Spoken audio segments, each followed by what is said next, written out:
Okay, let me just start up the YouTube video. I'm back. Let's get to it. Pause that for a second. Start up YouTube, and then we go.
Okay. What's going on, everybody? Welcome to part 37 of the Crew Cab Charger, where we work on more trunk alignment, and more trunk alignment, and more trunk alignment, and more trunk alignment. Yeah, isn't that great? Are you awake now? What? That is so loud? Huh?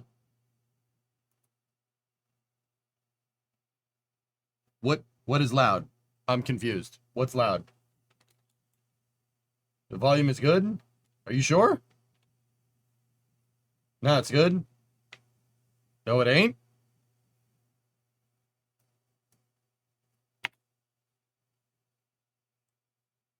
Bananas, bananas, bananas, bananas. The Pocasonic propulsion. Oh.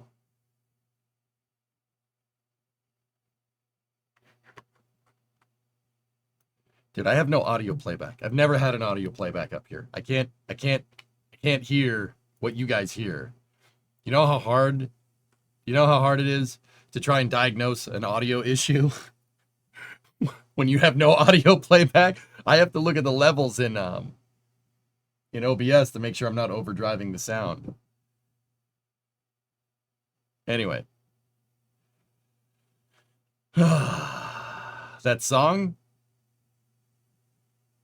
Oh, okay. Satisfactory is a year older today. Yeah. Cool. All right. So, are we ready? We're ready to go out there. NASA is doing their announcement too.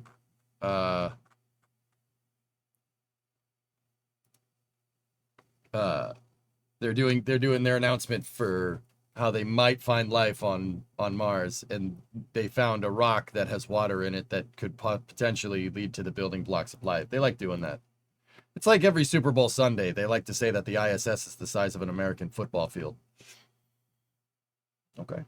All right. Good to know. Good to know. Where is the Space Amigo? It was paused. Oh. Oh! What did you do? You turned off the whole stream. Well, put it back on. Put the stream back on. It was paused? Yeah. I was going to say, I'm right here. Hi.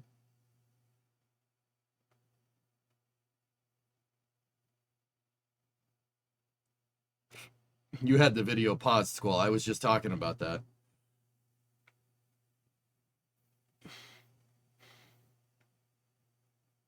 I think there's life on Mars, but not like here. Well, there's life on here, on Earth, because, you know. No. How you doing? I'm fine. How are you? I'm doing just fine. I'm doing just fine. I just came in from the airport. How you doing? I'm doing fine.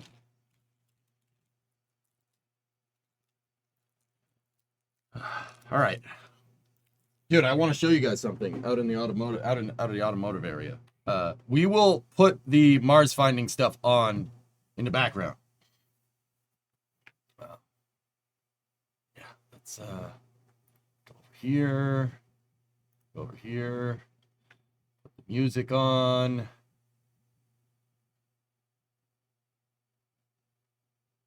Come on.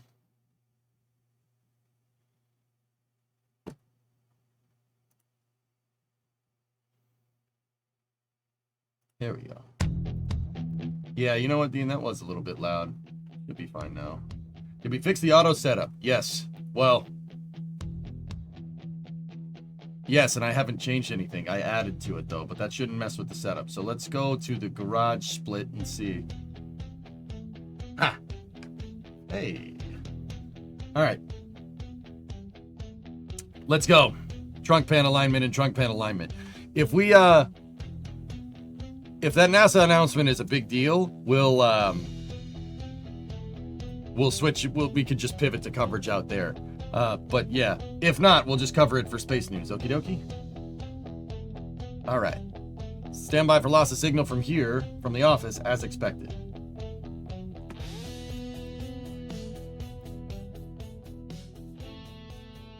Just gonna put the balance out the audio in the back. There we go. All right. Be right back.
You know, it would help if I unmuted it in OBS in the shop, in the office. That, you know, that would probably be a good idea.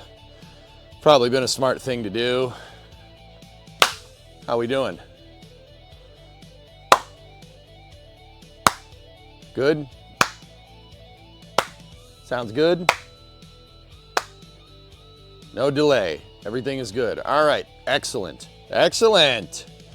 All right. Here, let's switch over to our camera switcher. Oh, well, there we go. Well, that was a good way to spoil what I have here. I'm going to be disappointed if the first question in the NASA presser isn't, what about the stranded astronaut if Soyuz goes down? What? Oh, yeah, then, hey, you know, whatever. Look, your boy. Okay. Okay. All right. Is it gonna go? We're gonna update here, or? Hey, look at that. So we got a new camera. It's a 6D, Canon EOS 6D Mark I. It's pretty good. It's also out of focus. And I can't get the screen to fill the screen, but this is good enough.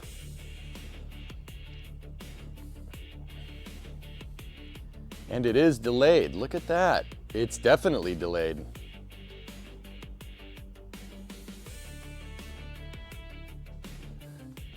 I'll just move back a little bit. There we go. Hey, all right. It's got some real tilt shift going. It's got a 50mm lens attached to it, and it doesn't, the delay is just on the new camera. I know. There's probably a delay. Oh, why did it stop? Why'd you stop? Okay, I still haven't worked out all the kinks with that thing. That's weird. The reason why there's probably a delay is because this is entirely wireless. See? No wires. You can just take it wherever we want. But this thing really likes to just it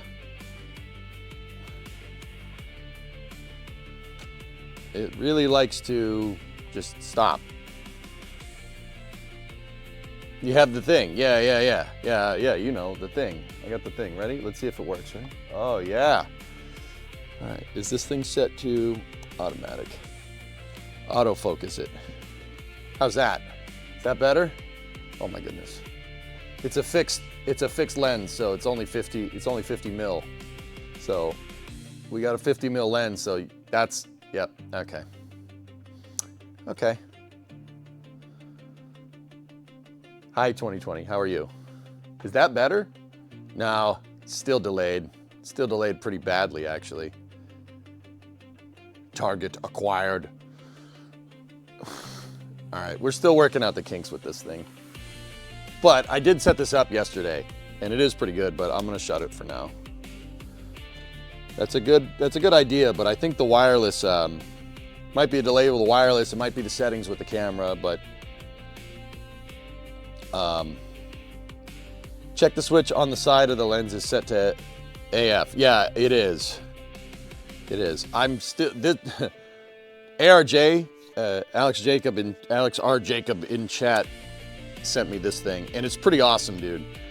I'm like desperately scared of breaking it, but I also got to figure out how DSLRs work. That shouldn't be too hard, but also, yeah. I actually called Jack and he yesterday, and he helped me with some things. He knows cameras better than I do. Delegate, chat, remember that. But yeah, clean shaven, yeah, just for now. It's not hard to learn. Yeah, no, I'm not worried. It's just time. Is this mirrorless or DSLR? 6D Mark I? I have no idea. I think it's a DSLR, I'm pretty sure. But yeah, it's wirelessly transmitting the signal. I might need to tweak some settings on this to get the delay with the wireless transmitters, but yeah, pretty good. 6D is a digital SLR. There you go. But yeah, we'll dial this in. we could get this thing. Let's try. Let's see if we can. I'll just leave it on. Let's see what it does. I mean, the wireless transmitter, I didn't really mess with any of the settings. This is the default settings for the wireless transmitter, so who knows? Who knows what's going on here? Okay.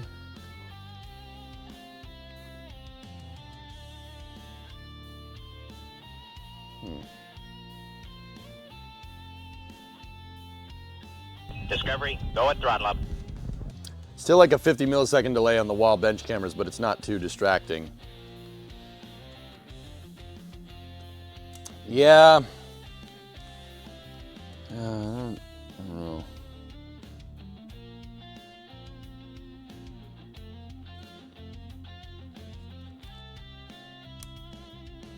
I don't want to putz around with the equipment too much, dudes. Yeah, the magic lantern. Yeah, that's what Jack said to do, Jeff. The Mark I doesn't have continuous autofocus during video.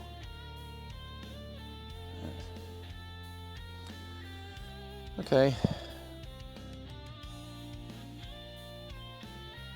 No continuous autofocus, huh? Well, we're gonna have to use this for a fixed shot, and I'll set it to manual focus, and we'll go from there. There we go. All right, ready? Oh yeah. Oh yeah. Look at that. That's nice. You can see, you can see my double chin. That's great.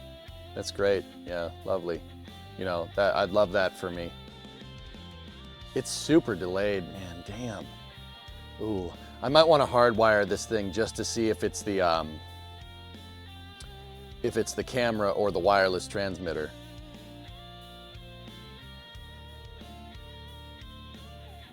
Enhance. Enhance. Enhance. No. So this would be good for like a fixed shot, I guess.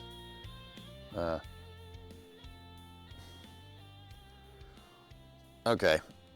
Well, we'll just put this over here. Put this over here, and yeah, we'll go from there. Let me just make sure it's adjusted so you can see the car. Nope, that's the camera. There we go. It's fine.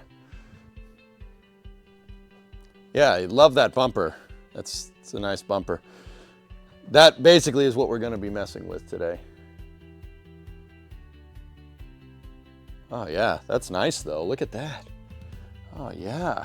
You guys can get like an actual good shot of the trunk. Look at this. I don't hate this. This is nice.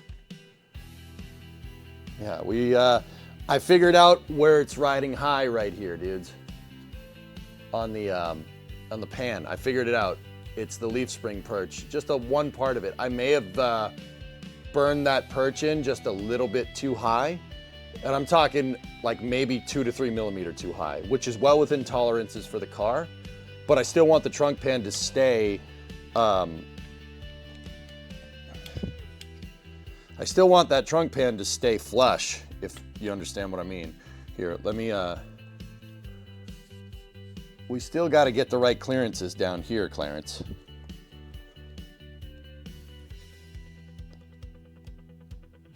How's the exposure looking on this?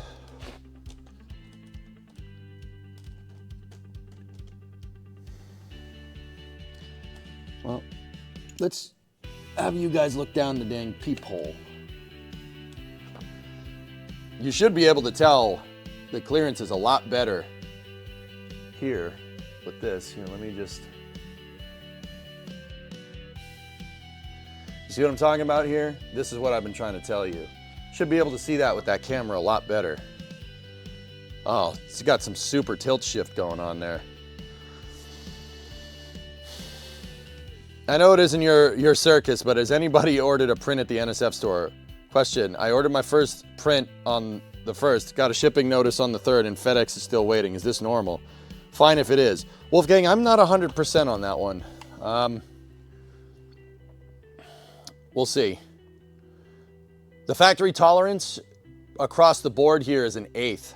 1/8 of an inch.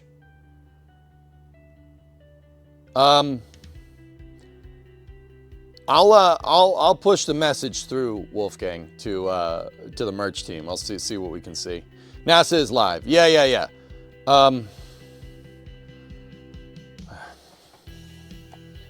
I am in a quandary because I need to do work on this thing. We basically missed the entire month of August. We were down the entire month of August because of the setup. We gotta make some forward progress on this, man. Picture in picture. I'm not sure how the audio being piped through the speakers to the microphone to you guys is gonna be a good thing, but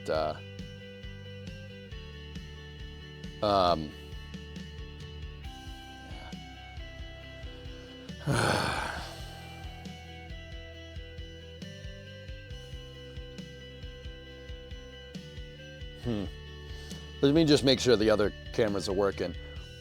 You know, you can say what you want about that Vivitar. The picture is terrible, but it never doesn't work. Like, you know, it's not bad. I put the Vivitar up there to give you guys a better camera shot, like of overall. I used to have it over there on the shelf, but I moved it over there. And let me just make sure that the Sony AX1 is working as well. Oh, ew, it's a little blurry. Hold on. Hang on a minute, Chief. Why are you so blurry, mate? There we go. Much better. Perfect. Cool. Killer. Drop the check tomorrow. Nice. And there you can see how messy my shop is. It's great. There you go. All right. Couldn't you wear earbuds to listen while we get streamed audio? I don't think you guys want to do that. All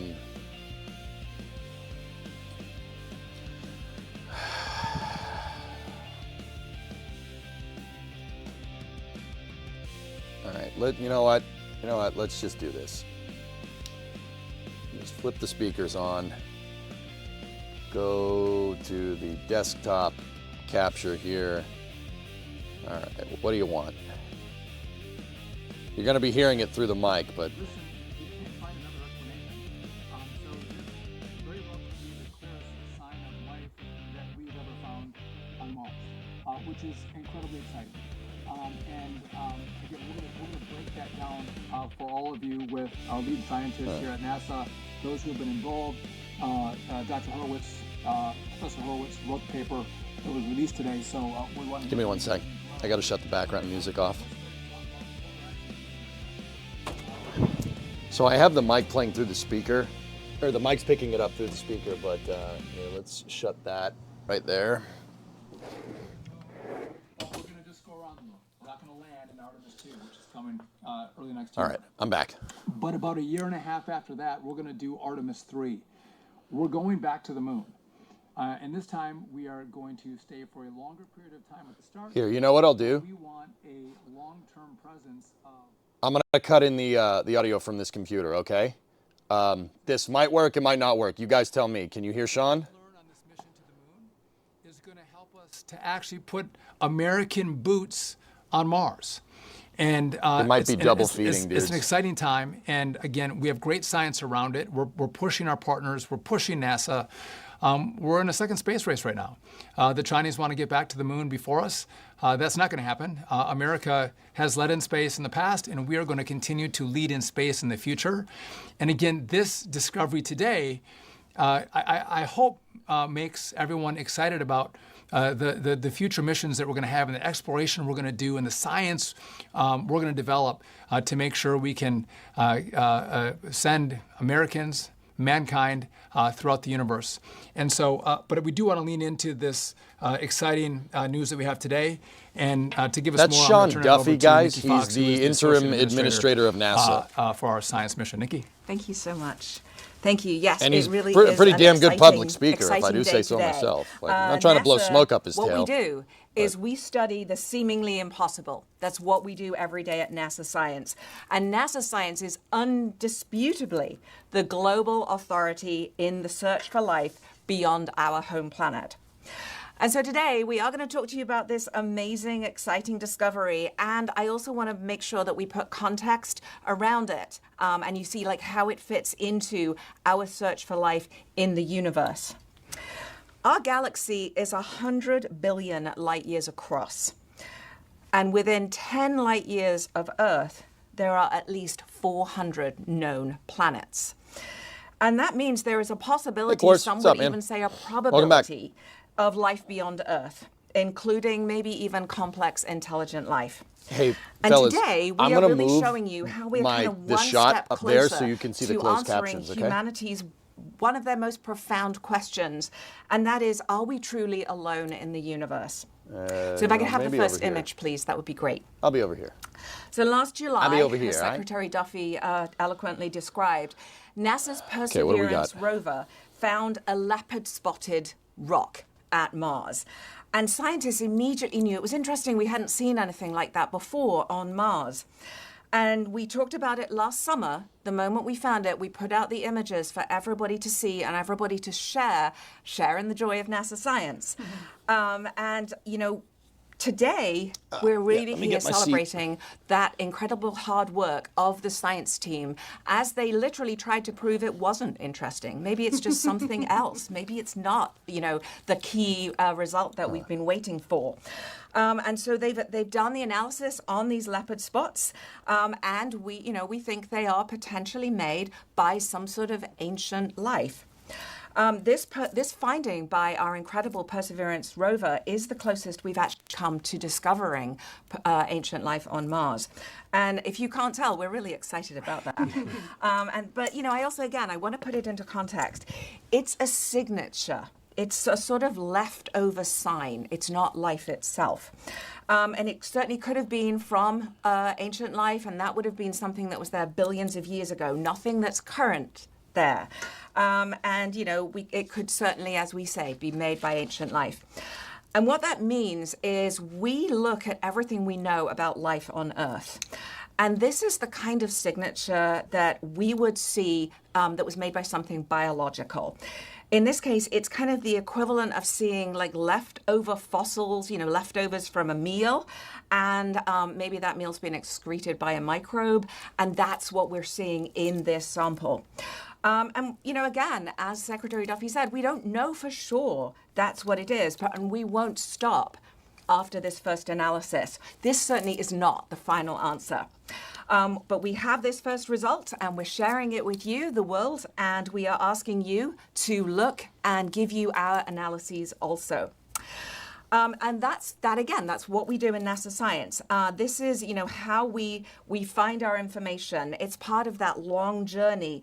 We ask a question, we design a mission that can actually go and address that question. We develop the technology, we build the hardware, we launch it into space. It takes the data, it brings back the information that we need here. We analyze it, and we come up with answers to those really, really tough questions.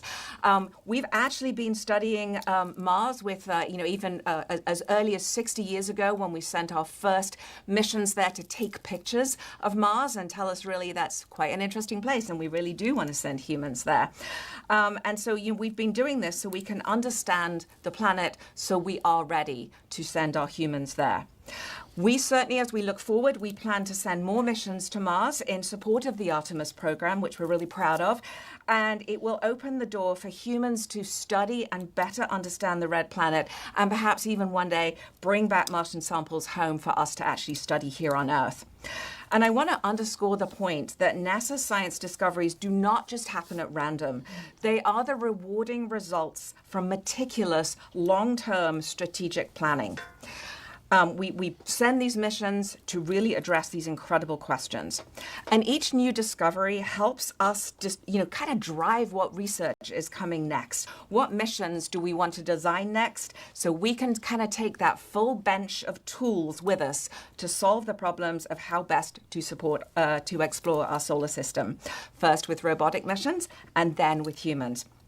And before I pass it on to my colleagues who are going to tell you all about the details of this incredible finding, I just want to talk a little bit more about how NASA searches for life. And there's so much happening that I am incredibly excited about. We have Europa Clipper that is on its way to explore an icy moon of Jupiter to investigate whether the subsurface ocean underneath that icy crust has the potential to support life.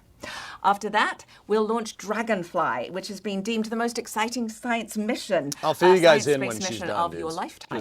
Give me a second. And it's a drone. It's the size of an SUV, and it's going to be humanity's first airborne science mission to another world. Dragonfly will explore the amazing world of Saturn's moon Titan, which is the only place in our solar system where that have lakes of liquid on the surface. And with Dragonfly, it's going to let us understand the prebiotic chemistry that Oceans of predominated methane. Earth here before the origin of life. And the other thing we're looking for all over the universe is potentially We'll get there, habitable worlds. Maybe. 30 years ago, we first discovered an exoplanet around another star system, and today we know of thousands of them. This has changed the very way that we look at our night sky. We know that there is, on average, a planet for every star in the sky. And as I've been saying, each new mission is specifically designed based on all of the knowledge that we've gained so far.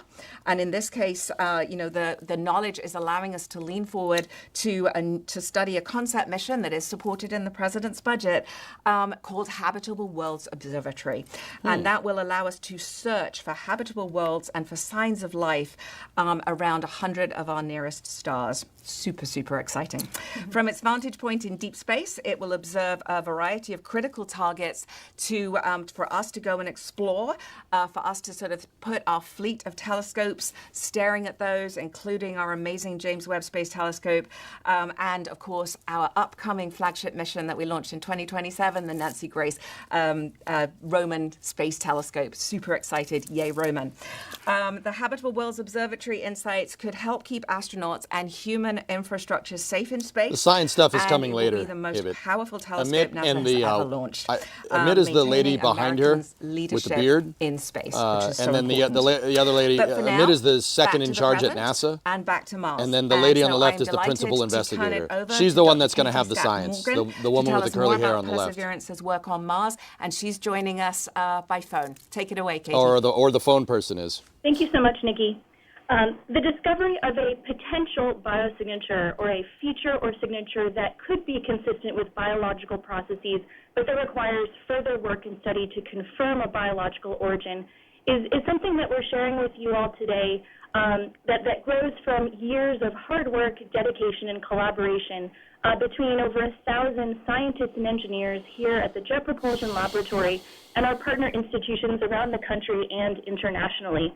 A discovery like this comes from years of strategic planning and science analysis from both the rover team as well as the Mars community as we went from the development of the Mars 2020 mission as a concept in response to the priorities of the Planetary Decadal Survey, to the landing site selection, and now to the daily operations of the rover that provide us such a fantastic data set that we're going to share with you today. If we could bring up the first image here, I'll be providing some overall geologic context for the discovery of these leopard spot features.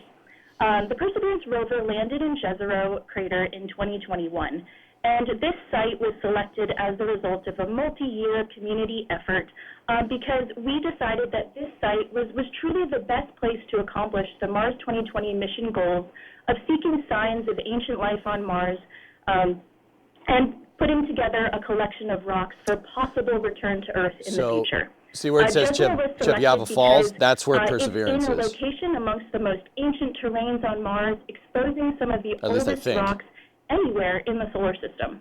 And these really ancient rocks provide us a window into a period of time that's not particularly well represented on our own planet Earth, but it's a time when life was emergent on Earth and could have been on Mars as well. Jezero is also indisputably the site of an ancient lake, which we know because we have two river valleys entering into the crater and a river valley exiting the crater through which water flowed out of the crater. During the first 4 years of the mission, Perseverance explored three main geological terrains within the crater. The rover landed on the crater floor, which was a sequence of igneous rocks, including lava flows and igneous cumulates, that had a number of interactions with water and preserved probably micro-environments that were likely habitable. The rover then transitioned to the western fan.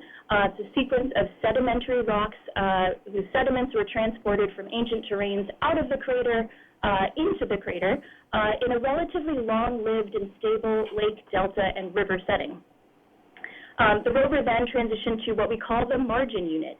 This was a thick sequence of igneous rocks that really distinguish themselves by strong orbiter spectroscopic signals of the minerals olivine and carbonate. Everybody got this? After the margin unit exploration, the rover had a chance to traverse into the Retva Vallis, which is the main feeder river valley that once fed the ancient lake that was present in Jezero.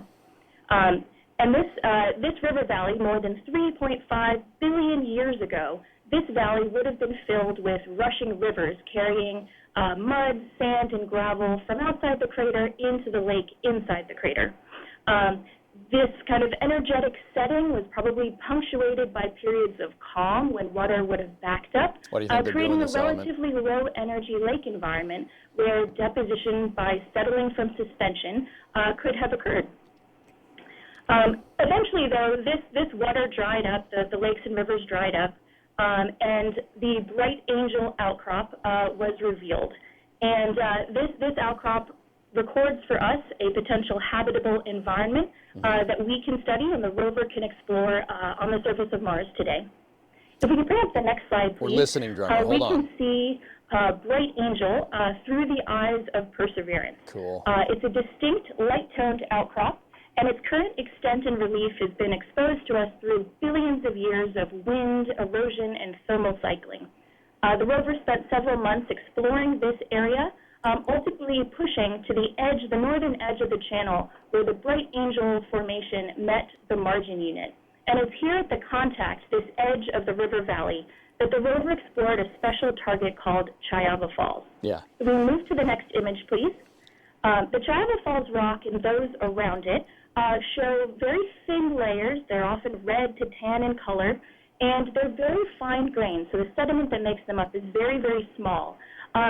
This, coupled with the fact that these rocks occur in a river setting, really points to a sedimentary origin here, where we had deposition of these sediments in water. Here in this area, we also have some coarser-grained rocks, suggesting that we had a transition from those more energetic river environments to the more calm lake environments. And while every outcrop on Mars has an interesting story to tell, in order to really understand what makes this particular outcrop so special, we have to get our noses to the outcrop, or in this case, the rover's arm, up close and personal to take a look at all the details of these rocks. So to tell us more about that, I'm going to pass it on now to Professor Joel Hurowitz, who is the lead author of the study that came out in Nature this week. Joel, over to you. Thank you so much, Katie. If I can What's up, bring Joel? up the first view graph. He's the principal investigator, not the other what lady. What you're looking at here is a selfie that Perseverance took of itself in front of the Chayava Falls workspace in the Bright Angel Formation. And I show this image, one, to kind of provide a little bit of additional context and show that we collected a sample from this rock. You can see a hole in the rock where that sample core was collected.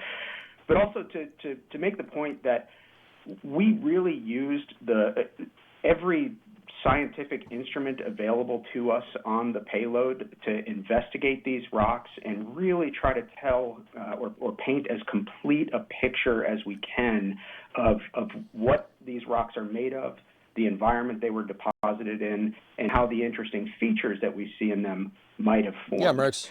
Perseverance has a 360 cam on it, dude. That's how it can take the selfie. I'm going to move to the next image, and we're going to zoom back up to the surface of the Chayava Falls rock. Okay, here we go. Here's the good stuff. And this is the same image you were looking at before. And what I want to do with this image here is I just want to convey some of the excitement that we had. So see when the spots? This image came down last See these summer. spots on the rocks? And what we saw in this rock were these layers of very fine-grained, rusty red mudstone that had in them these incredible features, these things that we took calling poppy seeds, which are the sort of dark black spots in the rock, and leopard spots, which are these kind of ring-shaped features that have dark rims around them. These textural features told us that something really interesting had happened in these rocks. Some set of chemical reactions occurred at the time they were being deposited. And so we really wanted to understand what those reactions might have been. And one of the things we wanted to ask ourselves was, is it possible that organic matter might have played some role in the generation of these textural features? So we turned to our organic chemical detector, the Sherlock instrument, and trained it on this rock at the location of those two little black boxes that you see on the surface of the rock. And I'll switch to our next view graph. The data that we got back from the Sherlock instrument was fantastic. What you can see here is a set of spectra that are called Raman spectra. And there's a lot of information on these graphs, but the key thing to take note of is the fact that what we see in these spectra is something called a G-band, and that's pointed out on the image. The G-band for us is a smoking gun indicator for the presence of organic matter in this mud. And we see that G-band in the Chayava Falls target, and we actually see it in a couple of the other locations that we interrogated around the Bright Angel Formation. And this tells us that we had a rusty red mud that was deposited in the presence of organic matter. So the next question for us was there some reaction occurring between the mud and the organic matter to give rise to those interesting poppy seed and leopard spot textures that we were seeing? So we turned to the other instrument out on the end of the rover's arm called the Pixel instrument. And the results from that instrument are shown on my next slide. Here what you can see is the chemistry of the surface of this rock rendered in three colors, red, green, and blue. And the mixing between colors is telling us something about where elements are present together. What I'm showing you here is that the mud itself, which shows up in red in this color representation, is rich in iron. Okay. The things that are purple are rich in the elements iron and phosphorus. And that iron and phosphorus shows up in the poppy seeds and in the rims of those leopard spots. In the places where you can see sort of dull yellow to green tones, that's where iron and sulfur have been combined together in the cores of the leopard spots. And they have been combined into an iron and phosphorus-bearing mineral that we think is vivianite, and an iron and sulfur-bearing mineral that we think is a mineral called greigite. And what's exciting about these finds, this sort of combination of mud and organic matter that has reacted to produce these minerals and these textures, is that when we see features like this in sediment on Earth, these minerals are often the byproduct of microbial metabolisms that are consuming organic matter and making these minerals as a result of those reactions. But there are non-biological ways to make these features that we cannot completely rule out on the basis of the data that we collected with our rover payload. So what we need to do from here is to continue to do additional research in laboratory settings here on Earth, and ultimately bring the sample that we collected from this rock back home to Earth so that we can make the final determination for what process actually gave rise to these fantastic textures. So with that, I'm going to close out, and I'm going to turn it over to Dr. Lindsay Hayes for the next part of the program. Thanks, Joel. So in order to wrap us up, I really want to highlight some context for the points that we've made here today. First, we are excited. We're excited to be announcing the publication of this peer-reviewed paper about these features from this about 350 billion-year-old rock on Mars, right? This is about the same time as we see some of the earliest fossils of life on Earth. And so these features are helping us to better understand the potential biological history of Mars. After our announcement last year, the peer-reviewed publication is the next step in the scientific process, and it allows NASA to make the data that we collected from this mission and the science team's interpretation of that data sort of available to the broader science community for further and wider study. This work to investigate the processes that are described here will continue, and hopefully, eventually, this will be followed by the delivery of these samples back to Earth, where they could be studied in terrestrial labs. Additionally, I want to remind everyone that what we're describing here is a potential biosignature. That is a characteristic, element, molecule, substance, or feature that might have a biological origin but requires more data or further study before reaching a conclusion about the presence or absence of life. And then finally, as we have explored Mars, one of our main goals has been to determine if Mars was habitable in the past and whether or not life was ever present. This was part of the reason that we sent Perseverance to Jezero Crater. And the findings that we talked about here, they weren't an inevitable result from this mission, right? They're the direct result of more than decades of work by tens of thousands of people with many different missions that were meticulously and strategically planned, the payloads that were developed and missions that were executed capable to lead us to achieving this discovery. Our exploration themes, and I think there's a slide here, have guided the Mars exploration program as it has evolved over time. And these are the reasons why we explore.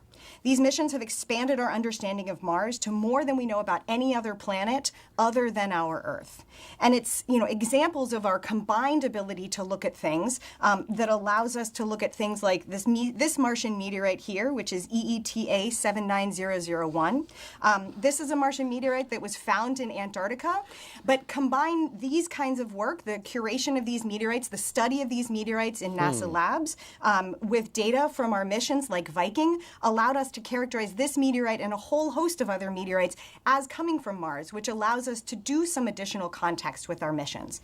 So all of that combined work, right, there's no other space agency that has conducted such a long-term coordinated campaign in planetary exploration. And this demonstrates American leadership in space and in science, and data from these robotic explorers are now feeding forward to our plans to prepare humans to return to the moon and to go onto Mars as part of the Artemis mission. And so thank you very much, and I'm going to send it back to the moderator for time for questions, I believe. Thank you very much.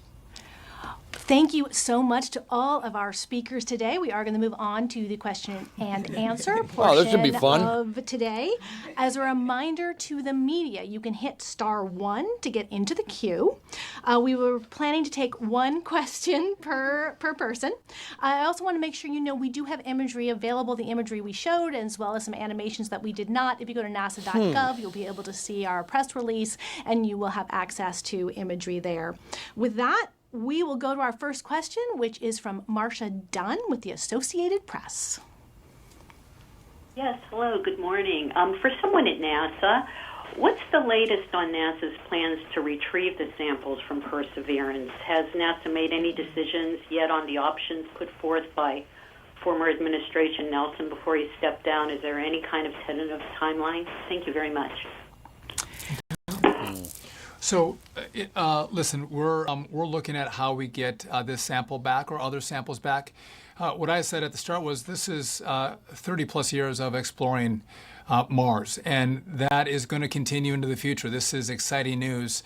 What we're going to do is look at our budgets. We're going to look at our timing, and how do we spend money better, and what technology do we have to get samples back more quickly.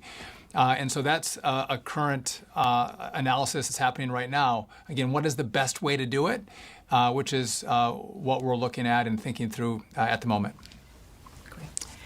Thank you so much. Our next question is from Bill Harwood with CBS News. Solid mid answer.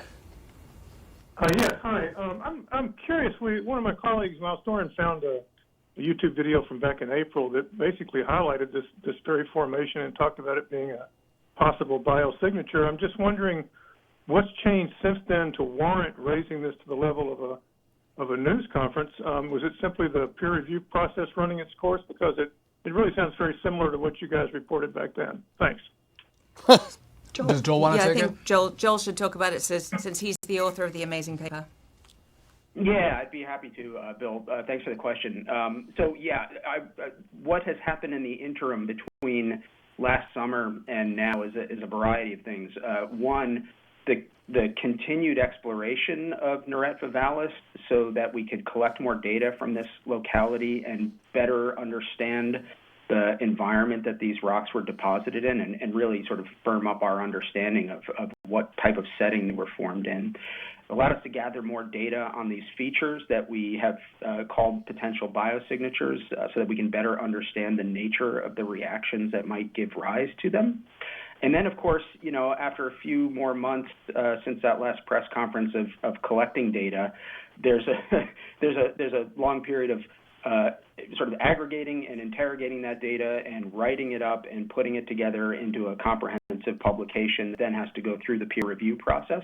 And so that has all been going on sort of in the background between last summer and now.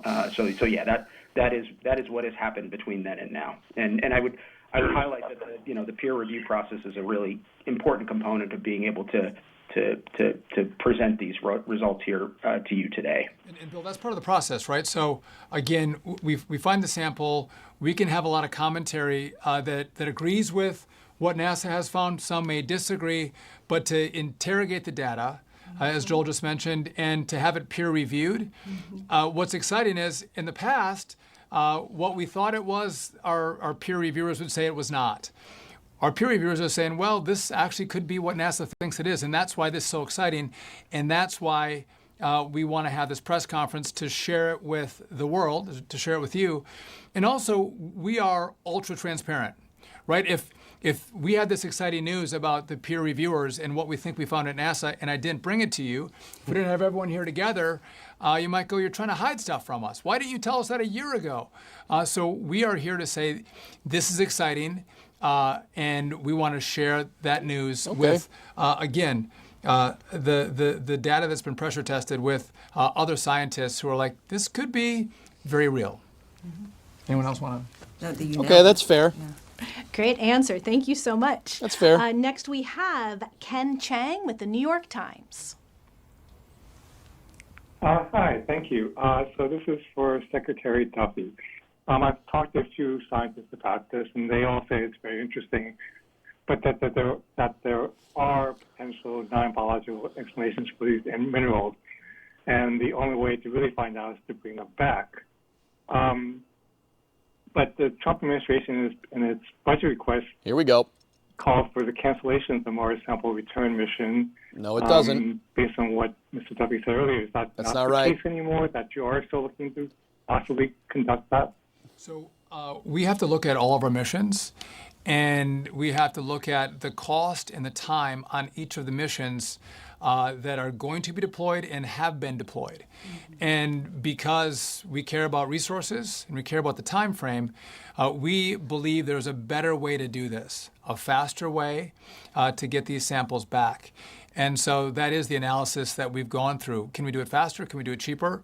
And we think we can, and that's why we're not going to take it back on Percy. We're going to actually figure out a different way to bring it back again, and we think we can do it faster. And so, all right, little bit of context here, guys. I got to say this because that's very important to understand why that question was not cool. So the current budget request does got a lot of NASA science funding. It's lame. Don't do that. One of those things that I'm okay with getting rid of is the Mars Sample Return Program. Hear me out. The reason why I would get rid of the Mars Sample Return Program and just dump it completely is because it's not Mars Sample Return. It's not. It isn't. That's just the name. They kept the name, but it's not. So what is it? The current Mars Sample Return Program is a planning committee for planning on what is the best way to potentially do Mars Sample Return. It's a planning committee to plan the Mars Sample Return. And they just didn't change the name. They didn't change the name because they don't want you to know, they don't want you to know that NASA really doesn't have a plan for Mars Sample Return. They really don't have a good way to do it. So they in 2023, I think it was, they canceled the actual Mars Sample Return mission because it was too expensive. And they replaced it with this planning committee, but they didn't change the name. The truth is that the Mars Sample Return mission in its current form is not that. A better way to call it would be planning for Mars Sample Return in the future. No concrete goals, no deadlines, no nothing. Get rid of it. Done. And that's what Sean Duffy means when he says we can do it faster and we can do it quicker. Because the current Mars Sample Return has no goal. Okay, the current Mars Sample Return program has no goal for returning samples. It's planning on what would be the best plan to It's a planning committee about what would be the best plan to return the samples most expediently sometime soon. There is no. Get rid of it. Done. Get rid of it. I know it seems like, oh, you want to cancel it? No. MSR is stupid right now. It needs to be completely, just get rid of all of it. Just get rid of all of it and replace it. It could be an in-house program. They probably don't have the budget for that. Or it could be a commercial alternative. But the current program, it's very disingenuous because it's not Mars sample return. It's planning for Mars sample return. And that program eats a good amount of budget. A planning committee eats a good amount of NASA's science budget, which is dumb. More cost effectively. But again, I want to be really clear. This is a 30-year process that NASA has undertaken. President Trump didn't say, hey, let's divert, let's forget about Mars. No, we're continuing our exploration. And by the way, we've been very clear under this president that we don't want to just bring samples back from Mars. We want to send our boots to the moon and to Mars. And that is the work that we're doing. So, and by the way, Ahmed has even said, maybe we'll send our equipment to test this sample to Mars itself. All options are on the table, but again, we're gonna use the best options possible to do the best analysis possible, give you the best information possible. All right, then, I will move on to our next question, which is Irene Klotz from Aviation Week. Yeah. Thank you. For Secretary Duffy, do you... I just want to point out, just on a side note, guys, we'll get back to the car. I just want to hear this. I want to hear the press conference.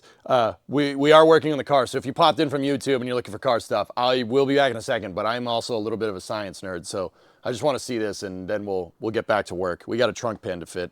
Expect this finding will shuffle the administration's priorities for returning the samples? And for Joel or Katie, what else can be done remotely to better ascertain if the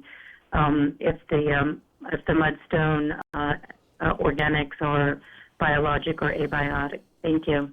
If Joel and Katie want to go first, I'll answer that second. Yeah, I can take that one. Thank you. While we were exploring the Bright Angel area, we basically threw the entire rover science payload at this rock. And so, we're pretty close to the limits of what the rover can do on the surface in terms of making progress on that particular question. And of course, that was by design, since the payload of the Perseverance rover was selected with a Mars sample return effort in mind. So the idea was for our payload to get us, just up to the potential biosignature designation and have the rest of the story told by instruments here on Earth. We are still in the midst of analyzing the geologic context of this sample, and our scientists are continuing to do the work there. Joel's paper represents, I think, kind of the overview and summary of our understanding, but we have other scientists on the team who will be putting out works over the next year or so, digging more into these details. So I think we'll learn more about the geologic setting of this sample and what that may mean for its potential astrobiological potential. And so that work will be ongoing. But I think in terms of what we could do with the rover, we threw the whole payload at it, and the result was this exciting discovery. Joel, let me know if you have anything you want to add. No, you nailed it, Katie. Thank you. If I may add one other Sure. thing as well. And I'll also add, of course, as we said, as multiple folks have said today, the other really important thing about this, and this is a stage in the scientific process, right? It is not just what else can we do with the rover, but what else can different scientists, around the world and, within our American science and laboratories and such, be able to do and analyze and find and explore and understand more what other potential causes there may be for this type of signal. So it's the rover, but it's also, the broader science community as well. Sorry, thank you. In regard to, does this change the mission? I would say, no, listen, we are about manned exploration, human exploration. But as part of human exploration, you need science, right? And so what we do on Mars, these missions help us in what we're going to do in the future as we do go back to the moon. And eventually get to Mars. We study our own atmosphere to learn from what we have here on Earth in our atmosphere, what we can learn about other atmospheres potentially in our galaxy and beyond. And so, no, this is consistent with the President's vision and mission of continuing the science to support human exploration beyond Earth. That was a pretty good answer, guys. All right, thank That you wasn't very much. bad. Some interesting answers. Next up, we have Andrea Leinfelder with the Houston Chronicle. Hi, you began the news conference talking about, past discoveries that might have suggested life on Mars, but ultimately were something else or could have been something else. Can you run us through some of those again? Thank you. Sure, absolutely. I mean, of course, there is the ALH 84001, which was an understanding of a meteorite that we found that had some very interesting signatures. Going further back, there was the Viking data and trying to understand exactly how to interpret that data. But what I want to highlight, and this is something we've talked about a few times here, we think about these things and we try and frame these things in a way to communicate different ways of what each of these detections are, right? So the first thing that happens, right, is that you detect a signal that can result from biological activity. You want to make sure that it's not contamination. And then you try and understand that signal in the context of the area, the context of the environment where you found that signal. And so one of the things that we're doing here is, as Secretary Duffy said, we're trying to be very transparent, right? What we did is originally we announced that we had found a signal. This paper is showing that, we understand the context of the environment around it. And, we sort of, as we think about these things, we want to be clear what we are communicating here, and that the next stage is to communicate and to see what the rest of the science community, right? These discoveries may become more significant as more data comes in from other research. Other science may show that there's other ways to create a signal like this. But as we change these things over time, we're showing that we're more and more excited about this as we learn more and as we've understood more. All right, we are looking at probably about 2 more questions, but we are certainly trying to get through as many as we can. For anyone we don't get to today, definitely we'll ask you to send us notes and we will follow up. But going on, our next person is going to be Eric Berger. Oh, boy! Hi, thanks very much. A question for Secretary Duffy. Here we go. We talked a little bit about Mars sample return, and obviously there's some interesting things to study on Mars. China's planning to launch the Tianwen-3 mission to return samples from Mars in 2028. Does it concern you that China is likely to be in a position to accomplish this before NASA? It's not a bad question. So first, Eric, I love you guys all asking me questions. We got some of the brightest people at NASA with us. I'll take them. I was hoping your questions were going to be more on this exciting news that we have today. But listen, we're running our plan, right? We're making the right calls for America and for our partners. And again, we lead, and we are going to continue to lead. But it's always important that we keep pushing. We have to push because we are in another space race. And what I don't want to do, and we work very well together. I want to make sure we're making the right decisions, right? And I have to look at dollars, and I have to look at time, and I have to look at return.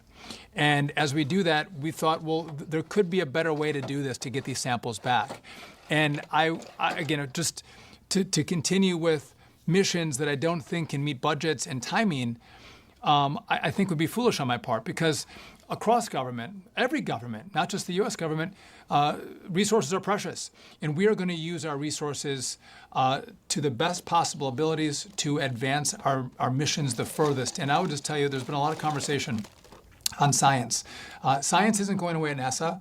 We are leaning into the science because we need it to make sure that we're successful on our missions to the moon and to Mars.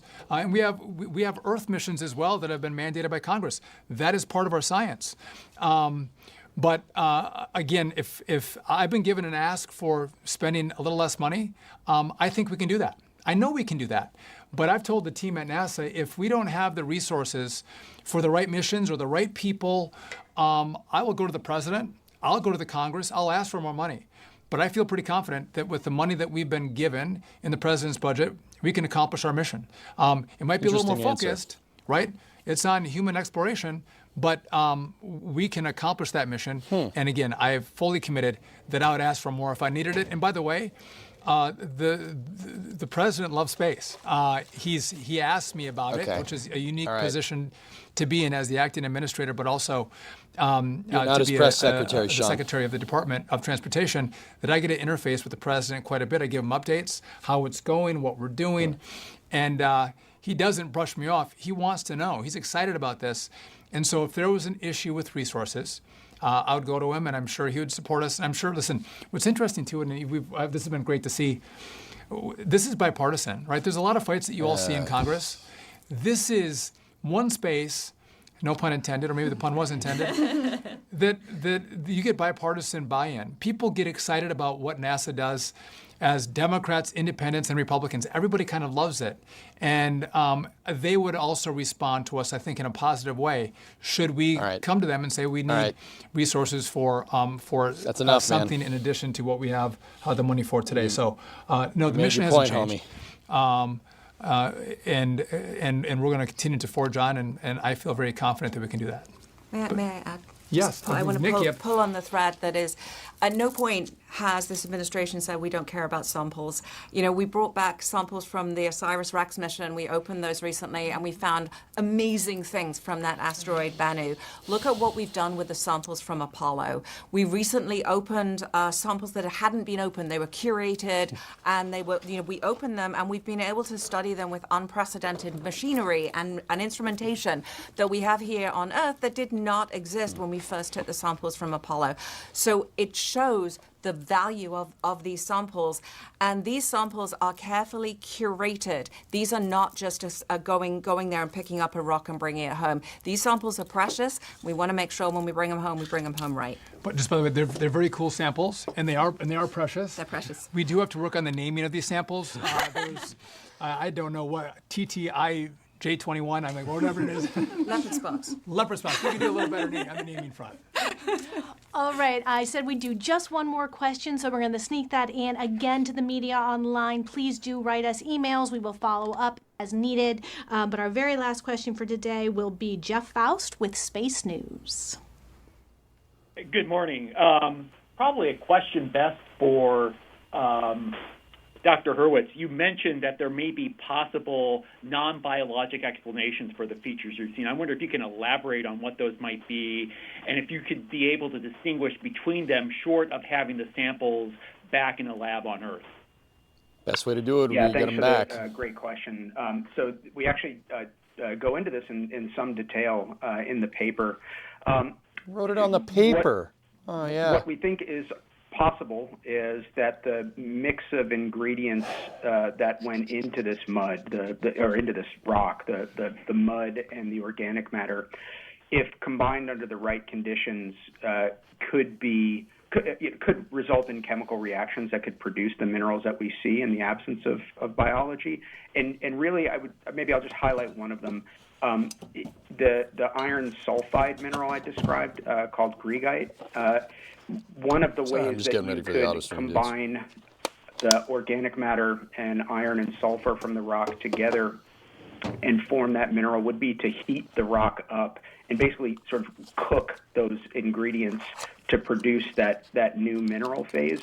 One of the things we sort of struggled with, I don't know if maybe that's the right way to say it, but we looked in as much detail as we possibly could to try to understand whether these rocks actually showed any signs that they were cooked. And within the sort of capabilities of the rover, we weren't able to make that determination. They really don't look like they had been heated to the temperatures that might be appropriate to that type of reaction. But it is a pathway, and I think it's one that we hope that the research community will take these results and go off into laboratories and run experiments to try to recreate these features under a variety of conditions, both biological and non-biological, to see, what are the options here for making these things that we've observed. Thank you, Joel. I also want to thank Katie, Nikki, Lindsay, and Amit for being here. Amit had a lot to say. I want to thank you all for tuning in. I want to just reiterate, we are going to be transparent. If we have exciting news, we're going to share it. By the way, we're all looking forward to you all tuning in as we do Artemis 2 that's coming at the first part of next year. Again, our mission back to go around the moon and home. But I just want to, if I could just say for a moment, I've had the privilege of being here for roughly 2 months at NASA. And I just want to reiterate what all of you at home know, which is this is one of the most amazing, if not the most amazing institutions that America has. Some of the brightest, smartest, dedicated people that this country has do amazing science. And again, we're going to continue to lean into it. We're going to continue to lean into manned exploration. And it's not easy. It's really hard. But when you have the smartest people in the world on this team, working to that end, success is never guaranteed. But I feel very bullish on our future and what we're going to find and the places that we're going to go with this great team at NASA. So thank you for tuning in. We'll continue to let you know what we find, what we see, what we think as we go through this process. So thank you very much. Okay. Fellas, here's the thing. That's a pretty cool discovery. Leopard spots could mean that there's fossilization on Mars. That's pretty cool. I mean, I'm not a scientist. In my opinion, there's definitely life there. We just got to find it, right? Like there's rivers, there's rocks, there's potential biologic signatures in the rocks. Could be from a natural process. It's possible. I'd have to go read the paper, right? This has been peer reviewed. It's pretty obvious that there is something there. We should go find it.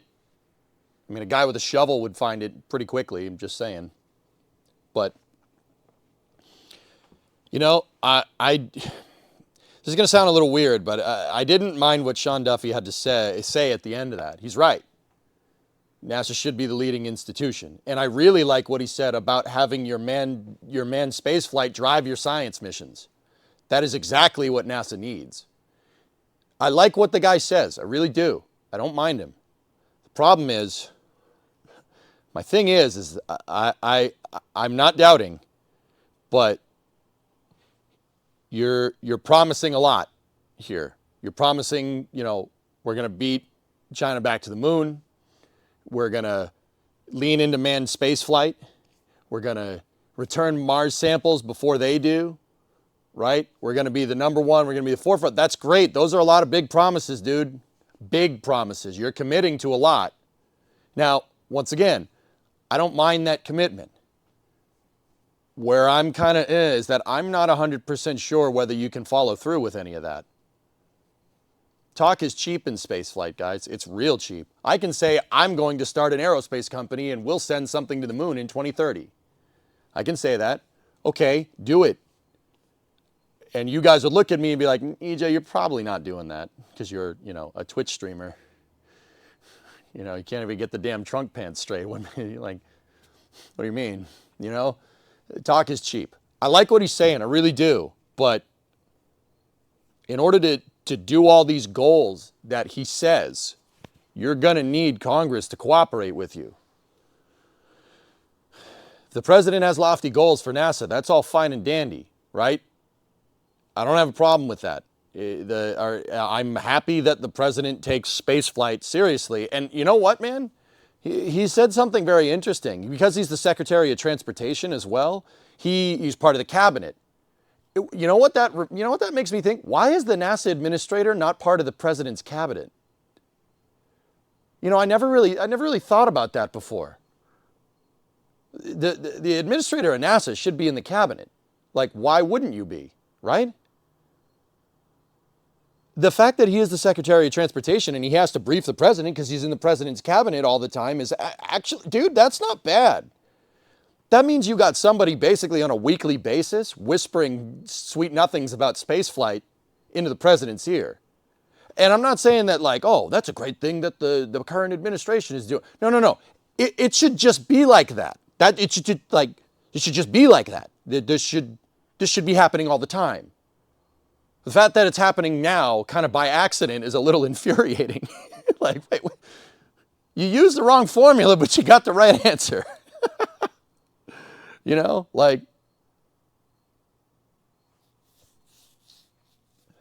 It's not a bad idea.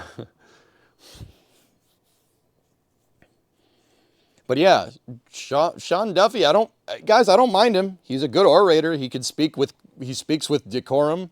A little bit of political stuff in there, but when is it not? He's the NASA administrator. I mean, that's why Jim was so damn good at this. He managed to kind of skirt that line between being like, well, this president's the best. My president's the best. He's the best. He's the best. You know, we're doing this because of the president. No. He managed to skirt that line of being, you know, like, look, President takes NASA seriously. I take NASA seriously. We got to do this, right? Like, and Sean's kind of getting there. I'll admit he's just, like I said, these are big promises, dude. Big promises. Getting back to the moon before China? Okay. How are we doing that? How are we going to do that? You want to return a Mars sample before them? How's that happening? You know, you're making some pretty big promises. You're writing checks that I'm not sure your tush can cash. You know what I mean? But we'll see. We'll see what happens. You know?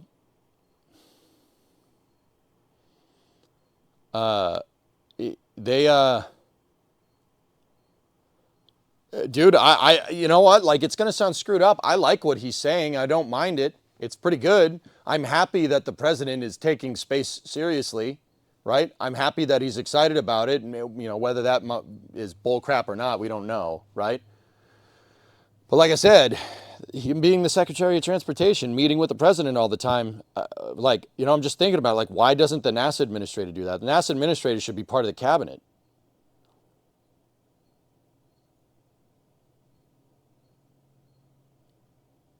That's a good idea. We should make that a thing. But anyway,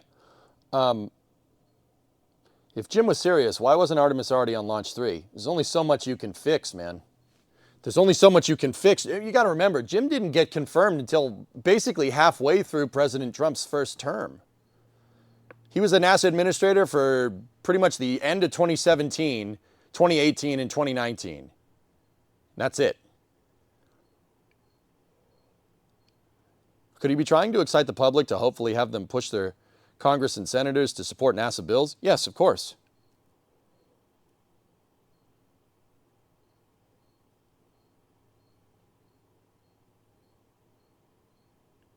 The VP is the head of NASA, though. Well, the VP is the head of the National Space Flight Council. You know? And I have heard nothing about that. When the next NSC meeting happens, I'll let you guys know. I don't mind his positioning. It's bold, and those are goals that NASA, quite frankly, needs to get done. I'm just not really 100% sure how you're going to do it. And that's something we just kind of got to wait and see.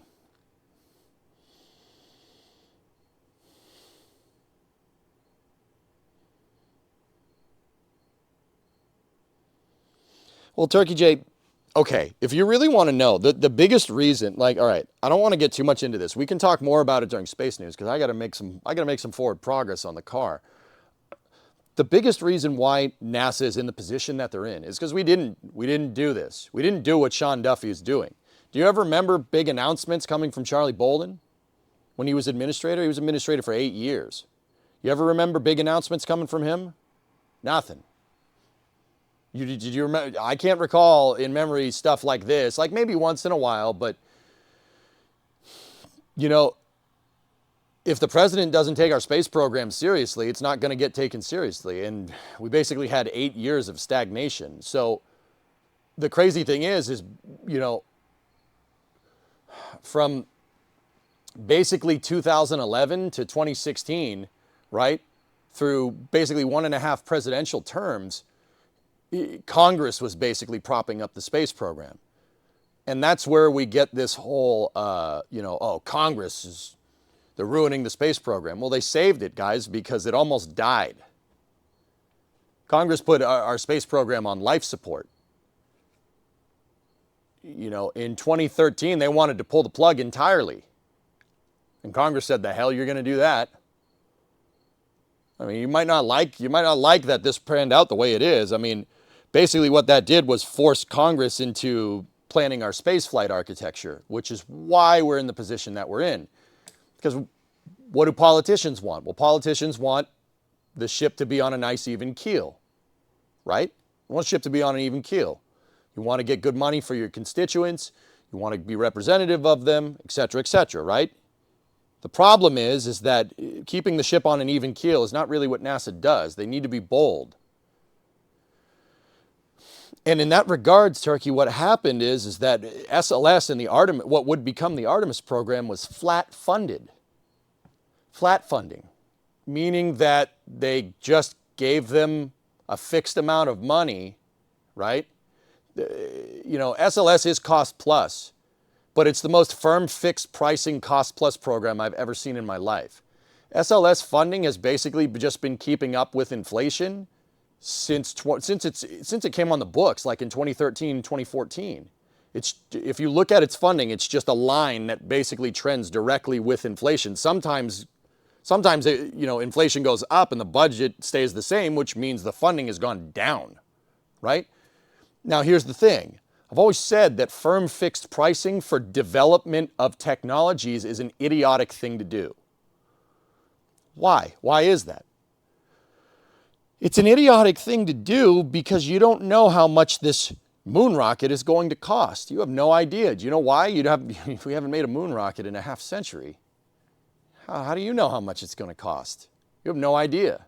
So funding it on a firm fixed rate because the politicians are running the show, because the presidency, the president 15 years ago basically abdicated his duty to take space as our national priority, right? And he went for commercial, basically inadvertently tanked our national space program.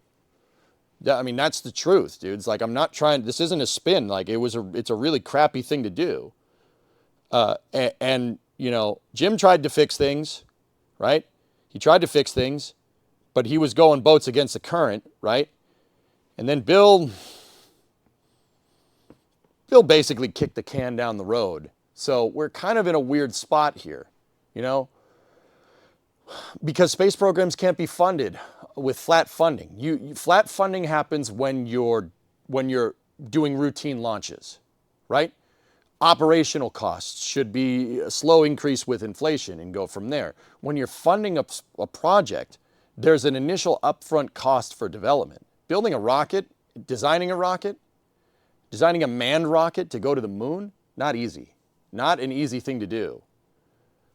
And in the early days of the SLS program, right, when you start out, you don't need a lot of funding because you're coming up with stakeholder goals, you're planning on what you want to do, right? The funding was flat funded, so it was overfunded, right? And then, you know, as development needed to be ramped up for SLS, it hit a critical point where they underfunded it, and they've been underfunding it since, which is why it's taking so long. You can blame Boeing if you want. You can blame your legacy contractors. You can blame everybody. You can blame anyone. I don't see people blaming NASA and Congress. Like, I mean, yeah, I'm blaming Congress to an extent, but like I said, it's not Congress's job to come up with the goals. It's Congress's job to fund the goals. If you don't come up with the goals, Congress isn't going to let the gravy train stop. They're just going to make their own goals, and their own goals are just keeping on an even keel. It sucks, man. It sucks. It didn't need to be this way. If we just funded it correctly 15 years ago and given SLS the development it needed, right? Because you can't look at me in the straight face and say building something like the core stage was going to be something easy. It's not. The reason why it took so long is because you're funding development on a firm fixed price, and you don't know how much it's going to cost. There's a lot of unforeseen capital allocation there. You don't know how much it's going to cost. That's a nice way of saying that. So we're in this position because basically for the last 15 years, with the exception of Jim trying to shake things up 5 years ago, or 8 years ago, I should say. I don't know what year it is. Spaceflight really hasn't been taken seriously. It's just been kicked down the road. It's just keep the ship on an even keel. So going back to this, I do appreciate that Sean Duffy wants to get NASA back to doing things, right, and be transparent about it. I do appreciate it. That is what NASA needs to do. You need to be focused on human exploration, and you need to let your science missions you need to let your human exploration goals drive your science missions, right? If we want to go to Mars, sending probes there is a good idea. If we want to go to the moon, sending probes there before people is just the smart thing to do. That's letting your human spaceflight goals drive your scientific goals. It basically all falls into place if you have a goal, right? That's the right move. Long story short, unscrewing the colossal screw up that's been happening over the last 15 years is a hard thing to do. That's going to, I was about to say I wouldn't want to be in your position, but I would do this. I would do it. Sure. Absolutely. I probably wouldn't succeed, but I'd still try. That's a hard thing to do. You know, you're on top of navigating political waters, you have to, or in political winds, right? You have to get NASA, which has been stagnant, you know, on the human exploration front for the past 15 years. You have to get them going again. And you have to get the best and brightest. Well, the best and brightest want to work at SpaceX. They want to work at Blue. They want to work at Rocket Lab. They want to work at Stoke. They don't want to work at NASA. It has to be fun and exciting for your engineers to do something. And trying to fix that requires a colossal refactoring of NASA. It's going to be a hard thing to do. We'll see what happens over the next couple of years. And I don't think that John Duffy isn't trying either, Rarest. I think he's trying. I think he has a very, very hard job to do right now on top of being the Secretary of Transportation. NASA did not really know what their goals or plans were for going back to the moon, Mars. What do you mean, Shogun? I don't know what that means. During the Apollo program, yeah, they did. Their goal was to get there. Get to the moon before 1970. Pretty straightforward stuff. And look, all the science and all the technology that came from Apollo came from that one sentence that President Kennedy said in the early 60s. Marcon, what's up, dude? Hi, AJ. I wonder if there's any advice you would give to the average person to make people interested and supportive of spaceflight. May have thought about it more than most people. Any advice option? I'm not American. Do you use GPS? That's kind of important. I mean, I call it dexterity in spaceflight, Marcon. What that basically means is that, okay, look, think about it like this. You go back 500 years ago. 500 years ago, mastery of the seas brought untold wealth to the people that were bold enough to go and do it. The Dutch, the English, French to an extent, the US, well, not 500 years ago, you get the idea. Mastery of the seas and mastery of your domain can push us forward technologically and push us forward influentially, right? You know, the sun never sets on the British Empire. Rule Britannia, right? You know, you might not like the British Empire, and they did exploit a lot of people, for sure. Like, that obviously is a thing, but those things, those goals in mastery of the seas basically set us up for the modern world. You might not like it. It's obviously painted in blood, which I don't really like. And exploitation, which is also bad, right? But also at the same time, mastery of the seas is what taught us to be bold. Look at the world that it's made. I mean, yeah, don't get me wrong. The world, it's a lot of bloodshed. But also, mastery of the seas and the Industrial Revolution, kind of by proxy for that, right? Which were all kind of going on, I mean, not 500 years ago, right? But that was all kind of going on at the same time. Right? The mastery of your domain, right? Being able to control your destiny brought us basically the modern world. That mentality brought us the modern world. You know, there's a lot of strife going on in the world right now, no doubt.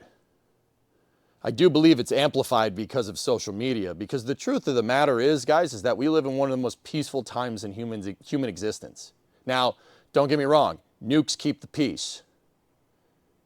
We live in the most peaceful time in human existence because we have the technology to basically kill every living being on this earth. Weird dichotomy, right? Strange. However, the mastery of the seas and the subsequent Industrial Revolution, by, Europeans 500 years ago basically paved the way for the world that we have now, right? We could have untold wealth, untold prosperity by mastering spaceflight and sending people out there. Star Trek says it's the final frontier, right? It is. It's the final frontier. If we learn how to master it and we move out into space, who knows what kind of world we could live in? We could end up living in Star Trek, man. It's possible.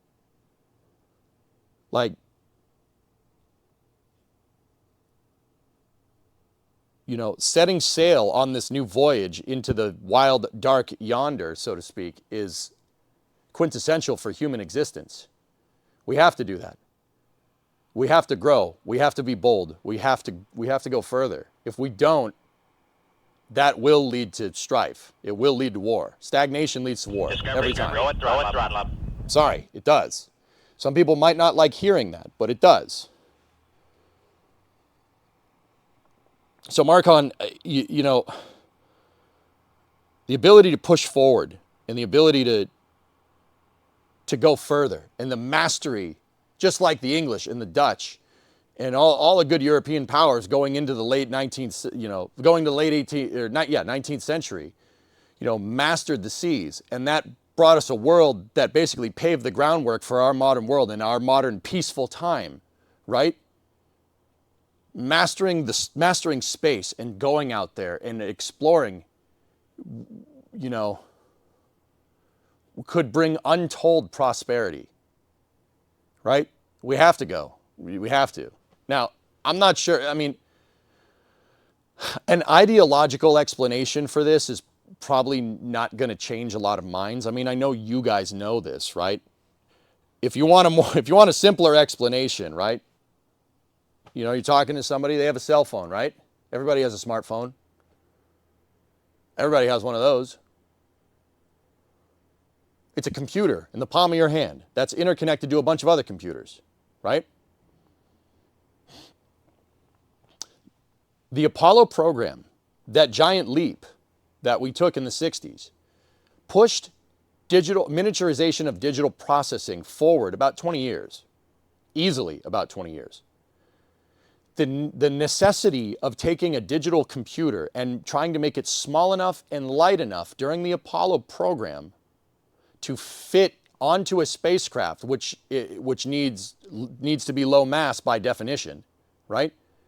Fitting it onto a spacecraft basically drove the digital revolution going into the 70s and the 80s. Once again, being bold right there, trying to be a master of your domain,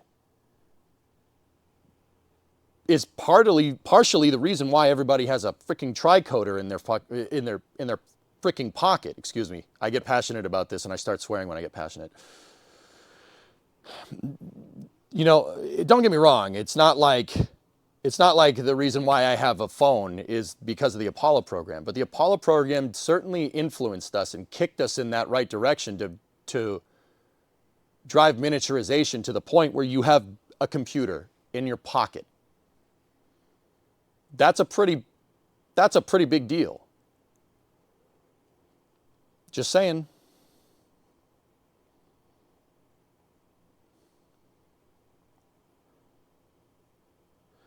The Leafs are back on there. They're on, but the shackles are not hooked up because we broke one of the shackles. I put the rear end back up on stands, Dean, so I could test fitment with the leaf spring perches and stuff. But I only have one shackle, so I had to test one and then put the other one on the other one. Exactly. But yeah, that we got to go. We have to. If we don't, it's going to lead to war. That is not opinion. That is not subjective. Stagnation leads to strife. We're humans. We're not perfect. If we don't go out and we don't expand and we don't push the forefront of technological, the bleeding edge of technological progress, we'll push the bleeding edge of technological war progress. And maybe that's a good thing. I don't know. You could argue that the amount of defense spending that the West did during the Cold War led to a bunch of different pretty good inventions, like GPS, for instance. Global positioning satellites were the result of the Navy wanting to know where all of the ships in the U.S. Navy were at any given moment. That's how GPS became a thing. And in the late 80s, they came up with the Navstar program. And from the Navstar program, we got GPS. And now you rely on GPS all the time in your car, on your phone, anytime you use Google Maps, anytime you use Apple Maps or whatever. Or if you're old school, MapQuest. Is that still a thing? I don't think that's a thing. You know, you could argue that defense spending is good too, but I would, you know, if we want to do that, so be it. But I would argue that NASA can do things like that without the whole killing people thing. You know, it's not PvP, it's PvE. You know what I mean? I don't know if that helps, Marcon. Maybe.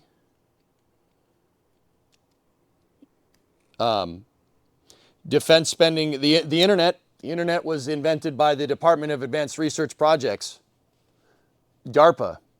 The reason why DARPA wanted to make the internet is because they wanted to link together all the U.S.'s strategic nuclear arsenal. And in the event of a nuclear conflict, if you decentralize your communication, right, you can come up with a retaliatory plan, right? So what they did was basically they figured out a way using telephone lines to link all of the nuclear silos together and have avenues of communication between computers. The DARPANet led to the internet. That's kind of important. Yeah, I like that one. That one really helps me, right? Thanks a lot for the answer, man. It gave me chills. Now I feel like spreading human civilization through the solar system and then the galaxy. We have to, dude. We have to go. It's... like I said, it's not opinion. You look at any time in human history when an entity in history, even going back to like antiquity, when an entity gets stagnant and entropy sets in, you die. War happens. Every time.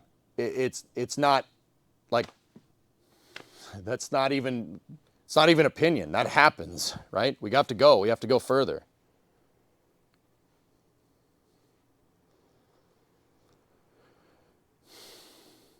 I mean, yeah, like Marcon, some people don't like that ideological answer, I suppose, even though it's not really ideological. It comes off like that, but it's not. It's necessity. You have to go. You don't go, you're going to die. Konstantin Tsiolkovsky said that the Earth is the cradle for humanity, but you don't stay in the cradle forever, do you? We have to leave the cradle. It's a tough thing to do. But so was trying to navigate the Atlantic 500 years ago. We figured it out. Was there strife? Yeah. People get killed? Oh, yeah.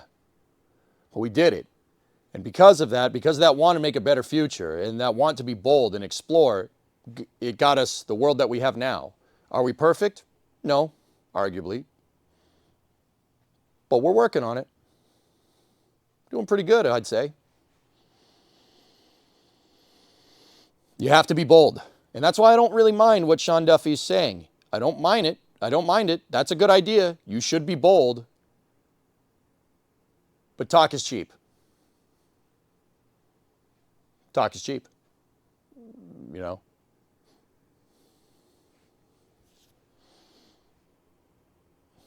Anyway.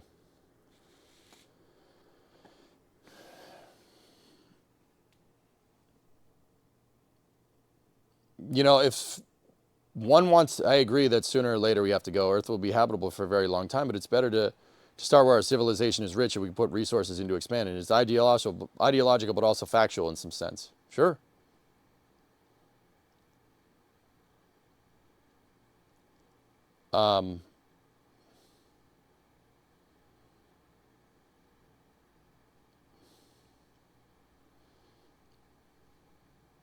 Tell Marcon, for the Emperor. YouTube chat's talking to you, Marcon. They say for the Emperor. Got to be bold. Yeah, you got to. It's so important.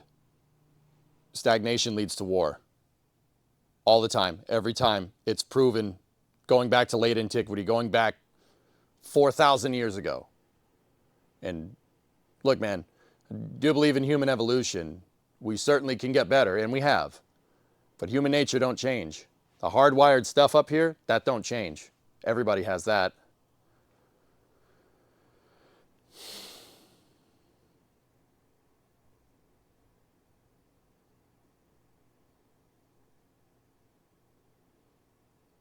And you could say like, no. I would never be violent. It's in everybody's nature to be violent.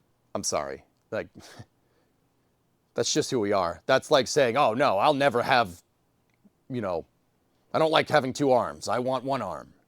No. You have two. You can't say like, no, I don't have an arm. No, I want a third arm. Like, nah. Okay.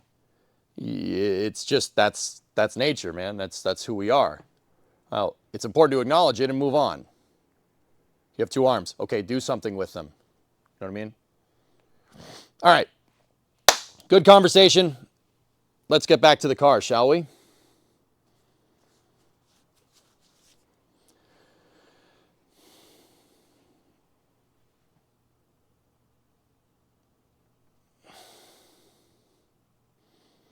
All right. So let's flip this up here. Let me just make sure I got all the cameras still working. Does that one work? Yes. What about that one? What about that one? What about that one? Oh, yeah. All right. Mutation and accidents can cause you to be missing a limb. Yeah, Zintaus, a conditional hypothetical anecdote to my analogy is completely missing the point of what I'm trying to say. I understand that people have accidents and they can lose limbs, or you have genetic defects where people can be born with one arm. I understand that. But that's outlying. Those are outlying things. Understand? That makes no sense in the context of what I'm talking about, dude. I understand people can lose limbs. That's absolutely a thing. In the context of me right now, I have two arms. And to deny that is ridiculous. That's what I'm saying. Understand? That doesn't mean that people don't have one arm or no arms. Does that make more sense, dude? All right. Fitment on the trunk. See that gap there that's right in the focus with the tilt shift right there? We need to fix that gap, and that's what we're going to do today. That's my big one. So that camera is looking down this peephole right here. Right, you see that little peephole? Right. So I finally figured out more or less what is what's causing. I'm just gonna put that camera over there. The camera seems to have timed out. That's good. I'm still learning how to use this DSLR, man. It's out of batteries. Okay. That camera ain't working today. Lovely. Okay, out of batteries. Lovely. So I got to charge the DSLR battery. It wasn't charged. That's okay. Let me shut all that off there. And we'll go back to the 3-camera setup. So, yeah, we gotta fix this. We still got some clearance issue. Where's the camera? What camera am I using? That one? No, that one. We still got to fix the clearance issues. This trunk pan is pretty much good. What I've been trying to do over the past couple of streams, and I've been working on it a little bit off stream too, what I've been trying to do here is get this thing centered. Get it centered and get it sitting perfectly on the structural components that are underneath it. The structural components that the trunk pan connects together on this style of car are frame rails. The frame rails are underneath it. So there's two kind of posts, or two kind of long bits of metal that go to the back of the car. That's the structure for the car. I mean, the whole car is structured because it's what's called a unibody, right? But we need to make sure, so we have two rails that come back, right? And the rails, I'm fairly confident, are pretty dang level. But my trunk pan is not sitting flush on the rails. There's a high spot somewhere over here. I think I've found it. And we're going to modify the frame a little bit today to get this thing to sit nice and pretty. Because what you don't want to do is have a gap here. You don't want one of the rails, you don't want the trunk pan to be above the rail like this. That's no good, because when you go to weld it, it's going to stay like that, and you basically welded the thing bent. I don't want to do that. I have to make sure that that trunk is sitting perfectly on those frame rails. It has to be flush. It has to be sitting on the frame rails, or else you're compromising the structure of the car. Now, you do have frame rails underneath here, and the frame rails are primarily your structure.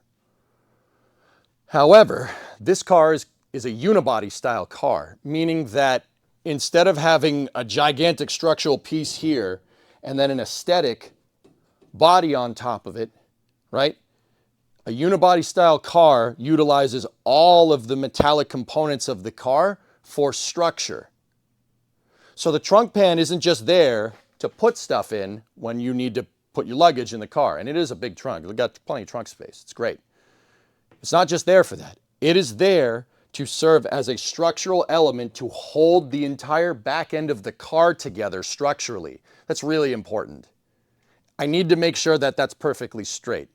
The biggest reason why is because, well, it's not just holding up the frame rails, it's holding up rear suspension components. The back of the suspension bolts to a leaf spring, what's called a leaf spring perch, on the back of the frame rails. I'll show them to you when I get the trunk pan out here in a second. Okay? So, I don't need my suspension to be crooked in the back of the car. When you drive down the road, the car will want to go in one direction or another if that's all crooked. It is very important that this is perfectly straight. It has to be perfectly straight because it is the underlying structure. This is basically the foundation for the entire rest of the car. And how load gets transmitted through the trunk pan in the frame rails. So like when you're going down the road, the suspension is bumping up and down, right? And that's pushing up on the leaf springs and that's pushing on the back of the car. And when like the car is going around a corner, the unibody does flex a little bit. It's designed to have a little bit of flex to it. If the trunk pan isn't in there centered, that flex could potentially break something if it's not perfect. It has to be right. I know people think I'm being anal retentive with this, but look, man, I don't want to be driving this car 70 miles an hour down a highway and have the freaking suspension come off. Have it break, have the whole thing come apart. I don't want that. I don't want to be driving this down the highway and have it come apart. I've had vehicles that have done that in the past through no fault of my own. And that's not fun. You don't want that. This has to be straight. It has to be perfect. Well, within an eighth of an inch. Eighth inch tolerance on the car. So with that all being said, I'm going to get the trunk pan out. Let me check chat. But the front fell off. No, the back fell off. You're getting confused. Should you say you are a handy person by nature? You said that you are a trained graphic designer or something like that. So how did you learn all this? The internet is a very powerful tool. How did I learn all this?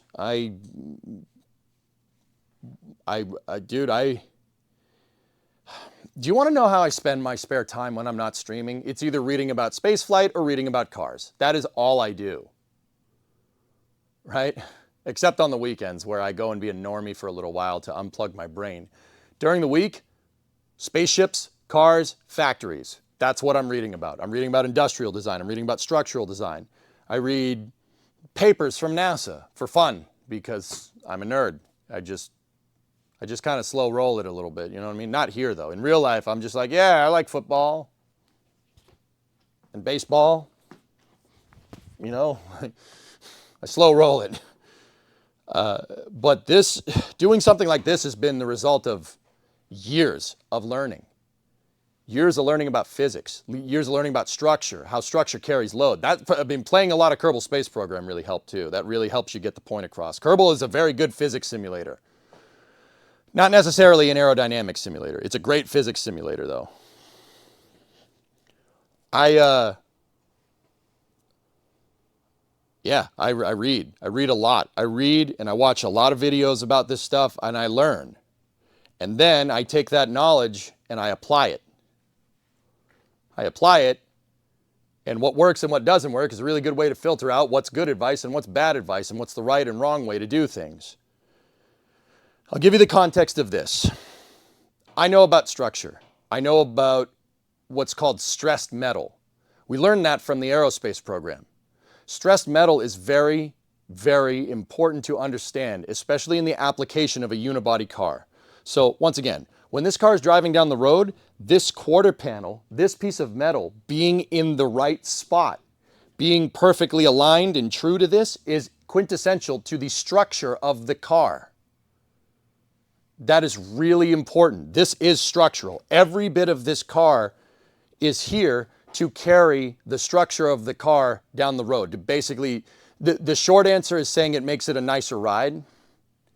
But in order to get all this working is very important. Now, there's things called stressed metal.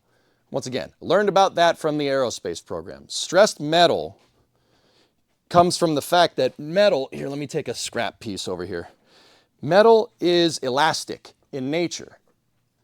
See, I got a little piece of metal here. This is some scrap that I,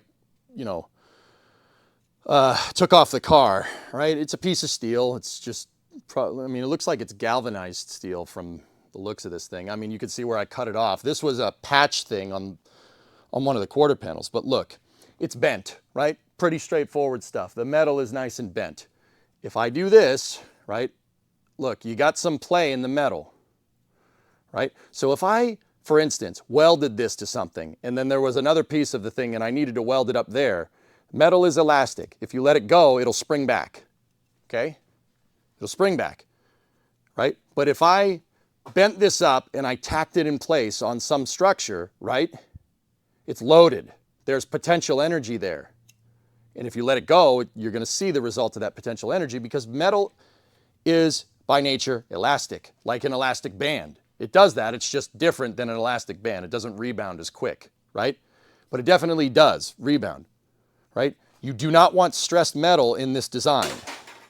You don't want stressed metal. For instance, if that pan, right, we're not clear to the right frame rail. If I push down and welded it, and I welded the trunk pan in bent, right? If I wanted it to line up right now, I'd have to really push down on it to get it to weld. That's bending your trunk pan. You're putting potential energy into your trunk pan because it's elastic. It's basically a loaded elastic, like it pulling a rubber band all the way tight. Now, when your car's driving down the road, if there's stress in the metal, basically if your rubber band is proverbially stretched, right? If it's stretched, those forces will manifest themselves when the car is driving down the road, and it'll handle like dog crap. It really does affect the handling because all the bits of metal on this car are integral to the structure.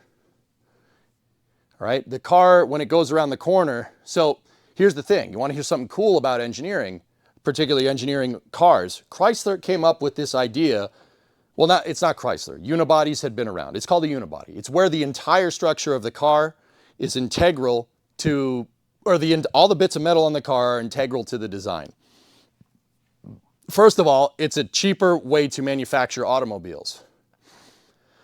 The reason why is because everything is made out of what's called sheet metal. So it's very thin sheets of metal that they stamp, right? And they stamp and they weld it into a shape that's strong. So the car is cheaper to manufacture. 2, that same elasticity that I'm telling you guys about that I don't want built up in here, if everything is tried and true and everything is nice and straight, when the car is going around a corner, it's going to ride better because that metal is elastic. When you're going around a corner, you're going to see some flex in the entire car. The whole car will flex a little bit. It has a little bit of play in it. And it uses the metal elasticity in the entire car to basically, it'll bend a little bit, but then it'll spring back. It doesn't want to bend too far, right? So it uses elasticity to basically keep the chassis nice and rigid. The chassis won't bend out of shape too much in one direction or another. Now, it's probably not as good as having a dedicated frame and then a body on the frame. That's the ultimate form of rigidity, but having some flex in your chassis does make for a smoother ride. It really does. No car is made body on chassis anymore except a pickup truck or a semi-truck or something. Every car nowadays uses a unibody, does this. It does this exact thing, where the outer panels on the car are integral to the structure because it makes for a better handling automobile. That coupled with better suspension design, but that's another story. So that elasticity to the metal, I can't have stressed metal. You can't have bent metal in here because honestly, when you go around a corner, some of that metal might decompress or it might pop or it might sway a little bit. And that's adding forces into the chassis that the chassis is designed to dampen. It'll make the car drive like dog crap. That's the truth. This is why I'm so anal retentive about getting this right. Because this is, like I said, this right here is the foundation for the entire back of the car. I don't want the back of the car swaying like crazy when I go around a corner. If there's bent metal, it could flex too far in one direction or flex too far in another direction. And it could break stuff. You could stress pop rivets up here. You could break welds in other spots. All right? How the load gets distributed by the car. Chrysler did tons of analysis on this in the early 1960s. And how the load gets dispersed through the car is it's quintessential to get this perfectly straight. Because if you don't, it'll break. You'll go down the road and this thing will pop off, or the fender will bend out, or it'll just break, it'll pop a weld open or something. So yeah, that's why this is important to get this right. And I learned about metal elasticity and stress relief from the aerospace program, dude. I learned it from spaceflight, which is cool. And what I like to do as a STEM educator is I like to take stuff from spaceflight and kind of show you guys the applications of this. Stressed metals and stuff, and sheet metal, because rockets in the 60s were made out of sheet metal too, if you really want to know. It's just aluminum sheets. And then they were TIG welded together. Stressed metal is absolutely a thing with rocket engines. Rocket nozzles, absolutely a thing, but it's also a thing with cars. What's the difference though? I mean, one's a rocket engine, the other's an automobile, obviously, right? The difference here is the tolerances. The rocket engine really you don't want the rocket nozzle to sway around a little bit, so it's important to de-stress the entire nozzle design with rocket motors, to make sure that when the rocket fires, it doesn't bend in the wrong direction and blow up. That's absolutely a thing. That's why a lot of rocket engines have stiffener rings on them. Like if you're a SpaceX fan and you're watching this stream, you know the vacuum Raptor engines that are on Starship, they have stiffener rings on them for this exact freaking reason. Because firing up the rocket engine is going to introduce a lot of vibrations into the nozzle. And the nozzle only really stays nice and structurally strong when there's a bunch of explosion in it being shot out the back. It wiggles around otherwise. And if you have stressed metal, it's going to wiggle in a way that you don't understand and it'll break it. They figured that out during the shuttle program in the 70s when they were testing shuttle engines. But de-stressing rocket engine nozzles goes back all the way to the 50s. So what I do is I read about stuff and I learn about it. I read about stressed metals and welding and a bunch of other things, all the things that you're going to need to figure out how this car works, right? You read about it. You go watch videos about it. On YouTube, there's a plethora of resources about Chrysler unibodies specifically and getting them perfect. I've read every freaking, I've seen every freaking video about that. I know exactly what is needed.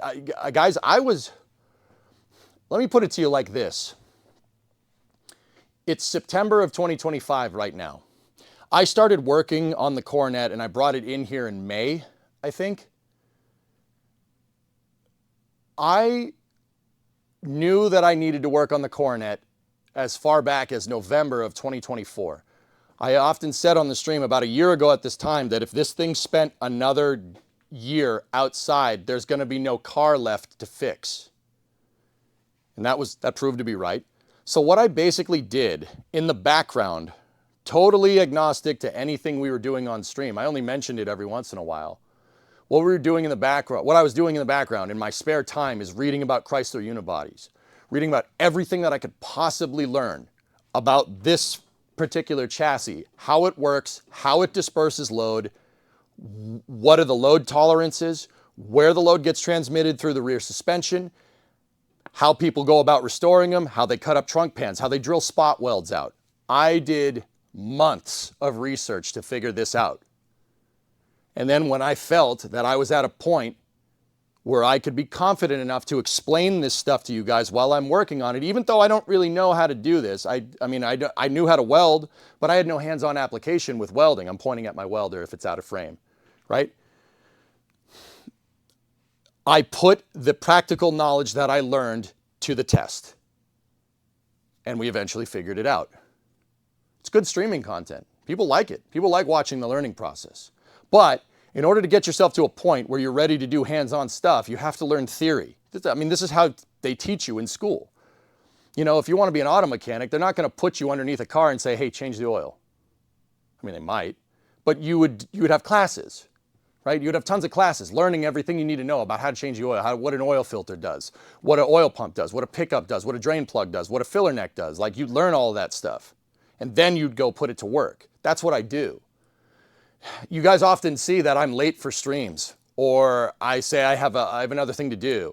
I have another thing to read about. Guys, I'm inadvertently planning content out months in advance because that's what you got to do in this business. And that's what I like doing. It's the plus side is that's what I enjoy. So, I mean,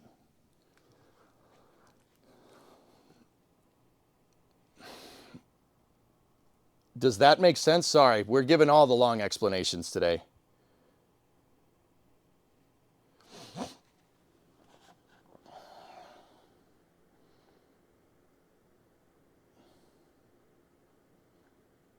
We need more streamers like this.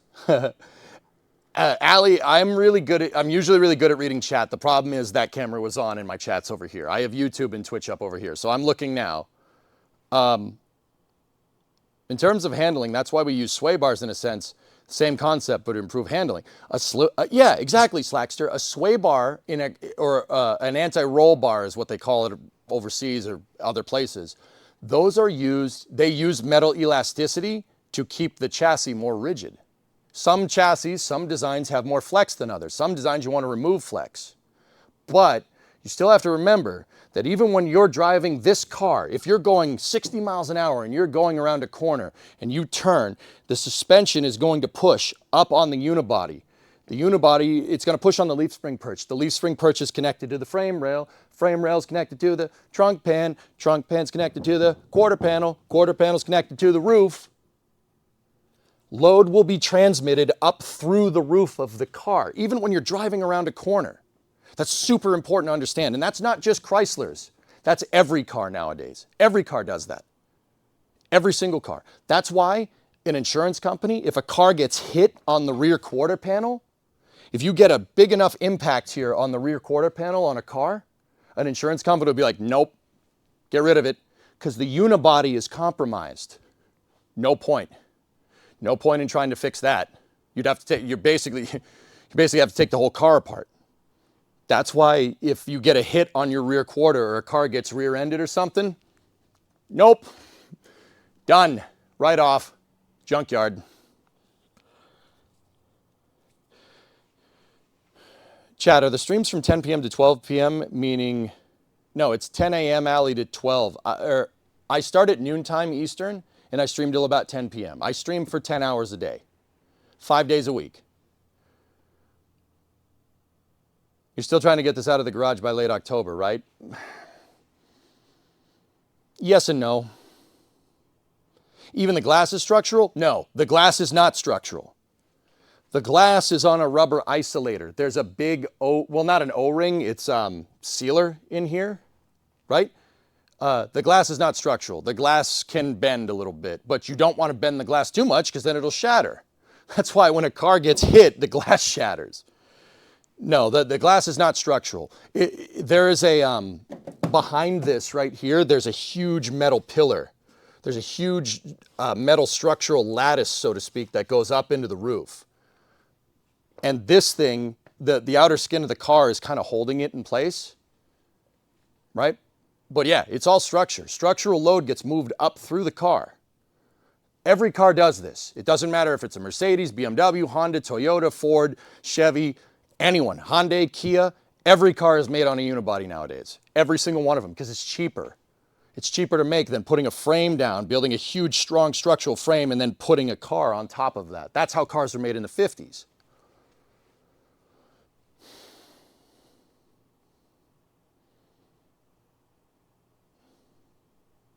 Trucks are made that way now. Yeah, exactly. Trucks are still made that way because trucks need to be strong because it's a utility vehicle. Well, we don't treat them like utility vehicles anymore, but then... All right, let's get to work. So I gave you guys a little bit of a premise on what we're doing. We need to get this all perfectly straight, dude. This all needs to be right. It needs to be perfect. Or at least within an 1/8 inch tolerance. That's 4 millimeter. It needs to be right. 4 millimeter is the tolerances that was called for from the factory. Right now, our trunk pan is just a little bit out. We're not going to need to do much modification to this thing, but we're going to need to do a little. So let me get one of my cameras set up here and I'll show you.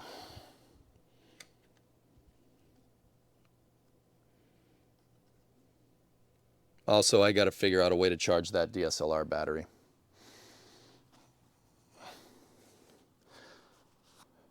Insurance totaled my 2024 because it was pit moved on the right rear quarter panel. There you go, Shogun. A hit here compromises the structure of the entire car. That's why it's a write-off. Don't even bother. I mean, you could sit here and you could try to bend the metal back into place, but if you get hit here, because this is designed to carry structure, it's going to bend metal over there. It's going to bend metal on the other side of the car. It's going to bend metal on the front of the car because the way the structural load is designed to go through the automobile. That's really important. So a hit here, you basically bent the entire foundation of the car. You cracked the entire foundation of the car, so to speak. That's important to understand. Okay, so let's get this trunk pan out and I'll show you guys the rails. If this thing looks absurdly heavy, well, it's because it is. Yeah.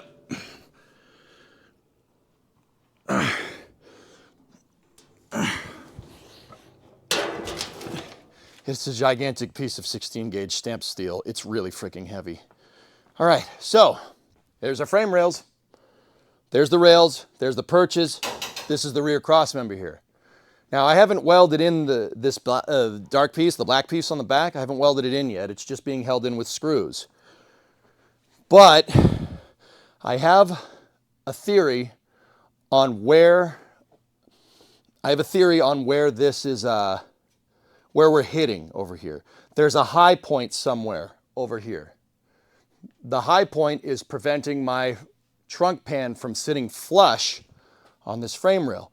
There's about an 1/8 inch gap, which, once again, probably push it down there, it'd probably be fine. Probably be okay. But I don't want to bend the trunk pan. Bending the trunk pan could, like I said, screw up the entire structure of the car. You don't want stress. You don't want a stressed piece of metal. That's bad. No stress here. We need to be nice and relaxed and loosey-goosey. You know what I mean? So let me get the other camera and I'll show you guys specifically what I'm talking about. Okay, so this is the rear leaf spring perch right here. This is the frame rail. You could see that I did do some welding in here. I did replace this part of the frame rail because when I took the car apart, there was no frame rail back from here back. It was all rusty. The old rear cross member wasn't even there. This was all gone. What happens is salt from the wheel in this design gets shot up in here and it kind of lodges and stays there and it basically rots the structure of the car from the inside out. Good times. So I replaced this and I put tons of rust preventer and then primer in here to seal up all this metal. When we weld it and stuff though, we're gonna need to fix that. Now I did go a little ham with the angle grinder off stream here to try and smooth this edge because I thought maybe right here was our high point. Now don't get me wrong, my weld is still there. This is still strong. It's not going anywhere. But I realized, so if you see that there's red paint marks, I don't know if you guys can see it too well. There's red lines. I put a paint marker down and then I put the trunk pan on it to try and figure out where is my high point. Something in this area here is keeping my trunk pan from sitting flat on here. It's actually kind of like up. It's not by much, it's maybe by about that much, but that's just enough to be out of tolerance for my taste, right? So we're gonna have to figure that out. I think I ground this all down, right? And it was still up in the air. I'm pretty sure it's this tab right here. So see this little tab? I took this leaf spring perch and I compared it to the stock leaf spring perch, what was here before I replaced it. This is all brand new. If this looks like it's in really good condition, well, yeah, it's because I replaced it. This right here, specifically this cylinder, see right there? That's where the leaf spring hangs from. That's the perch. That's it right there. And then the rest of all this metal is here to disperse the load from the suspension going up and down through the frame, and it's supposed to flex. This is an exaggeration, but that's what it's supposed to do. Can you see it moving back and forth? That's what it's supposed to be like. It's supposed to flex back and forth just a little bit. And the metal elasticity will force it back true. So this is all replaced. So I have the one that was on the car originally. I got to go find it and I got to show you. Let me take a look. It's over here in my pile of tetanus. I mean old metal.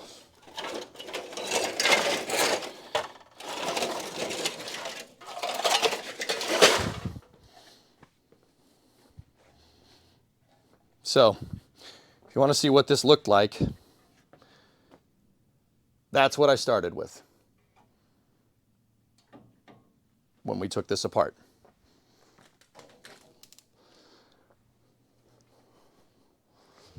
It's not ideal.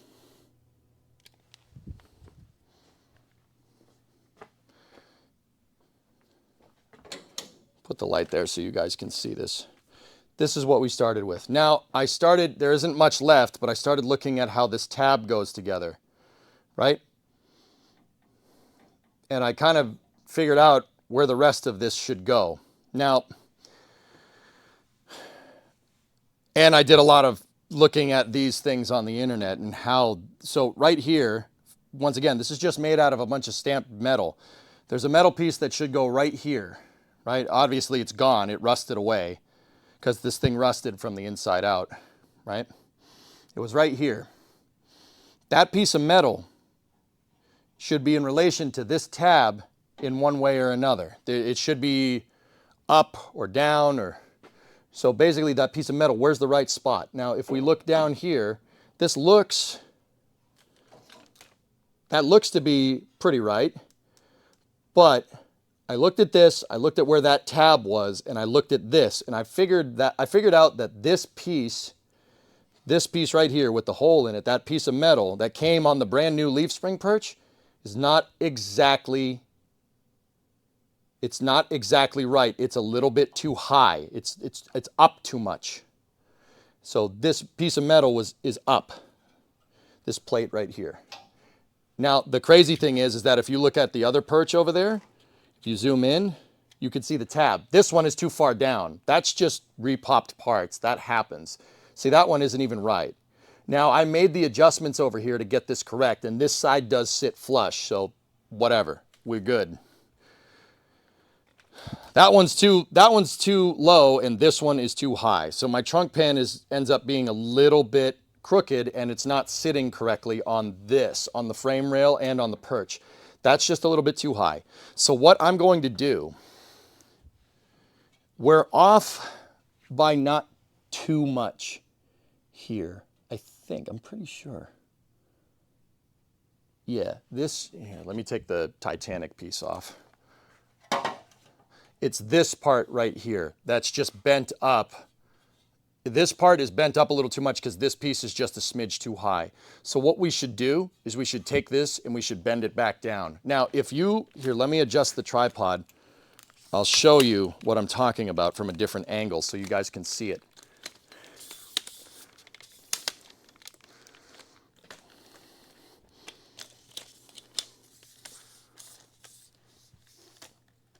I mean, that's a really nice shot of the ground, by the way. I'm sure you guys appreciate that. So let me bring you up right here. Now, see, now look at it. So I know what you're going to say. This tab right here is the high point, obviously, man. There's a relief in the trunk pan. There's a recessed piece in the trunk pan to take into account that tab. So I know that there's like a beveled part right there that takes into account the tab clearance. So it's not this. So now look down the edges. This edge is actually pretty good.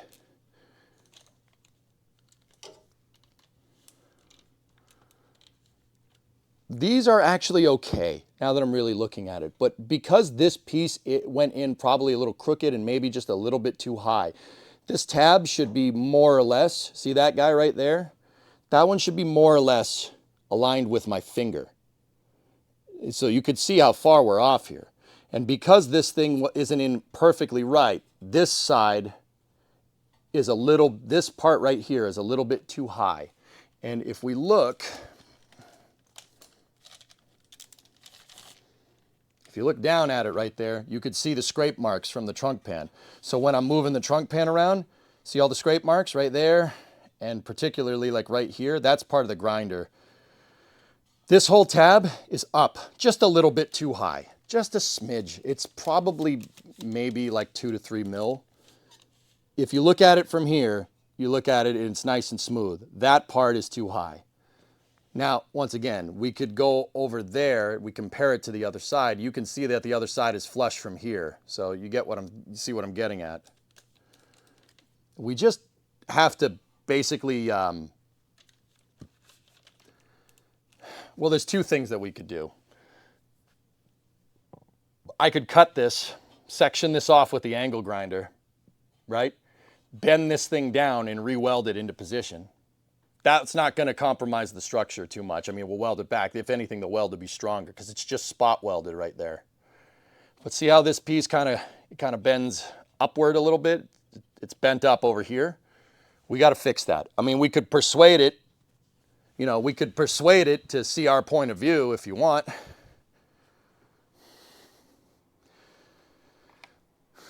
That means hammer it into position. We could do that. Just hammer it around. Because once again, these pieces that come, the reproduction pieces, they're not exact. You're never going to get factory spec because the reality is that these cars were made by hand on an assembly line, so they're not perfect. That's why they have such wide tolerances here. Heat it and then bend it. We could heat it and de-stress the metal and bend it with the hammer. That's probably what we're going to do, Strick. Hang on, I've been talking a lot. I'm going to get a bottle of water. Hydration low. Hydration critical. Hammer and dolly work. Basically, Tigris, yeah.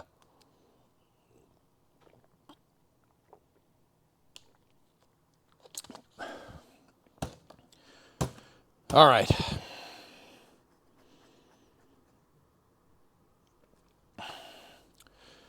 So, I'm going to get my hearing protection. And let's get to work. So, we're going to need a hammer and dolly. I have metalworking hammers. Let's get at those. That fridge gives nice, cool water. Oh, yeah.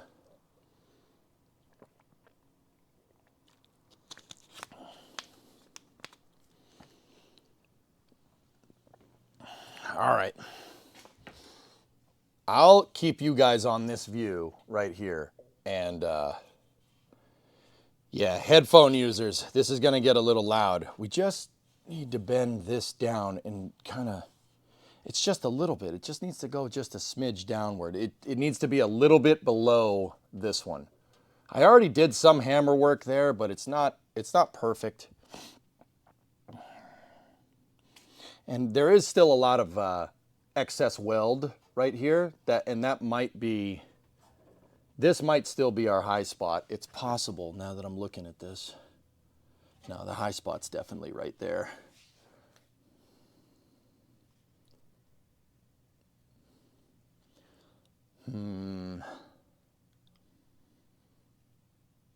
There's just, the problem is that there, when the trunk pan is on, I really have no good way to look up where my fingers are. I mean, except looking up there, but you have no depth perception when you're looking at it straight on.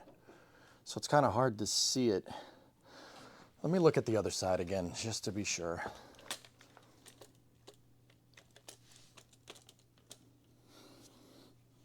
Yeah, it is. It's just a little bit lower.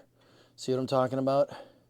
This is just it's actually even, it's pretty much parallel, right?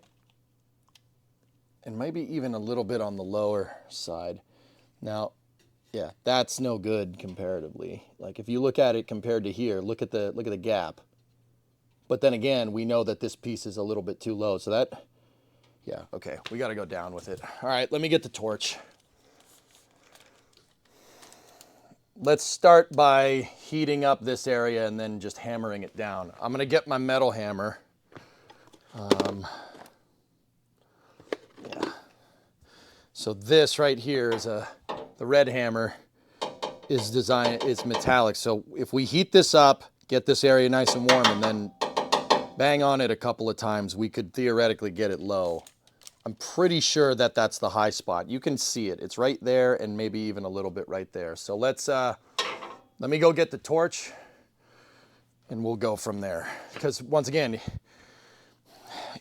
back to metal de-stressing. Heating this takes the elasticity out of it. So, fire!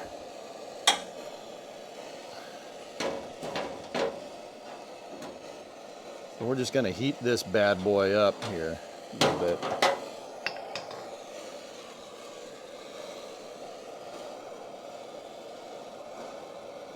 If you bend metal without heat, it stresses it out.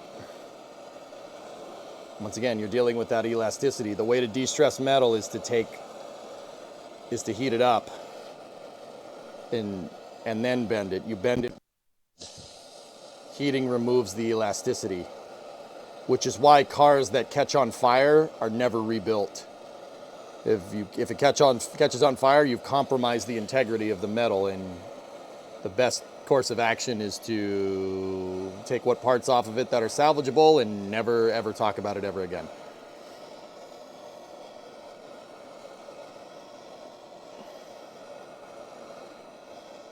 I'm burning some of the primer off here. That's what those yellowish flames are.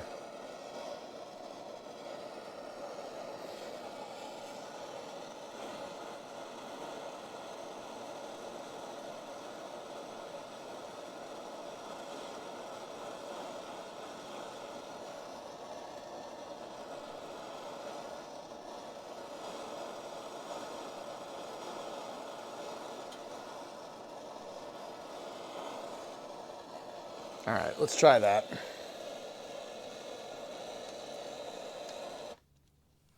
Okay, headphone users, this gets a little loud, okay?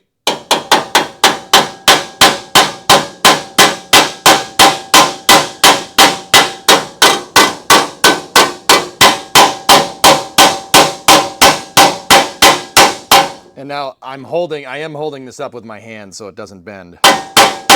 Or so the rest of the car doesn't bend.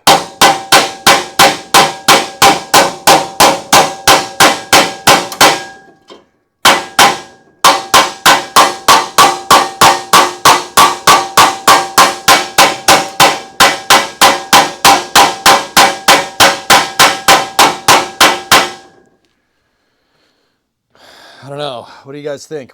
Did we get it to go down a little bit? I think we definitely have.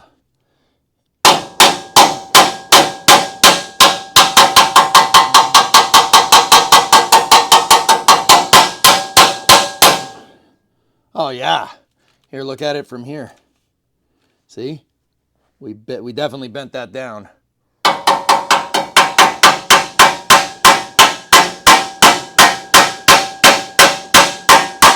All right, cool. You don't want to go too crazy with this, right? So what I'm going to do, I'm going to put you guys over here and let's get that trunk pan back in there and see if it fits.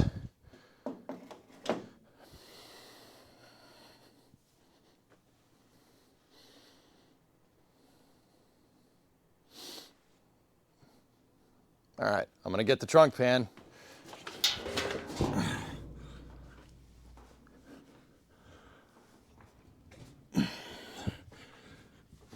Oh, okay. Come on, baby.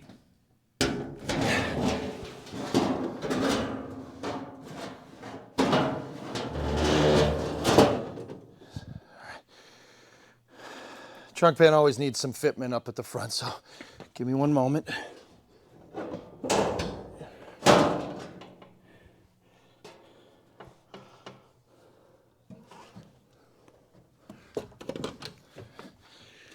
Just making sure we're straight on.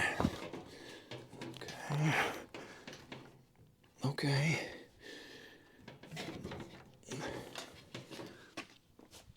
All right. So I need another persuading thing here. Just get the rubber mallet here because sometimes you gotta. But you see what I mean about the relief for that tab right there?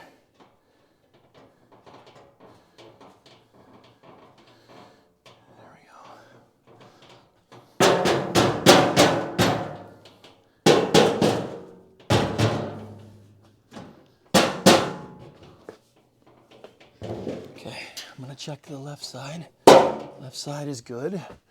Right side. We're close. Come here.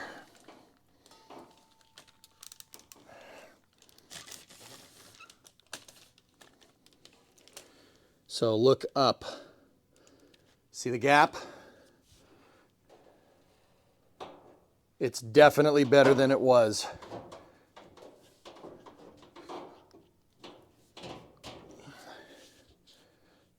See what I'm talking about? There's just a smidge of a gap right there.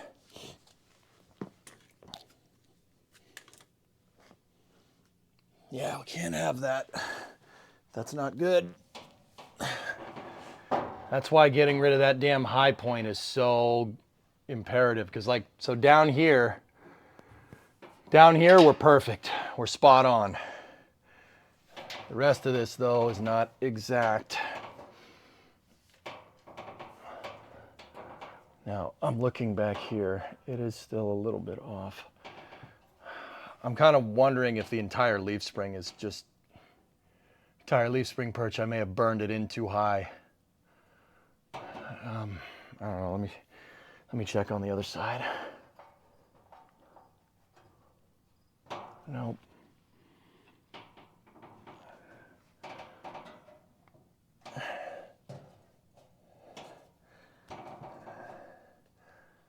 Okay. All right. So fellas, here's what I want to do. Here's what I'm going to do. I have the rear cross member screwed in. I'm going to undo the screws. And I want to just be absolutely sure that this thing, the rear cross, so that's this piece right here with the peepholes. I want to make sure that that is absolutely, I think we cleared it. I think now we're sitting on this thing. So I'm going to get this off. I'm going to double check its measurement. If it's not exact, we can undo these, and these are just temporary. They're just self-tappers. We just weld up the holes and make new ones. So I'm going to get a screwdriver. We're going to pull this thing off here. And see how it goes. It's kind of annoying because this took a long time to get this right. I did it off stream. Come on, baby. I see how that doesn't want to come out.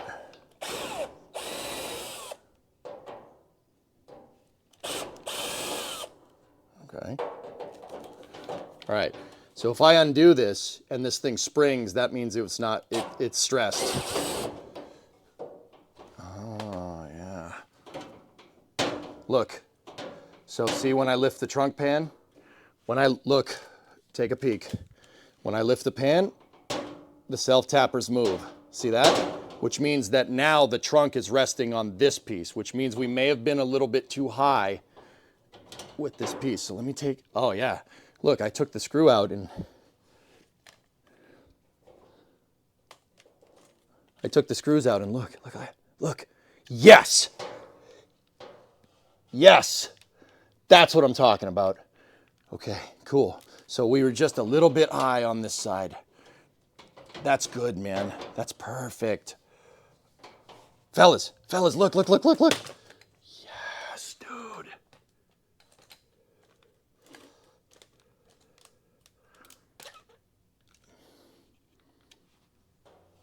Oh, yeah. That's what we want. Okay, so we were just a smidgicles off here with this, which means, yeah, the leaf spring perch might just be a little bit wrong. But, oh, yeah. So all we got to do now is just move that bad boy into position. Make sure our clearances on the rest of this are good, and we may have nailed this, guys. I nailed the high spot. We got it. It's just there's a little bit of gappage right there, but that's because when I drilled this, I bent it a little bit. We can all that's close enough to be able to get it flush.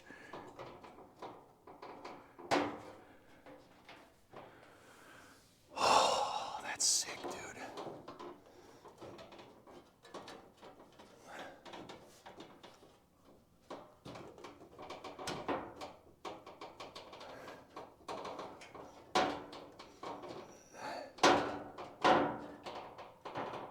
That's definitely better, but I think we can fiddle around with this just a little bit more.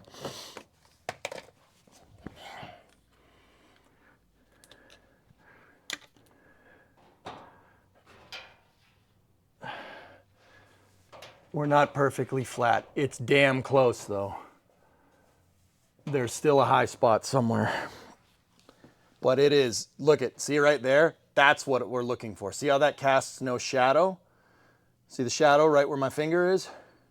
There's no shadow there, but there's shadow down there, and that's because there's a relief there for a cross member. That's why that's there. But see right where my fingertip is? That's what we want. I'll show you the other side just for comparison. See, when we turn this around, turn the light around, see, no shadow because those are nice and flush. That's what it needs to look like. So this is just from here on out, this is just fiddling with this until it's right.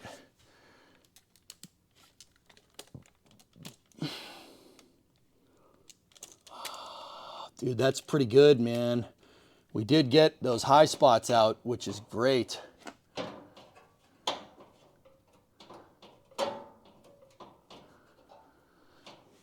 Let's take a look at the other side. Yeah, that closed up. Yeah, for sure, man. Let's take a look down the other side of the rail, like over here. Yeah, that's not great.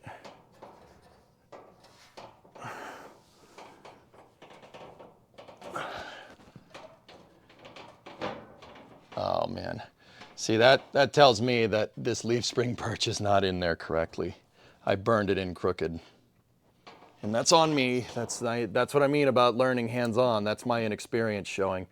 I should have measured it. I should have measured the leaf spring perches to the trunk pan when we did this. But that's, once again, my inexperience. How about the rest of the rail? Here, hang on. I'm going to send you guys a little bit further in.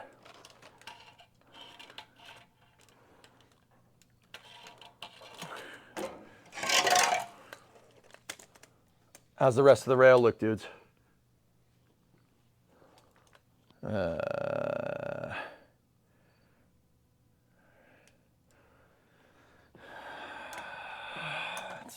That's better, but it's still not flush. It's flush up there, but see, we're still dealing with a lot of clearance problems.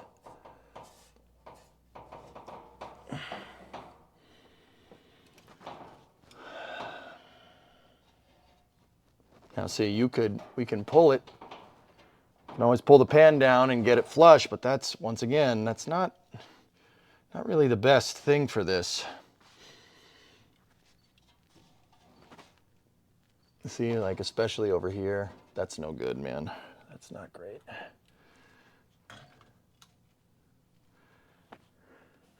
We're getting there, but we still have a high spot. It's not much. We're narrowing it down for sure.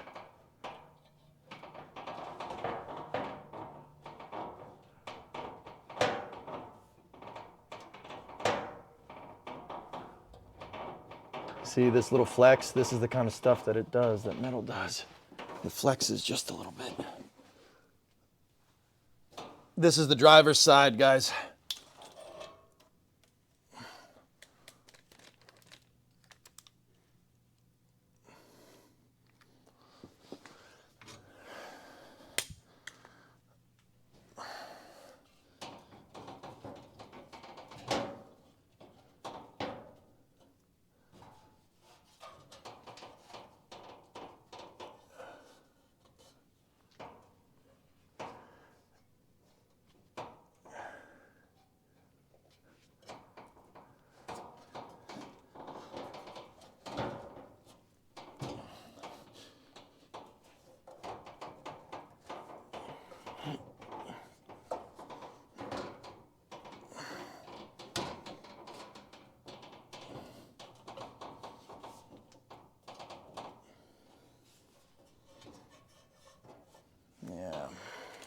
So, guys, from what I'm looking at here, I may have burned the leaf spring perch is a little high, like what I was talking about, but I may have burned it in crooked. It's not bad. It's just a little ways off.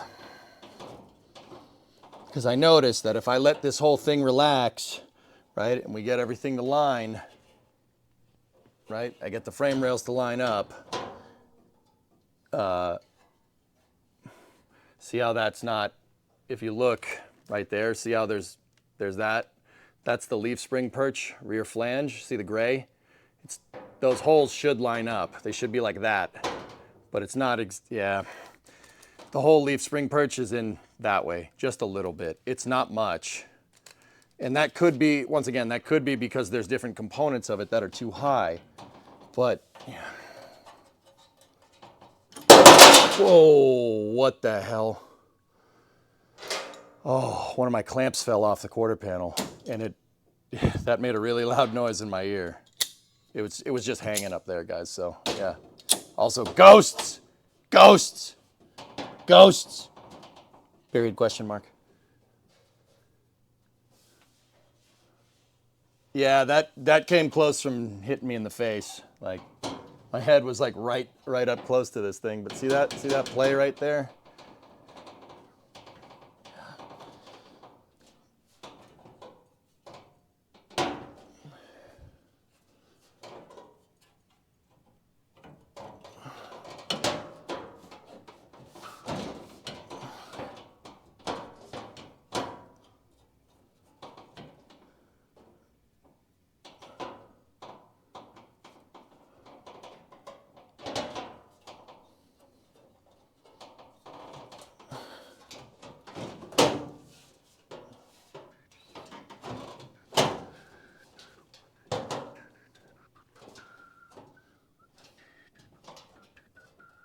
I got the accordion song stuck in my head again. Okay, I'm just checking for everything to be nice and flush here. That's actually pretty good. Pretty good. Now let me, let me get one of my Magna levels. Put that right there. So where is level? Down is level. Right there. So that's level, and that seems to be lining up with the quarter panel. All right, so we got level. We're level right there. It's a little bit over to one side, just a smidge. Oh.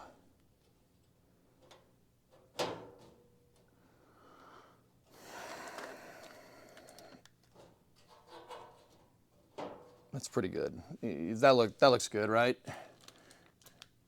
Double check me, fellas. Oh no, we're off to one side. Hold on. Right there is level. Huh. Oh man, that's way off. That woke you up? Sorry about that.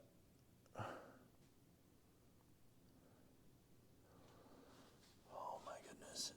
Now, what I'm going to do is when this is all level and everything is just kind of sitting here, I'm going to check. I'm going to put my hand up in there and we're going to check for clearances to the frame rail flange. I'm going to check on all sides.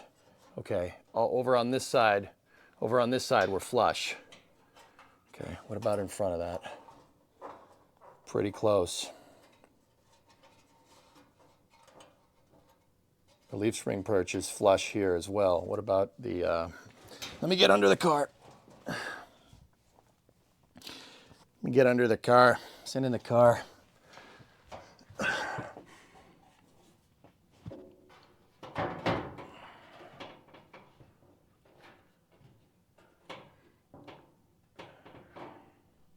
I need the light, dudes. Give me one moment.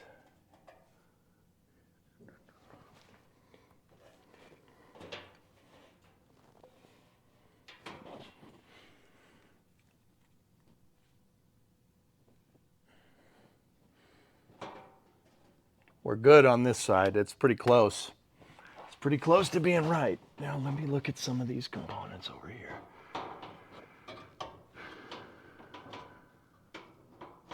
Oh, look at that. Yeah, the spring.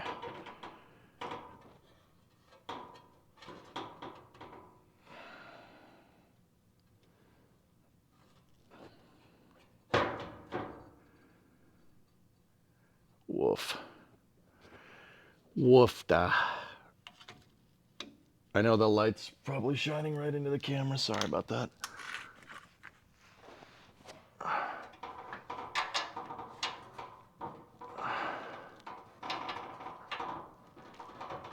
This small fiddling with this is fine. Like, once again, I just wanted to make sure it wasn't too much.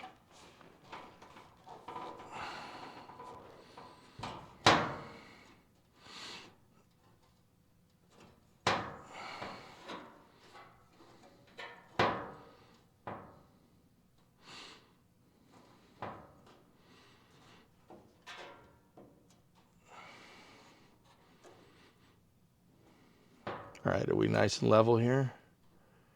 That's level right there. So what if we pull this down?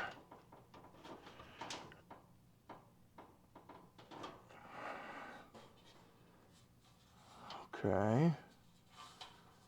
What I just don't understand is how I burned this thing in crooked. I measured this thing till I was blue in the face. I mean, the only thing I can really default to is that the spring perch is not straight. And we did see that on the other side, so.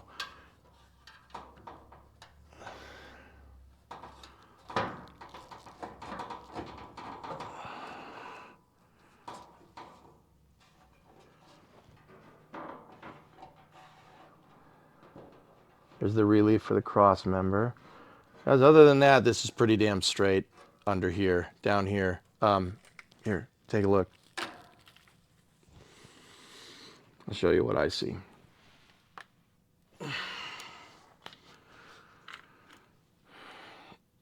See, that's all pretty good. The gray needs to be flush to the black right there, and it's pretty good, man. Oh, we may have lost signal. Hold on.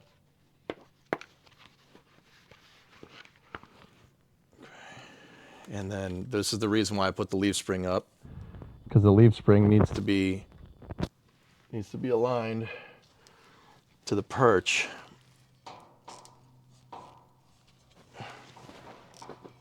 Yep. Not aligned up and down, just aligned on this axis. And yeah, that's pretty much right. Now, the only place where we have play is right there, but if I bend that up, I mean, that's, once again, I think this piece might be bent. But we can always hammer this piece up. Everything else seems to be pretty flush, dudes.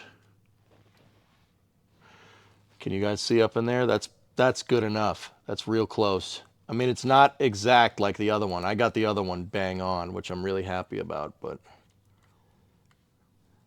let's see, like up in here, we got a little bit of play up in there. There's a little bit of a gap. I can feel it. It's hard to see though, but the shadow is a good way to indicate it.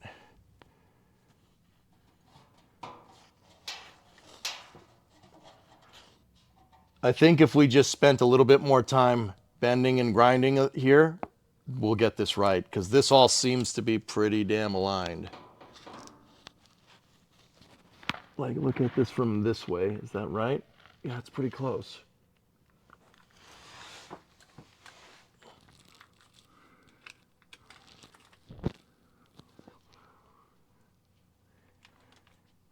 That's perfect. There's a relief here for the cross member. There's a cross beam that goes in this channel right here. So there's supposed to be a gap right there. There's supposed to be no gap basically right there. Yeah, that's pretty good, man. Cool. All right. You may have lost the camera for a second. Sorry. It should be back now, though.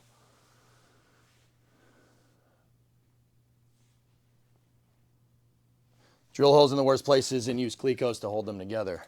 I'm gonna do that, Hellfish, after we get the worst spot is just the so there's a little piece. It's that gray piece. See that? This thing. That's where the worst clearance is here. See that? I will do that. We could heat that and then self-tapper it through from the top down after we heat it and get it right. There's some crazy things here though that I'm like super worried about. Like, look, see that? Oy. But the interesting thing here is that if you look at the level, you look at the bubble, we're level. Which means that that bracket came bent. And I mean, it may have been a combination of it not being perfect, which does happen, and then me not getting that exactly right. We can drill new holes though, I ain't worried about that.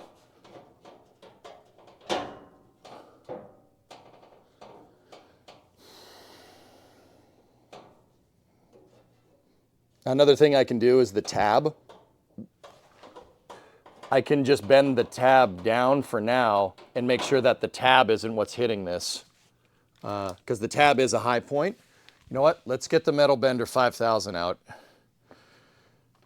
And my cross member isn't completely in position, so I'm going to take the Metal Bender 5000 and we'll just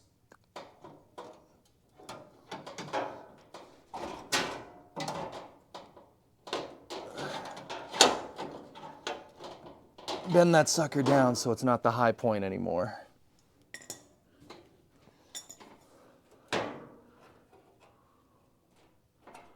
Oh yeah. All right, let's just get this all nice. Get that all level. I mean, that's not perfect. It's not perfectly aligned, but she is close.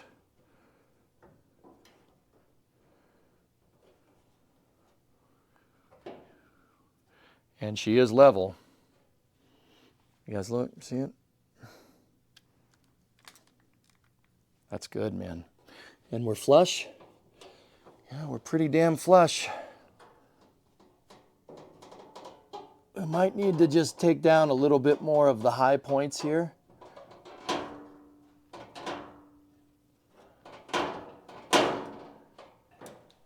And yeah, then I think we're good. I might need to drill some new holes here. Drill some new holes in the flange. Right here. See, our gappage right now is way better than it was.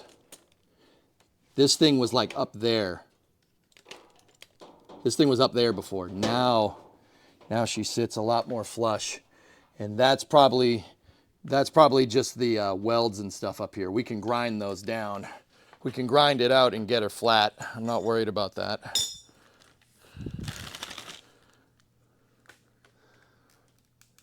That's good. Good. Good.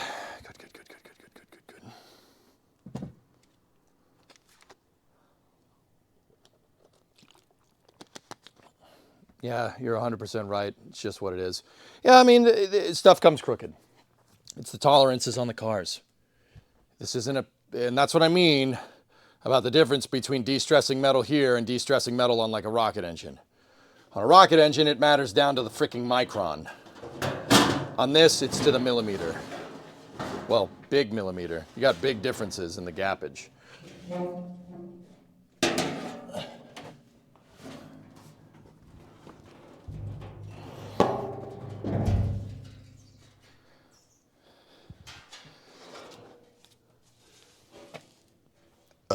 Excuse me.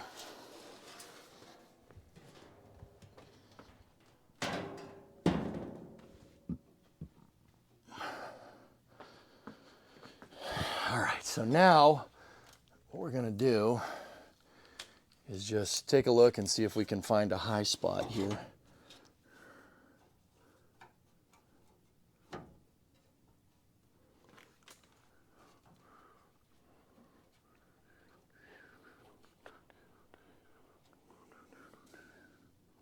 Yeah, there's a couple of high spots here.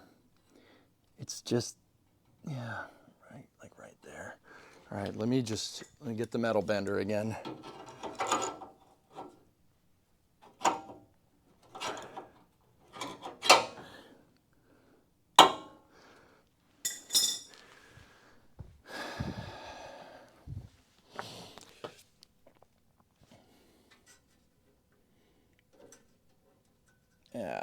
I went a little bit too hard on the metal right there, but that's okay. That's not going to mess with the structure too much.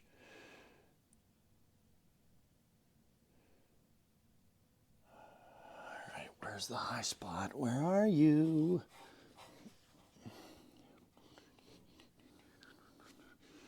There's a little bit of a high spot right there. See, we can use this. If we put this down,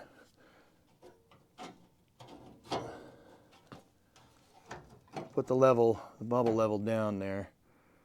Oh, look at you. Okay.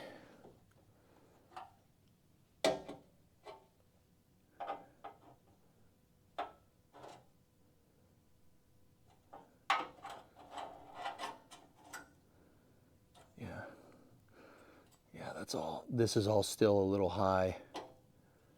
Look at it right there, guys. Can you see that? Look at that. It's way off. Yeah, this needs to go down. Okay. This frame rail required way more metal work than the other one, dudes. Just on a side note, it required way more.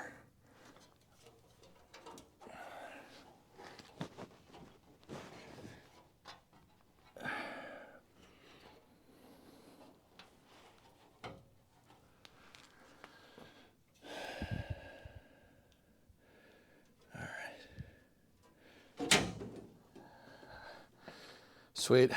We're honing in on it, guys. I'm actually pretty happy. Big differences on big machines. Yep. We're taking bets on how many times the trunk pans comes in and out. Oh, geez. Yeah, you guys are going to be here for a while doing that.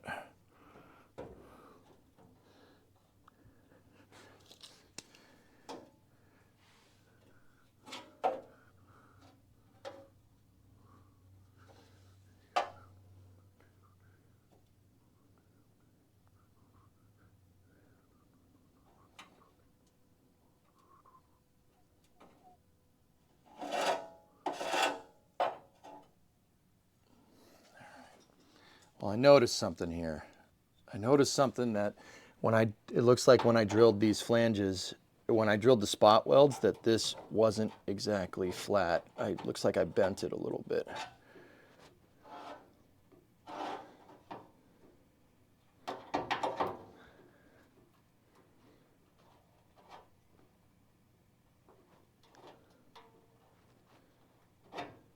Just get this nice and flat. Should be good. That's got to go up just a little bit.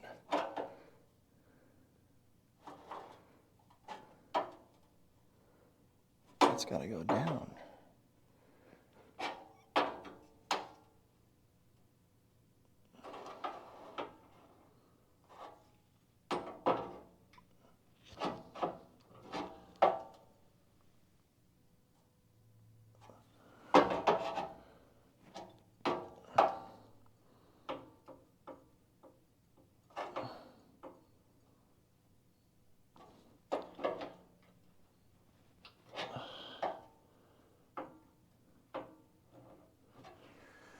Just making sure that's all nice and flat. Hammer and dolly should be able to help us there. So yeah, let me get the hammer and dolly, get a flat edge, and then just make sure this is nice and smooth. So fellas, you're gonna get a lot of loud noises here in a moment, okay?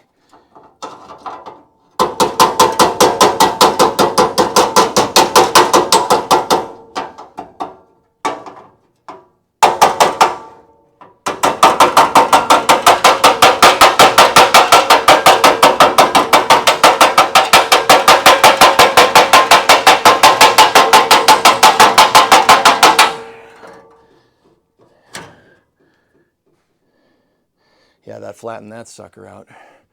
Now the thing is, I can't really get the dolly piece in there to flatten that flange. Let me heat it. We got to heat that. Give me 1 second.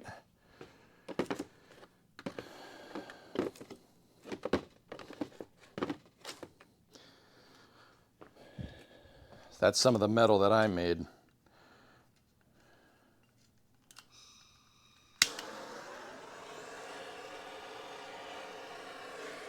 Just tap it in. Just tap it in. Just give it a little tappy. Tap, tap, tap, taparoo.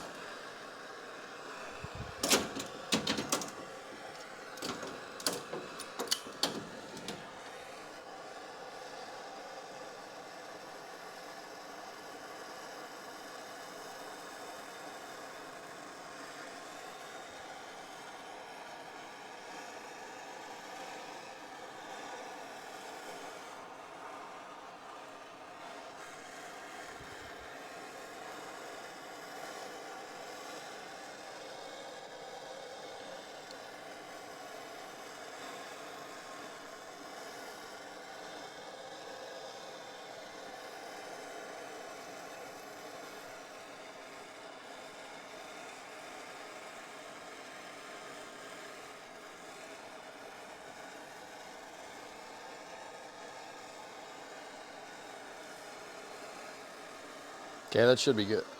Should be good. Headphone users.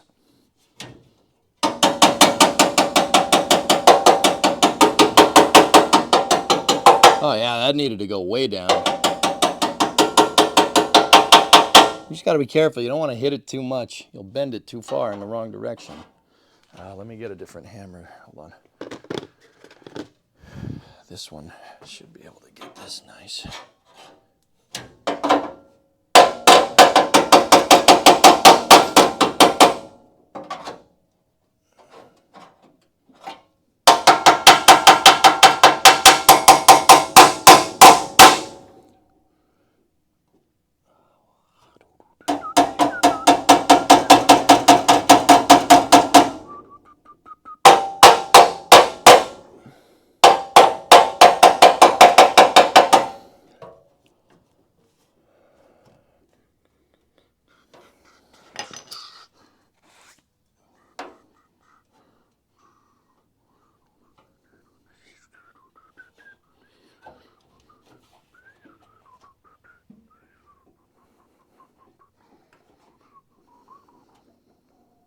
All right, I think we got a lot of the high points here.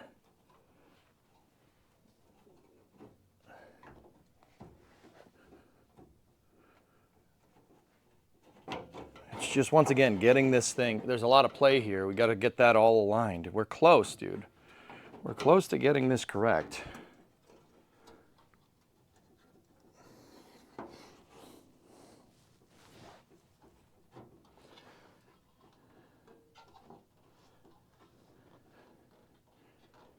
All right. One of my self-tapper holes from my other from the other alignment is lining up with everything right now. Where did I put the self-tapper screws? Where's the self-tappers, guys? Where'd you put them? Oh, stepping on it. Nice.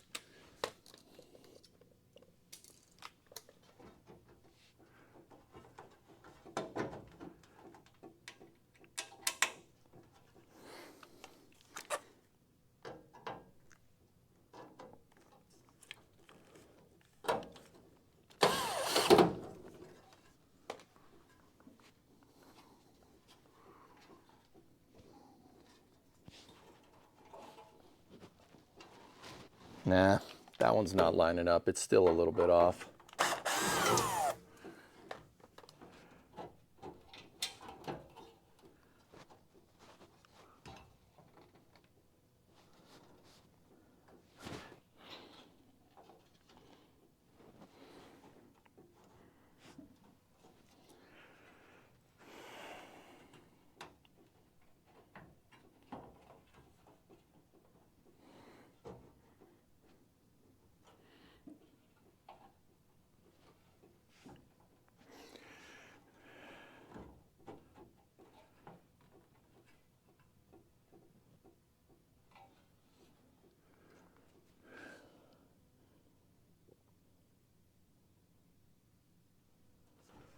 Okay, all right. We're aligned with one hole right here, and I have a level that's in the center of this. That's over here. It's on the center of the cross member. What I'm trying to do is use the level on the cross member to figure out the final home for this damn thing. But I'm worried that, it's hard to see this without the trunk being here,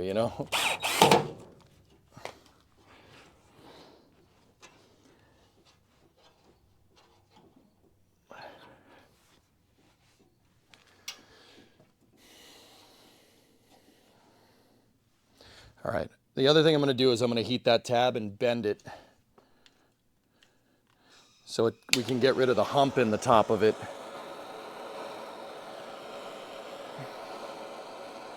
But this is it, man. This is what it takes to rebuild one of these things. That's what I wanted to figure out. And I see why not everybody does this. This is not easy. You have to be very, very patient. Fire!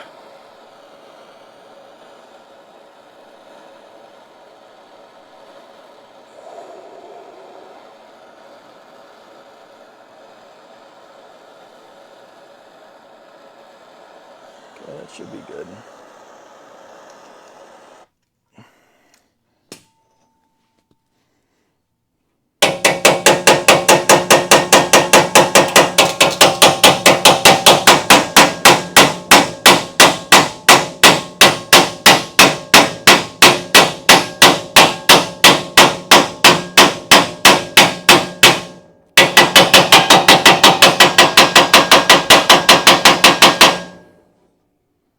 Good.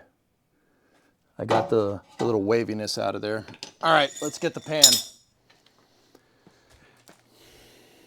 Pan goes in, pan goes out. You can't explain that.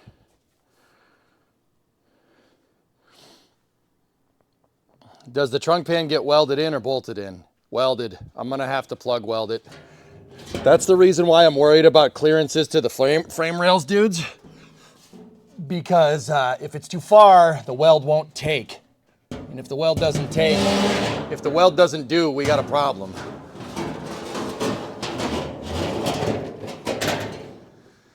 As per usual, it's getting stuck. It gets stuck over here on just a little bit of the rusty wheelhouse. There we go. There we go. That's the noise we wanted.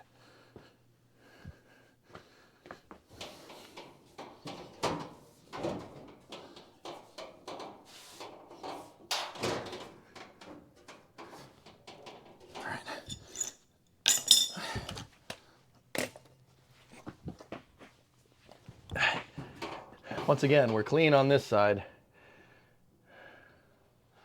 That side's good. Oh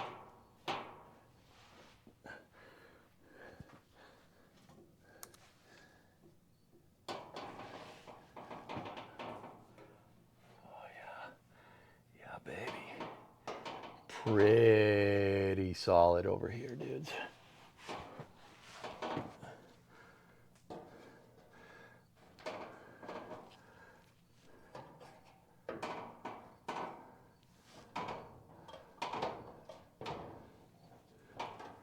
I'm looking, the clearance in the center is not great. Hold on. Hold on a sec. I need a punch. I need a punch. We're gonna have to go at this with a punch to get them right. Give me 1 second.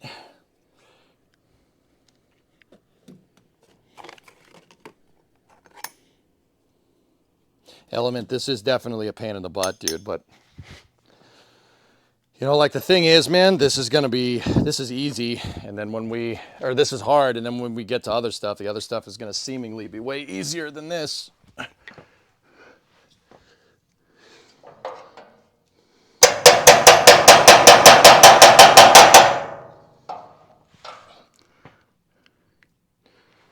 Get stuff in your eyes.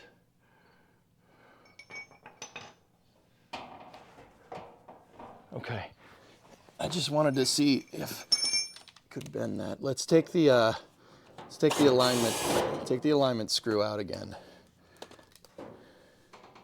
And just make sure we have play right here and just set this sucker down without that, to make sure that this isn't clearance, this isn't causing the clearance issues. Clearance.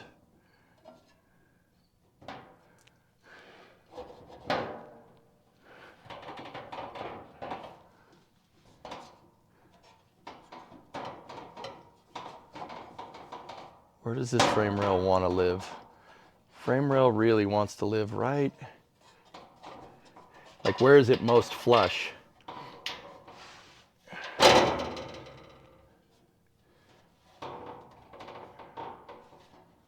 Frame rail is most flush basically in that position right there.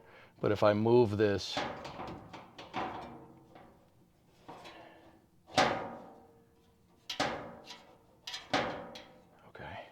all right, so there's a flange right here for attaching other components. I'm gonna bend it down just for now so I have a little bit more clearance.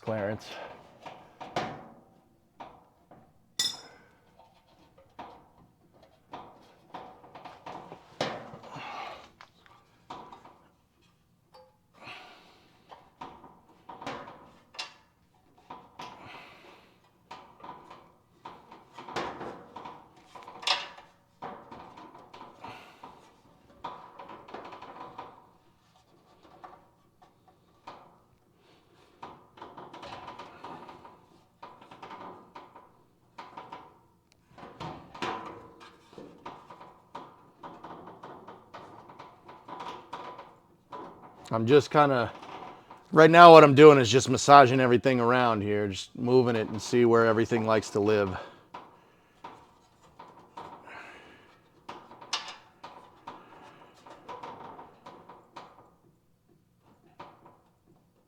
Right around there seems to be this frame rail's happy place.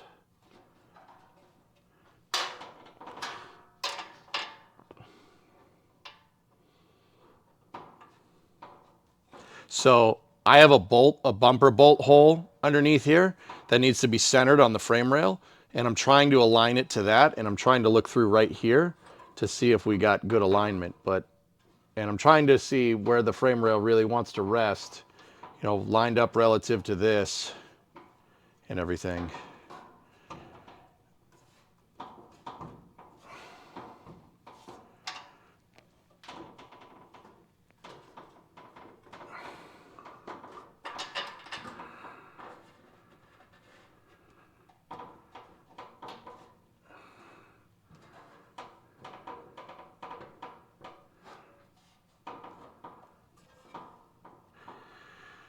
We also got to take into account that this frame rail was very damaged. I repaired a lot of it, so it wasn't even connected to the back of the car when we started, dudes. It wasn't even connected. It wasn't even close. The frame rail was gone basically from about come on, microphone.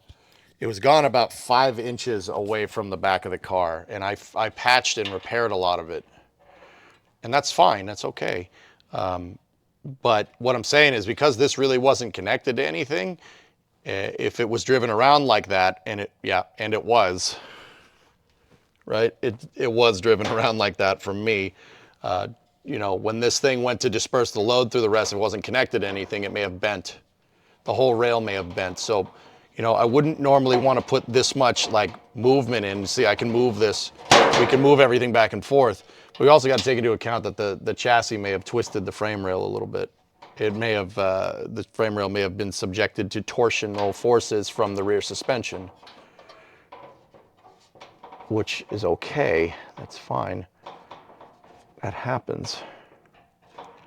That's getting there, see, it wants, if I bend this in, if I take the whole frame rail and kind of bend it up and in, that's really where it wants to end up. And that gets us pretty dang flush.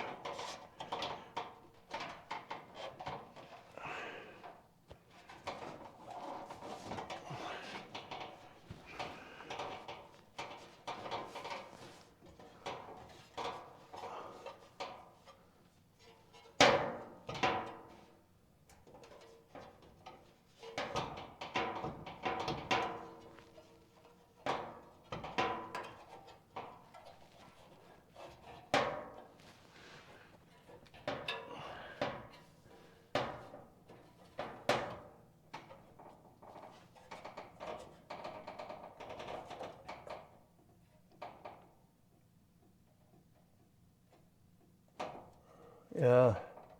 Okay. I mean, look, we're not even aligned. We're not even close there. That gets us more in line there.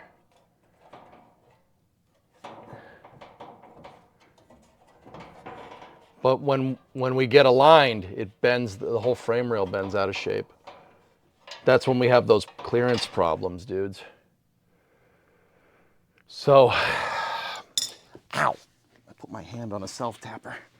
So here's the thing, what do we do here? Do we align the frame rail because it might be crooked, or do we get the frame rail sitting pretty on the trunk pan, level the damn trunk pan, which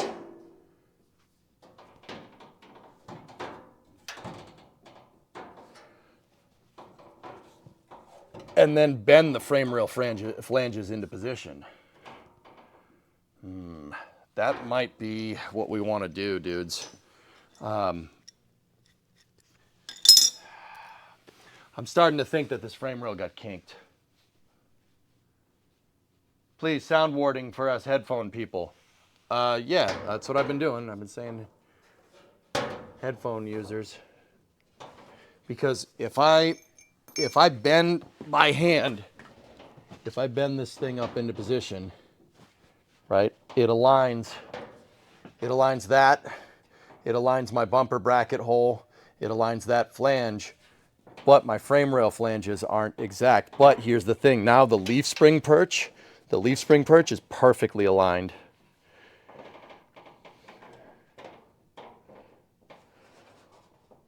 You know what? Give me some of my clamps. Hold on. Let's try this.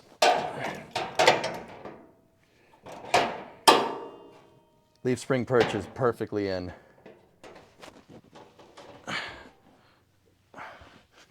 So that little front gray piece, guys, I used a clamp to hold it in position. And now let's take a look.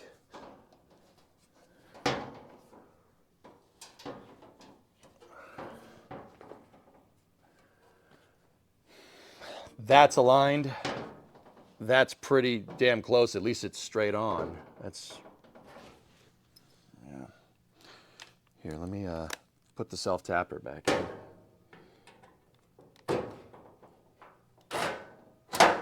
Or I could just, drop it. That works too. Dropping it is nice.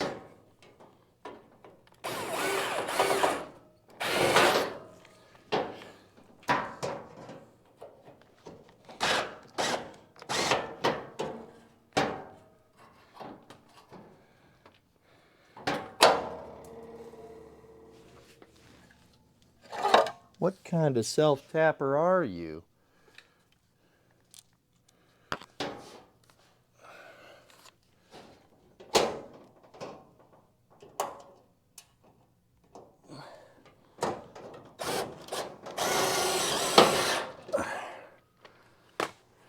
Well, that's not right at all.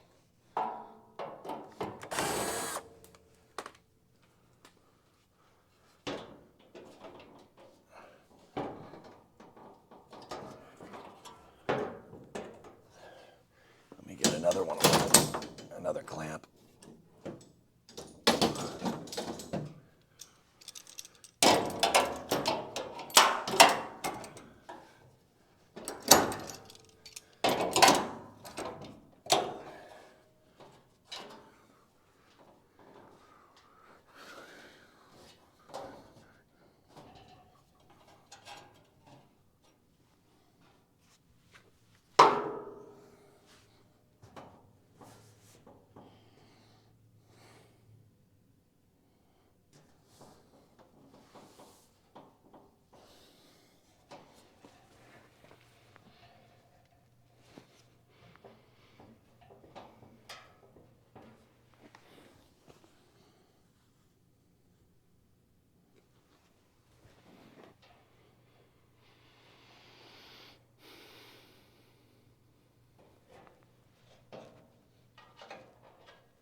Yeah, okay, we're making progress.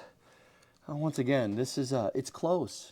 now once again, it leads me to believe that we might be chasing a high point on the frame rail. So let me, but then again, I did bend the entire leaf spring perch up into position.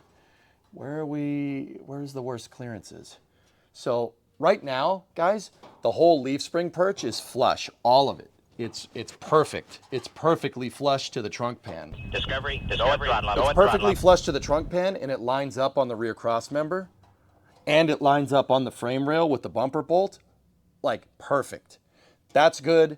That's good enough. We can bend that metal into position. That tab's in the right spot. The other tabs on the other side are in the right spot, and we're level.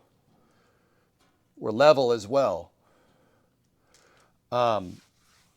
The only thing now is the frame rail flanges. So the little lips of metal that go down here, they aren't exact. They're damn close though. We're right back to kind of where we were with square one. Now, see, the repop pieces aren't perfect, dudes, but I know they're, hold on, headphone users. Headphone users again. Sorry, I'm just using my Metal Bender 5000. Thank you for the resub, whoever that was. I appreciate it. That tab is a little crooked from placing this on the ground. All this tells me is that, so all the repop parts are fitting like perfectly to each other. The only place where it's not fitting exact is actually the spots where we hammered it down. So that tells me that the frame rail was kinked a little bit.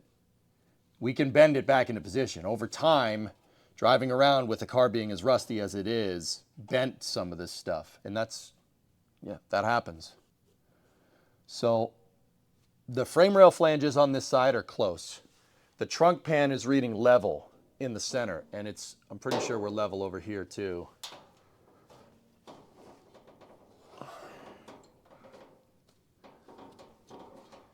Yeah. Yeah. We're pretty damn close, dude. Let me get the bumper plate brackets just to make sure we're square.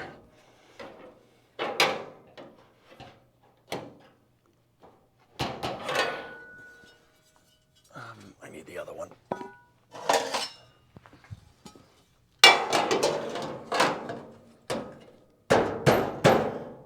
This piece is supposed to be welded on here. It's a reinforcement plate that ties everything together for the bumper.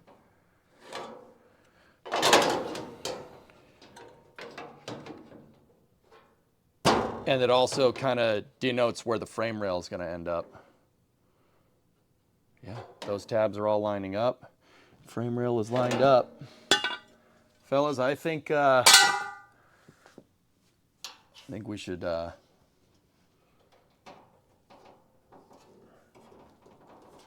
mean, this is pretty close. Actually bending, like I said, at this point, either my leaf spring perch is welded in a little bit wrong, just a smidge. It's like enough to be within tolerances and stuff. And yeah, judging by where the leaf spring is, it looks like it might be a little bit out, but that's okay. The rubber bushings will make up for it. Yeah.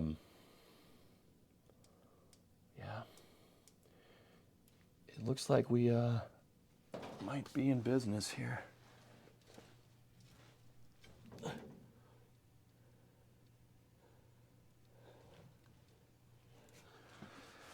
So what we would do is just nail this frame rail, not nail it, we heat it up a little bit and we de-stress it and then we get it flush to the trunk pan. That's really what I think we should do. Let me get another one of these clamps that was so generously tipped to the stream. Thank you, fellas, by the way.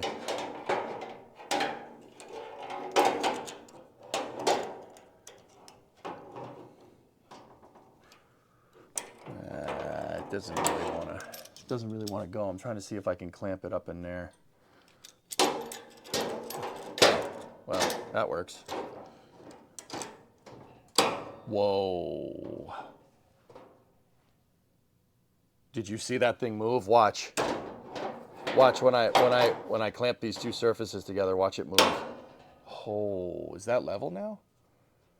Oh, nice. What about over here? There it is. That's it. That's it, dudes. We got it. We got it. Ladies and gentlemen, we got it. That's it. Are we flush? Oh, hell yeah, we're flush. Look at this.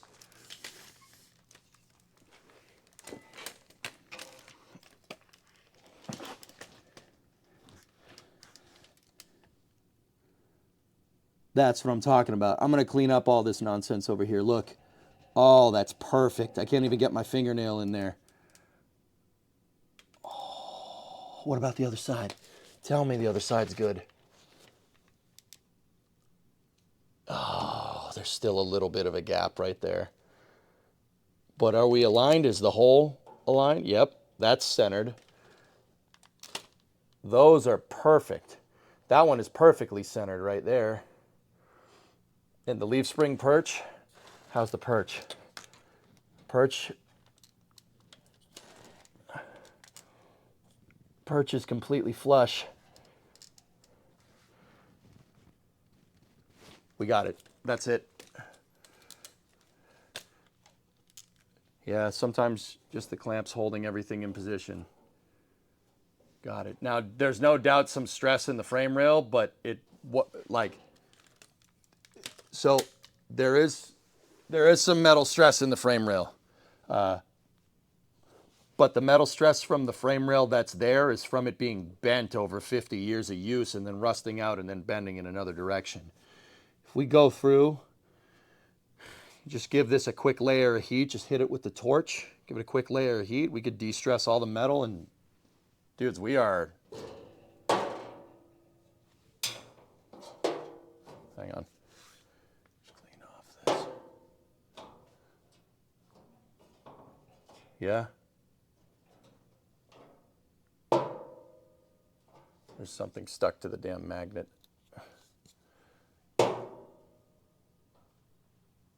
That's good.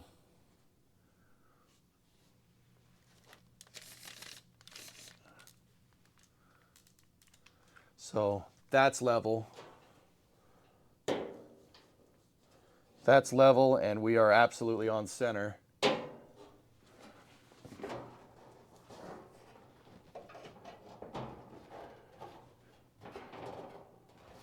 Now, if we just do the same kind of deal over here. Just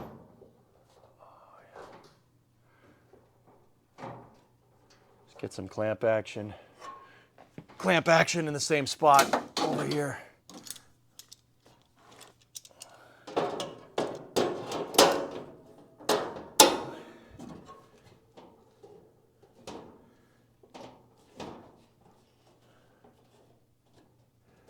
That's in the bubble, but it's not exact. This side is kind of bent just a little bit.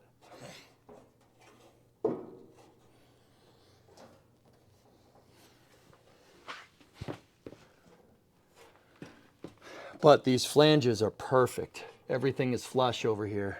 I don't even need the clamp. If we... Okay. I see. It's raising up the front of the trunk pan.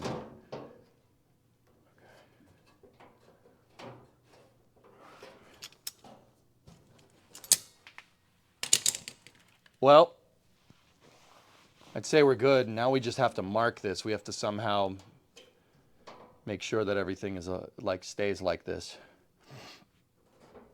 The problem is we got to take the trunk pan out again eventually, and that because. I mean, I got to fit other pieces. Why don't you get a longer level? It's because I'm checking it locally. I have a big Pittsburgh level right here, dude. Yeah, she's still reading just a little bit high on this side.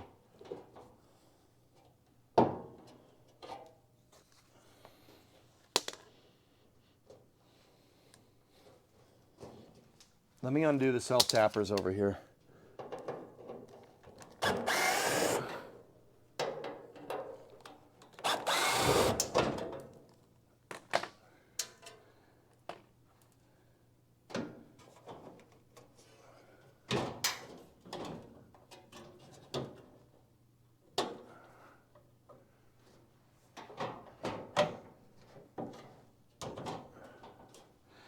Now I still need a... We still need to bring that side up a little bit.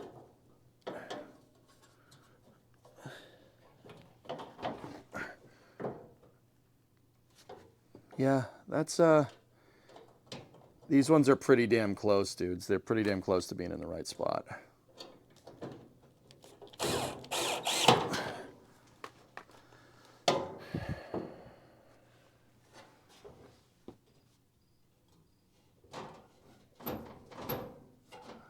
I think we're good.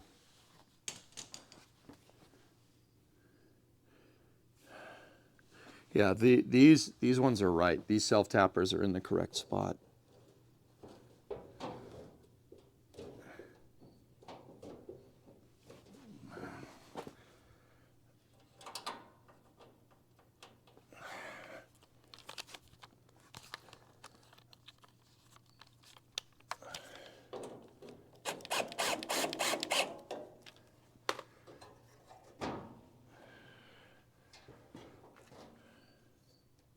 Okay, back cross member is level. Trunk pan is pretty level. It needs to go down on this side, and it looks like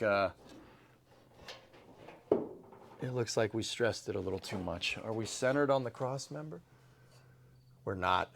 It's not centered. That hurts.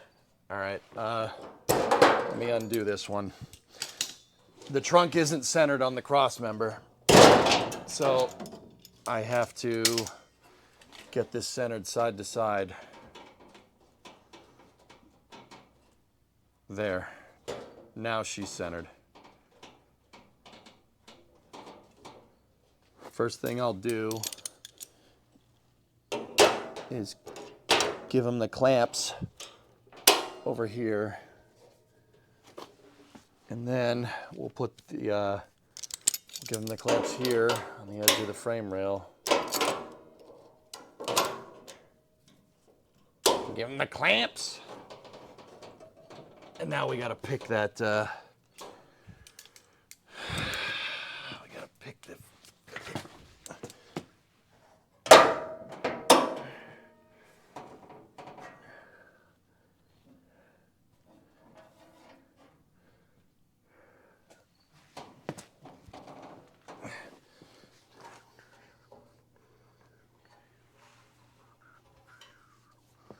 now let me just check everywhere.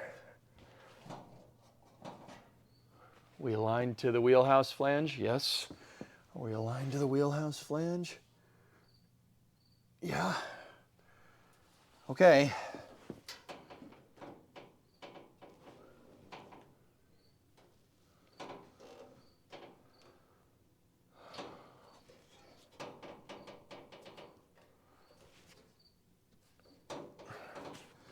All right. Let me get my other self-tappers. Put that self-tapper back in here because that hole is lining up. Oh, I just hit my finger on that. That's good for your knuckles. Don't worry, I've had a tetanus shot. All right.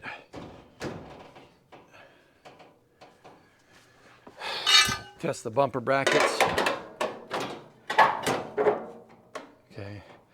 The bumper brackets should align me here. Okay. Bumper bracket there. Bumper bracket there.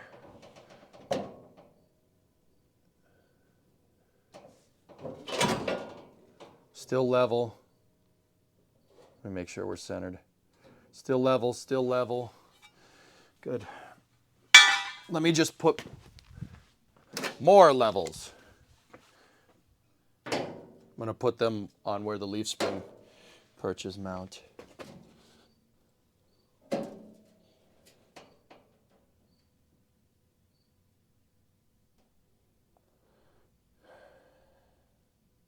That's not level. This side is. That's bent down a little bit. It's, once again, like I'm pretty sure I mangled the leaf spring perch in wrong. Discovery, go and throttle up. Hey, Space Pope, $20 super chat. Thank you. And Sneaky with an 85-month resub.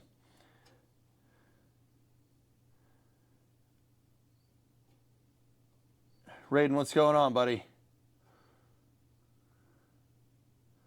Is this car numbers matching, Kuro? Yeah, it has the numbers matching engine in it as far as I can tell. This car got hit up in the front quarter, low speed impact, at some point in its life, and somebody took all the fender tags off. Yeah. Either that or the car's stolen. You know.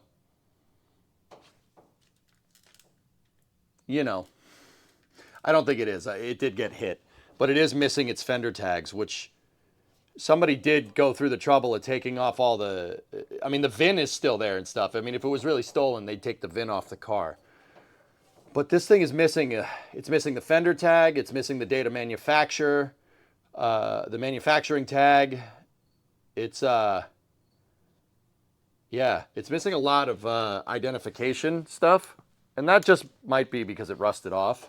But it did get hit. It was involved in a low-speed collision. The front quarter is not the original. I know because it's white. It's painted white. It's painted Mopar white. And somebody fogged the Mopar white with blue to fix it.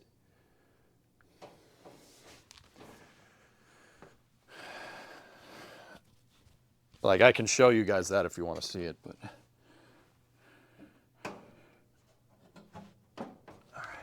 I'll check up at the front of the car. Front of the car.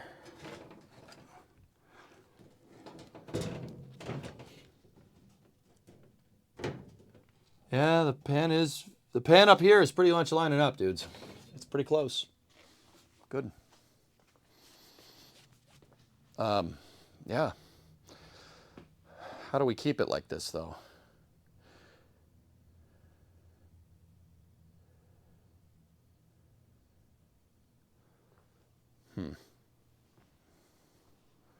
What happened to the safety glasses? They're right there. Yeah, the fender tags, Couchy. Cars have these old cars have a have an identification tag on the left front fender. Old Chryslers do, and it tells you everything about the car. It tells you when it was made, where it was made, what options it has.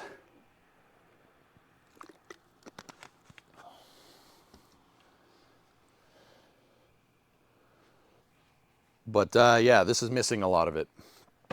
Don't get me wrong, it had the build sheet in it, so I know it, but yeah, this thing, I'm just worried that the left side, I'm a little worried that the left side of the, oh God, I don't want the Doc Brown here. Hold on, we gotta fix it, ready? It's still bad. I'm a little bit worried that the left side is a little bit jacked. Instead of clamping that like that, I should probably use a jack to push it up to the trunk pan. Because I did kind of, the left leaf spring perch it's a little bit out. It's a little bit tilted that way, or the driver's side. So like, let me switch to the other camera.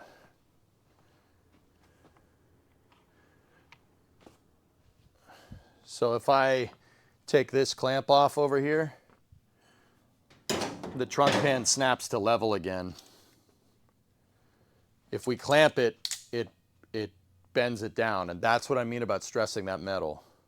Everywhere else, though, it seems to be okay. So basically, I gotta bend that leaf spring perch up into position. But let me just take a look at the rails again. Yeah, we're pretty good. I'll probably do this off stream, but what I want to do is go through this and bend the frame rail, which I'm pretty sure is gacked just a little bit. It's a little bit twisted because it drove not connected to anything. This is a lesson. We should have just replaced the frame rails, guys. We should have just replaced them. That's a novice mistake on my part. I was like, oh yeah, we could just patch them. No. it would have been easier to just replace them. I mean, getting everything all tried and true up at the front of the car, up at the front of the front suspension would have been a little bit on the difficult side, but at least the frame rail wouldn't be bent. Because once again, so if you guys see, well, not once again, I haven't really talked about this. See right here? See this, the top part of the trunk? See how it's a new piece, right? It's one of the first pieces that I put back together on the car. Thank you for the resub, whoever that was. Muppet. Right? See right here? This piece? It had to be replaced. The reason why, this piece rusted out. Water dripped into the trunk and rotted this whole area completely gone. It rotted that area completely out to the point where the back frame rail wasn't even connected to the rear cross member. And I, not knowing much about the structure of these cars, drove it around like that probably 10 to 15 years ago. Actually, about 10 years ago. I drove the car around, I took it to shows and stuff, and who knows what that did to that frame rail not being connected to anything. It definitely bent it. I'm pretty confident that that's what happened here. Because, you know, I would have said like, oh, I mean, I kind of have two prevailing theories. I didn't weld the leaf spring perch in correctly, which very, very, very much a thing. But here's the thing. The other prevailing theory is that the frame rail was bent from just floating in 3D space and driving the car around, right? And if that's the case, well, how would it have bent? Let me think. The suspension's pushing up on it, so it would be tilted this way, right? And we'd have to knock it back. And if I welded the leaf spring to it when it was bent this way, right, and we knocked it back, the leaf spring perch is going to be down, which is what it is. That makes more sense. Okay, so the second theory is that, yeah, it's bent. It's not a problem. The thing is structurally sound. We'd have to figure out a way to remove the stress from that metal. Just heating it and cooling it in certain areas where we got to figure out where the stress is. Heating and cooling in certain areas could do it. I can do that off stream, and I'll report my findings, right? Yeah,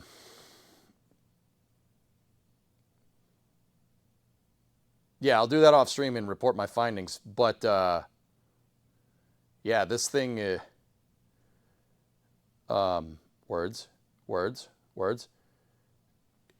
I'm inclined to think that the frame rail is bent because all of the new parts that I have, the new left leaf spring, the new driver's side leaf spring perch, the cross member, and the trunk pan, those are all fitting together like a puzzle, right? The only thing at this point that's a little misaligned, and it's just a little bit. When I say that frame rail bent, I mean it bent just a tiny, tiny bit, maybe like 1 or 2 degrees bent this way, but it did bend it.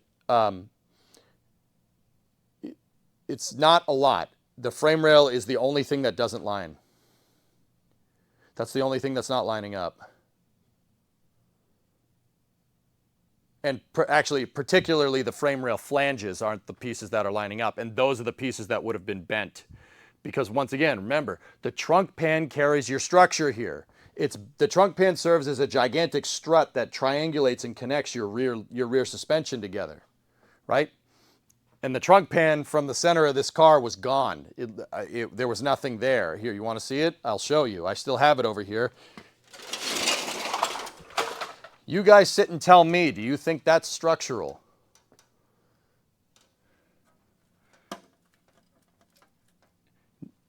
No way, dude. Not a chance. There's no way that that's structural. I mean, this was the good part of the trunk, by the way.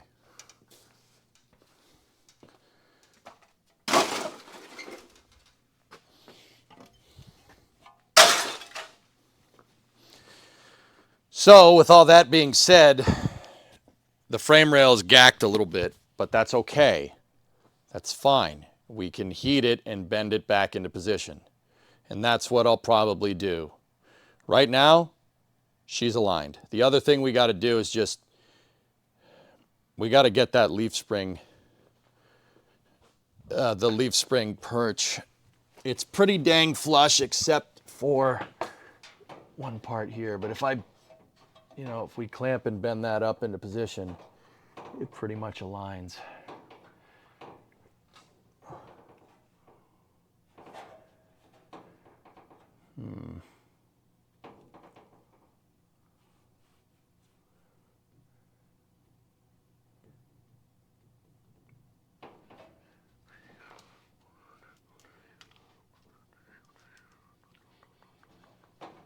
Yeah.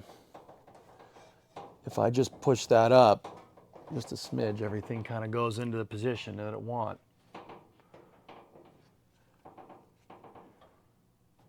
I don't know, dudes. Do we undo all of our spot welds for this thing and re-weld it back into position?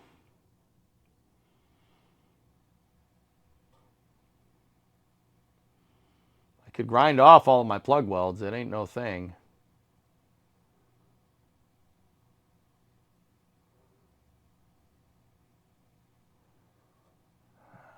I really wish I fitted the trunk pan when I did this. It's a miracle I got the passenger side right off the bat, dudes. Or do we clamp it and just de-stress the metal and heat it in the right spot to get it right? I mean, that's the two kind of choices that we have here. What do you think I should do?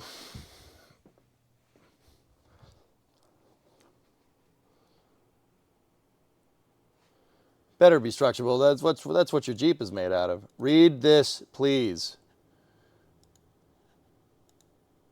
I've done several restorations, my man. I hope you just assemble all the pieces tacked together before you set anything in stone. Yeah, that's what I'm going to do from now on. But, well, yeah, that's basically why I'm going through so much trunk fitment, dude. I burned the leaf spring perches in without fitting the trunk pan. So, once again, that's on me. My fault. Won't happen again. I don't know.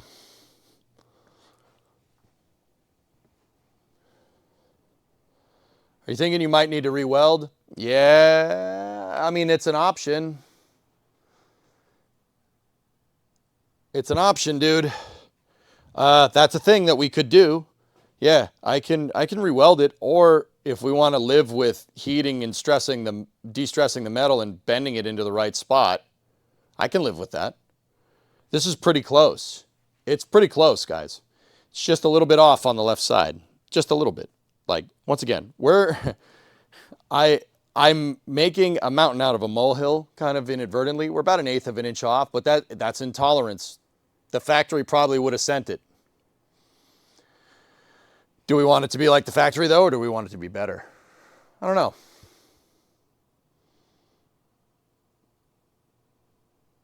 Whatever you do at this point would still be better than the factory. Yeah, like I said, the factory would have been fine with this. They would have just bent it into position and just called it a day. And that's that's probably sufficient, dudes. It's just I can't kind of get over the fact that, like, why, if we're here, why not make the extra? Why not do the extra work? But then again, we're talking about a very, very close tolerance here in general, so. Like, it's not much. We ain't talking about much extra movement here.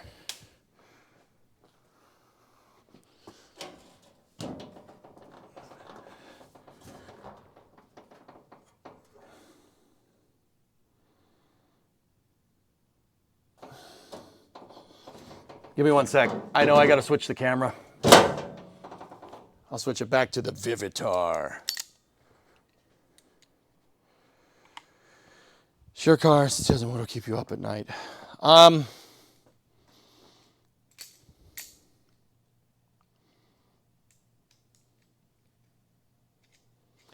I'm not going to lie to you, dude. With the 5.7 Hemi, I want to put a 5.7 Hemi in this. Well, not want to.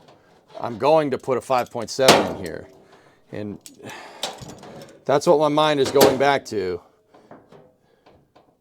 5.7 Hemi is, we're gonna be rolling in that thing, dude. I mean, even if I just put the 5.7 in here, that's 300 horse. That's way more than the 318 was in there. That 5.7 Hemi bone stock is making what a big block made in the 60s. So I just keep thinking about that in the back of my head. The more we dial this in right now, the better. But the flip side of that is that I really don't want to undo all my damn welds.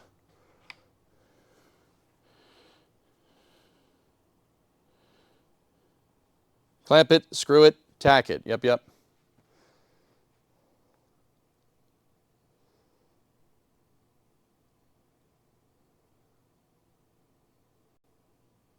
My 74 Duster has a 5.7 Hemi with a 518 transmission lockup and overdrive. Nice, P. There you go. Yeah, that's cool, man. I have an 04 Dodge Ram sitting outside in my shop over there, and I will take the 5.7 out, and I want to put the 904 that's in here. The 904 will bolt to the 5.7 Hemi. I think early we'll do that. Yeah,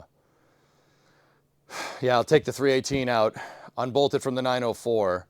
You have to get a special converter, a different torque converter for the 5.7. But torque converter into the 904, it's a torque flight. It'll be fine with 400 horse. That's no problem. That way we don't need to go screwing around with a column shifter and anything for now. 904s are way too light. The drive shells are horrible. I could go find a 727. A 727 would mean, I mean, we should be able to use the same Z-bar for the transmission with a 727, theoretically. Or we could just go bananas and put an A833 in it, but then I'd need to go find clutch components, which, not a big deal. Could do that. That ain't no thing. Wide angle kit and a K-swap. Get out of here. T56? Could do it. I don't know, man. Do I want a T56 in this car? Do we need a T56 in this car? I mean, that'd be kind of cool.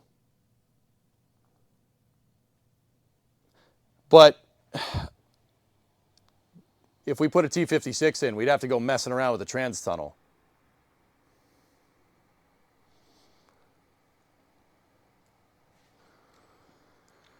Hey, Matt.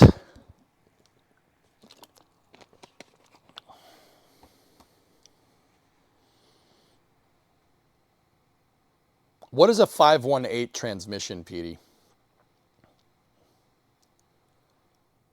guys are lucky to have talents with these muscle cars. I was good at turning wrenches in the 90s on your Toyota. Now you have a 2018 Camaro, 6-speed, 6.2. She's a smoke show. Nice, Ryo. Yeah, baby. Back on subject, though. If you need to cut the welds and redo it, then do it. It is matching numbers, Fluffy, but it's a 318. No one cares. No one cares about 318 cars matching numbers. It's the big blocks and stuff that people care about. So, like, if this had a factory 383 in it, if it was a factory 383 Coronet 500, that's cool. I'd keep that in there. But it doesn't. The biggest engine that came in a four-door in '69 is a 383. And Hellfish, I'm not avoiding the subject, just for what it's worth. I'm just thinking about what I want here. I mean, dude, like I said, this... Well, let's think about this for a second. We know that the factory would have sent this, right? 518 equals a 727, though 727 did not have overdrive or a lockup converter.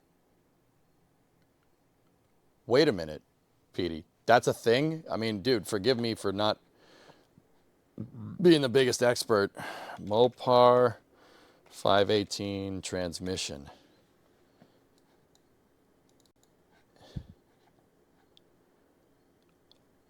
Oh, how the hell did I not know about this? Dude.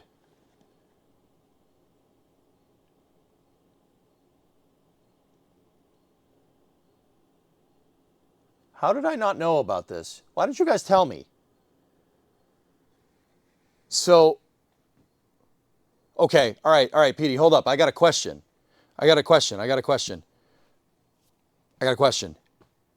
You said you put it in a duster, right? Did you have to clearance the transmission pan at all?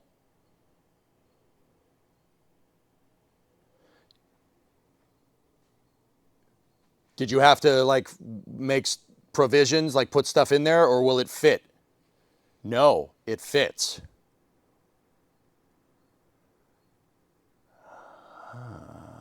And this is a fully mechanical transmission. It's not electronic. It's a 4-speed mechanical transmission with overdrive.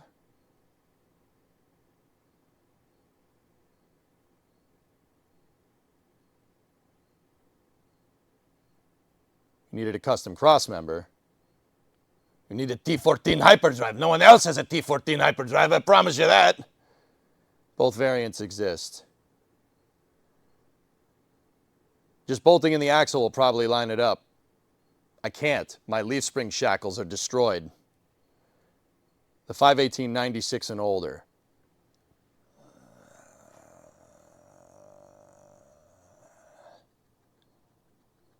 When you work around the house, do you jam at all? Yeah, of course, dude. I listen to music all the time. I'd be blasting Led Zeppelin right now if we didn't get, you know, the music on music and streaming wasn't the way that it is, but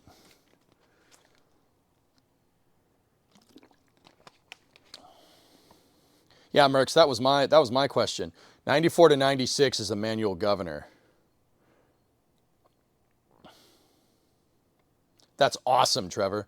Growing up on family vacations in a 318 powered mini Ram van. 3 pedals, silver over light blue two-tone, and some very 80s pink pinstriping. I'm a sucker for the Wheezy Slant 6. Hey, man, I see people turbo those things all the time. Turbo Slant 6s can make a good amount of power, and that's super cool, and it sounds ridiculous. I mean, you're not going to make as much power as like a Hemi or a Big Block or something, but also, that's pretty cool, you know? Like,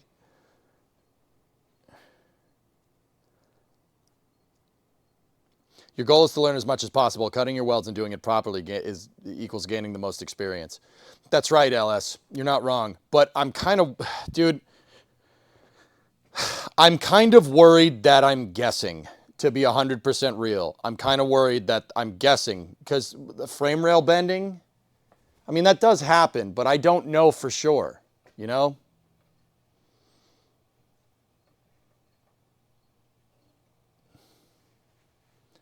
I'm worried that I still might be guessing just a little bit. I have no reference point here. That's what's been the hardest thing about doing this with this car. I have no point of reference. There was nothing to reference back there. It was gone. There's nothing there, you know? So I don't know what's perfectly straight and what's not.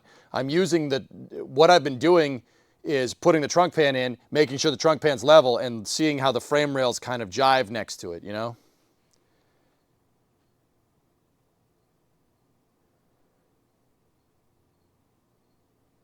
Your Coronet would look awesome parked next to Starship and Boca. Man, if this project ends up how I want it to end up, dude, I want a road trip in this thing. So, yeah, eventually, Joe, we'll take it down Highway 4. The suspension is tough enough to do it, dude. It's got torsion bars and leaf springs, dude. I ain't worried about that. I'd be worried about blowing a tire at that point, but the suspension will take it. It ain't no problem.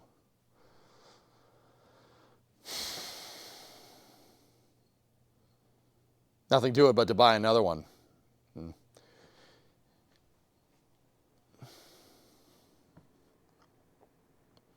Hey, Thiago, what's going on? Yeah, I'm kind of at a crossroads here, dude. I mean, okay, so one conversation I'm having over in YouTube chat, I like that 518. I did not know that they made a 727 with overdrive.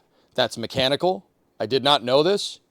And Petey, if it fits in your Duster, a Duster and the Coronet have the same floor pan. It's very, very similar. And I can make a custom cross member, dude. I got a welder over there. I can make something. That ain't no thing.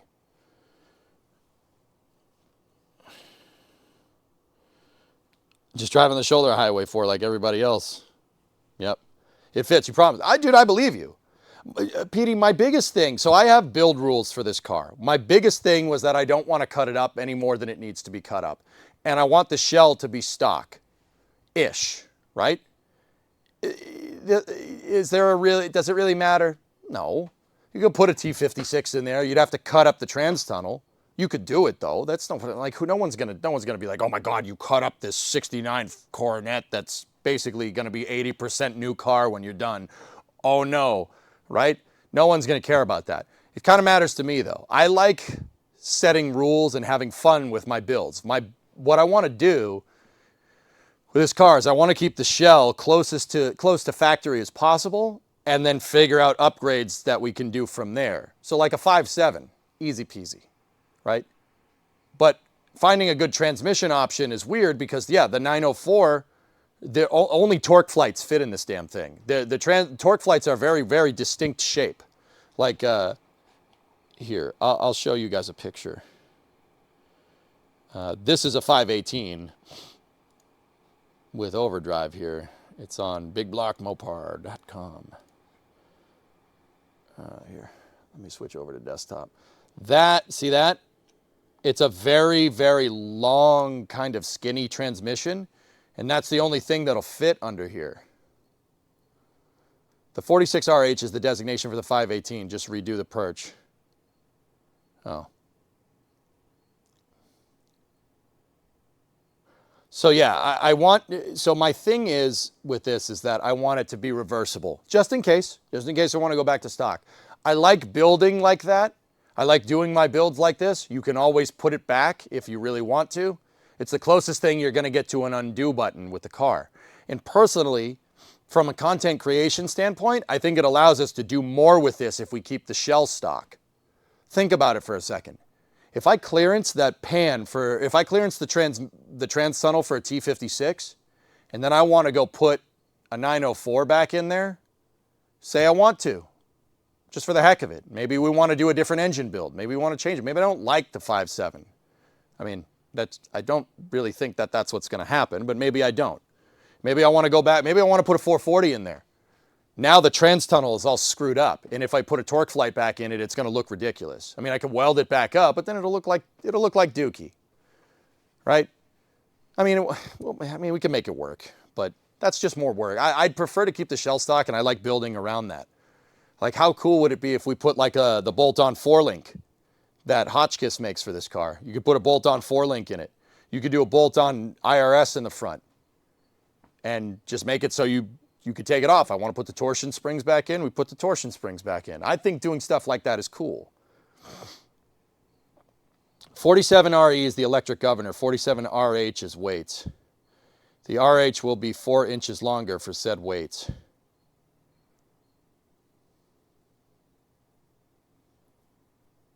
Petey, with your Duster build, you had to make a new drive shaft, right? There's no way that's going to jive correctly because the overdrive part makes it a lot longer, yeah? Yeah, okay. I mean, new drive shaft ain't no thing.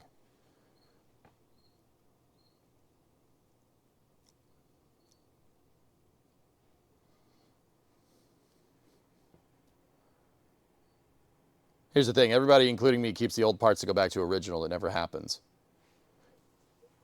Yeah, but I'm in content creation article. There are certain, okay, guys, in the car world, if you're not familiar with it, there are certain builds, right, over time that have been through different phases over time. I believe in phased building, right? So there's this car from Hot Rod Magazine called Project X. It's a 57 Chevy, right?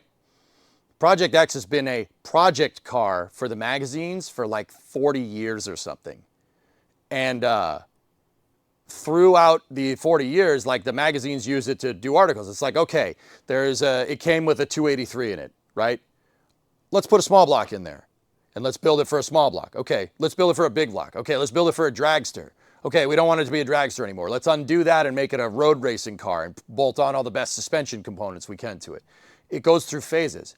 I want to do that with my cars. If we're gonna get into long-term content creation with vehicles, I've noticed this from watching a lot of other car YouTubers and guys who work on project cars, guys who do wrenches, and post their content up on the internet. People get bored of cars.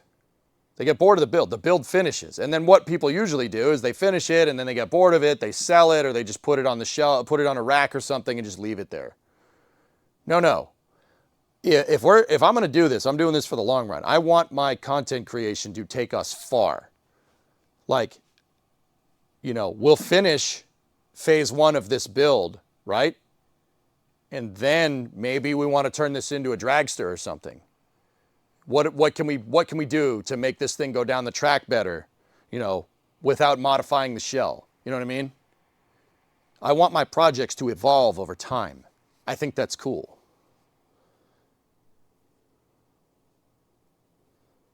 I would build a 318, hop it up with the same transmission and call it good. Well, farm, that 904 won't take more than 300 horse.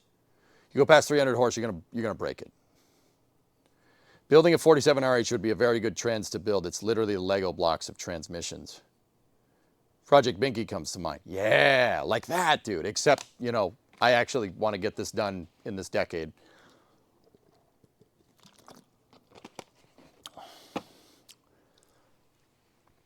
So yeah, I'm going to go look around for a 47 RH or a Mopar 518. Those things, I'm going to start reading up about these. Thank you for letting me know about that, Petey. You just changed the build. A 727 would work. Farm, a 518 is a 727 with overdrive, dude. My solution long-term here was take the 904 and put a gear vendors on it and make it an electronic 2-speed overdrive. But that's gonna cost you. If these 518s are around and they're decent enough, right? If it's 4-speed with overdrive, I would want to put that in there because it's a 727. That's going to be easy to figure out how to make that bolt to the Hemi. And because it's a torque flight style transmission, this car is designed for torque flight style transmissions. The 904 that's in there right now is a torque flight. It's just a light duty torque flight. The 727 is the physically like exactly the same thing, but with heavier duty parts inside of it. That's all. So a 518 is a 727 with overdrive, with mechanical overdrive. I mean, the other thing is I could go find an electronic one and we could get a standalone transmission controller. PD, do they make those? They got to make a 518 or 47RH standalone or 47RE standalone transmission controller, right? That's got to be a thing. I mean, we're going to have this thing. If we put the 5.7 in there, unless we're carbing it, this car's going to have computers on it. It's going to be brought into the 20th century or 21st century just a little bit.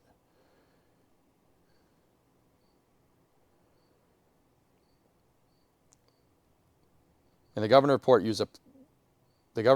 uses a pressure switch that is adjustable. When it hits 50 psi or 50 mile an hour, we'll turn the switch on to engage lockup. I've made a computer with an Arduino. Yep. Mm-hmm. What transmission is in that Dodge truck? I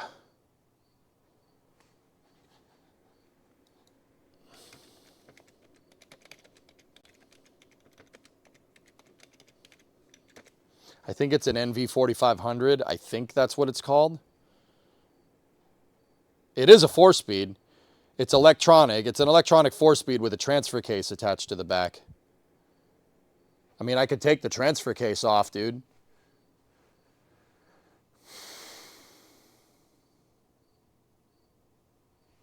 It's not an NV4500. That's completely wrong.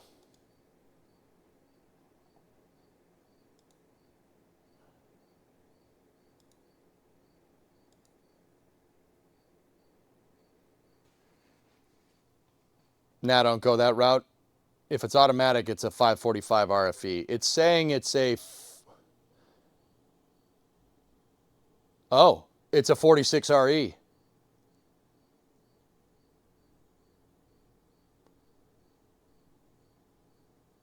Does that thing have the transmission that I'm looking for in it? There's no way.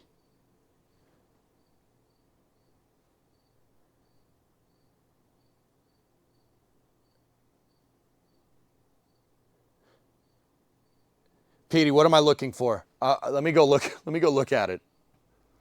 Hold on. Let me get my phone. Let's go look at this thing. I'll take a picture of it. The truck's right outside. I can go look.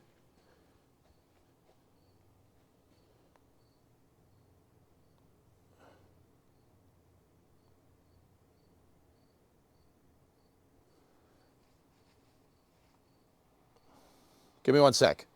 Here, let's just.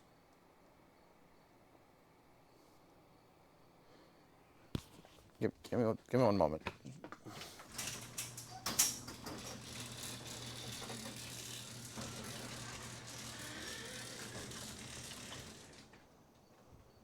I don't know if you guys can see the Ram out there.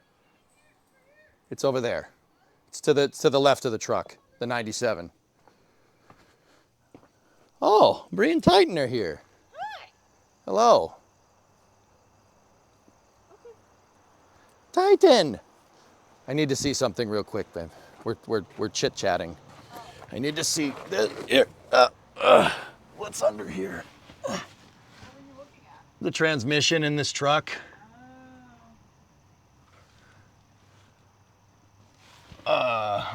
Okay. Definitely got a transfer case on it, dudes. Here, you know what? It's probably gonna be better to look at this from the other side. Because the drive shaft is in the way on this side.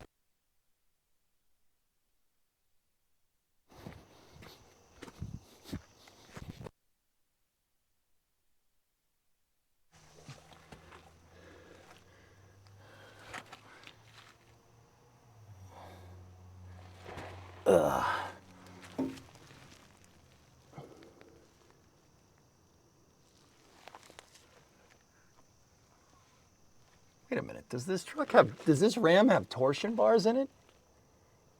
It friggin' does. It's got torsion bars in it. I didn't know that. I don't know anything about frickin' Dodge Ram trucks, dude, to be honest. I'm a Ford truck guy. Huh. Man, torsion bars in this thing are beefy, dude. That's super cool. It's the same suspension as the Coronet, only way different design because that's a truck.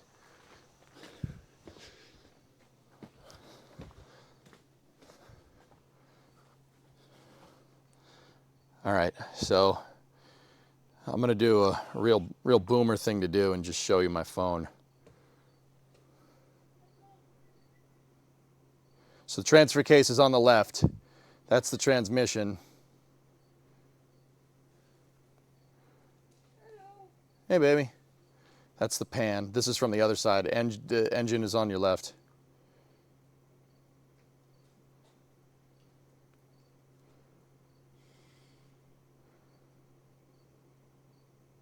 I mean, I can't really see it up in there, but hey, Bree. Hi, Titan. Titan. Hello, my buddy. How you doing? How you doing? Is he still scared of the door? Yeah, but I got him to go through it. Oh. I just had to put the leash. He like runs away, and then I put the leash on him, and basically I'm like, "We're going outside, you dope." Yeah, he's just a fraidy cat of the loud door that made the loud noise. Yeah. Hey, Papas. All right, buddy, inside. All right, I'm making mac and cheese and hamburger. Mac and cheese and burgers, I'm in. Cool.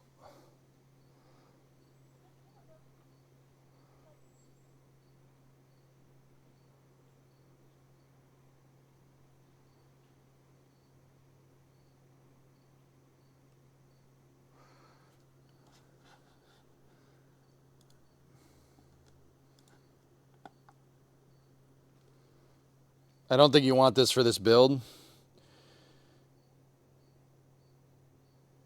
I mean, dude, I don't know. That might be a 46 RE. It might be the transmission that we need. That's an what is it, 04? 04 Ram Marino.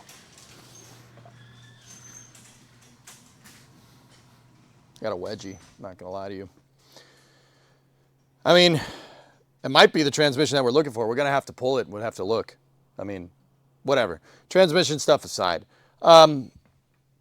Petey, thank you for telling me about that, dude. I like Mopars and I like B-bodies and stuff, but I know Fords better than I know Mopars. I like Fords. I don't know what you want. But I have a soft spot for Mopars. I love these things.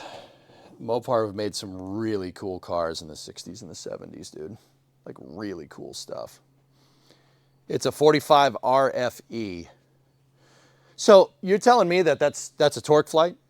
I know that Chrysler makes a torque. They still make torque flights, but it's like a 8-speed torque flight or something.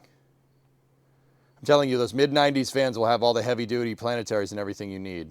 Okay? All right. So 518 or 46RH, right? H being hydraulic, as opposed to a 46RE, which is electronic, right? I mean, they're all hydraulic, but you get the idea. Yeah, I got you. Wait, when did I get a Dodge truck? I scored that whole truck for $200, Super. It's junk. It's suffering from being a Dodge, meaning it's very rusty. The engine and transmission in there are good, though. Actually, the frame is still good. The only thing that's bad about that truck is the cab. The bed, and the fenders are toast. Like, it won't. That's not roadworthy in this state. It's a 45 RFE. It's a bit large. Is it possible to find the tires this car used to have on it?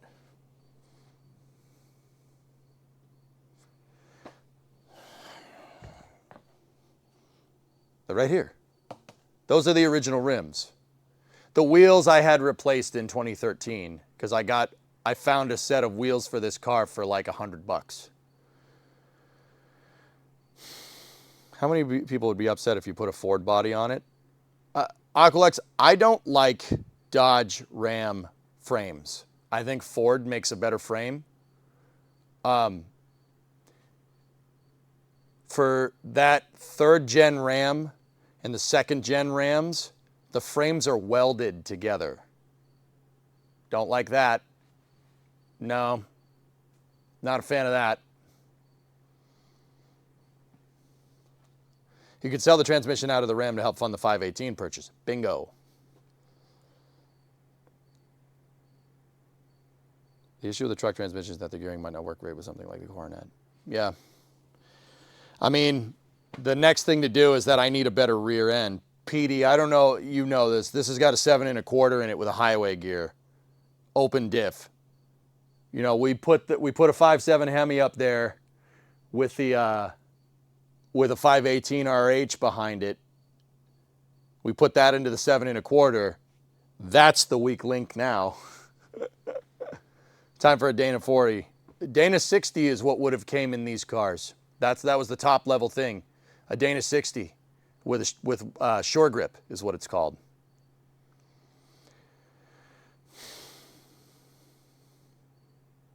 I might put a Ford 9-inch in just because that would piss Mopar people off, and that's kind of funny. You need a 9.25 front member housing for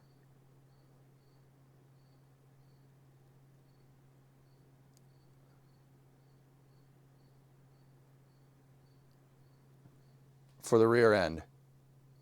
I was going to do a 8 1/4. Dana 60 is what would have came in this. So like, what were the options? It's 7 1/4, 8 1/4, Dana 60, and there was one more.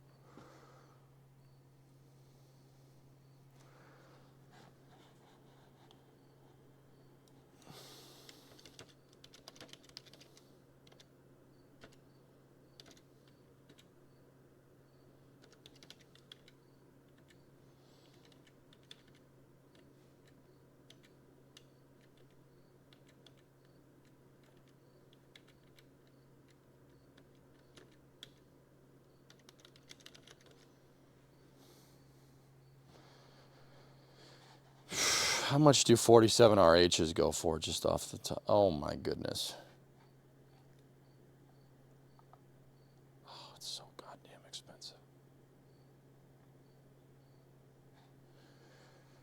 Did I see her last? No. What's up?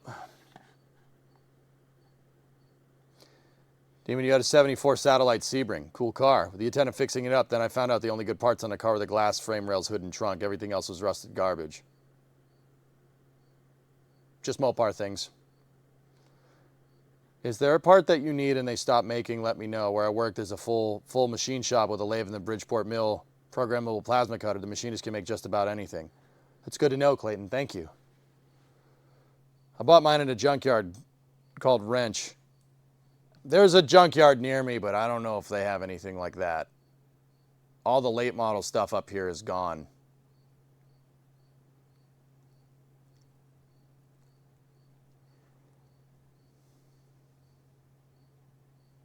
All right. Well, anyway, that's cool. We'll talk more about that in a second. Let's jump back over here.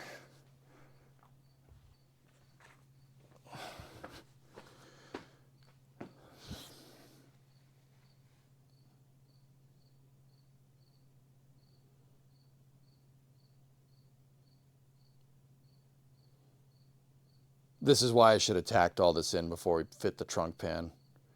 I'm stupid for burning this in, but then again, that's me. That's me being an idiot. I'm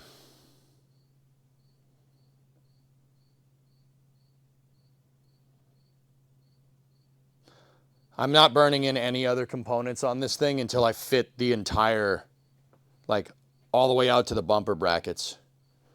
You know? Yeah. Yeah, that's, man. It's a 3-speed transmission in there, Pigeon. 3-speed with, it's got a 5.2 liter V8 in it. I think you're doing just fine, but I get it.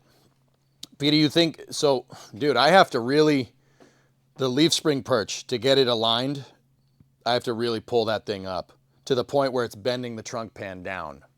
And that's going to screw me on the trunk extension. So there's another piece that attaches to this, guys. And Peter, you probably know this. It's called the trunk extension, and it extends the trunk out to the quarter panels here.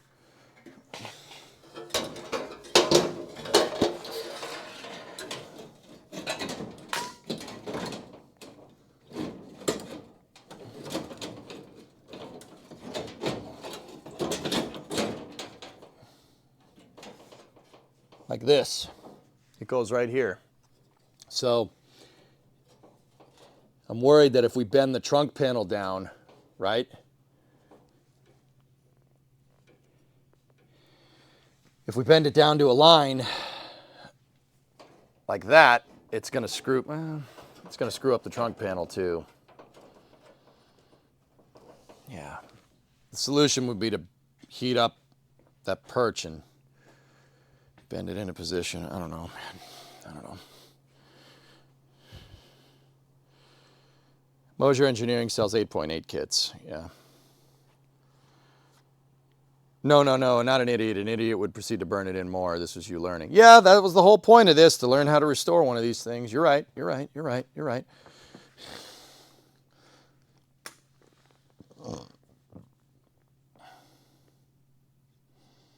All right, let me switch back to the close camera. Let's see if we can just do some additional fitment.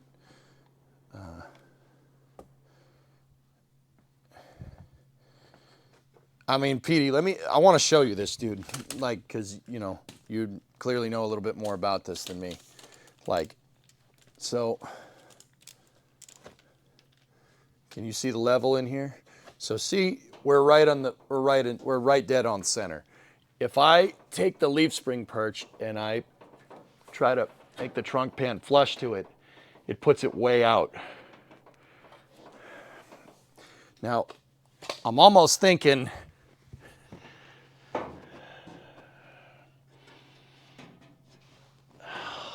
man, there's so much of a gap here. Hang on, let me undo one of these clamps. Loud noise incoming.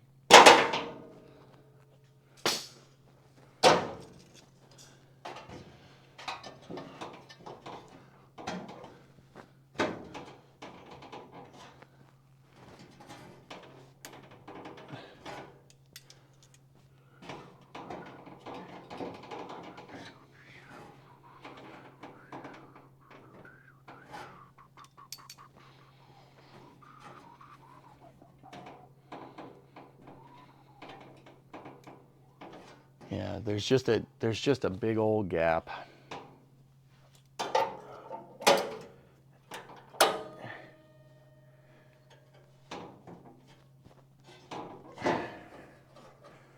But if I push this up and twist the rail a bit, we push up the leaf spring and kind of try to bend it up into position.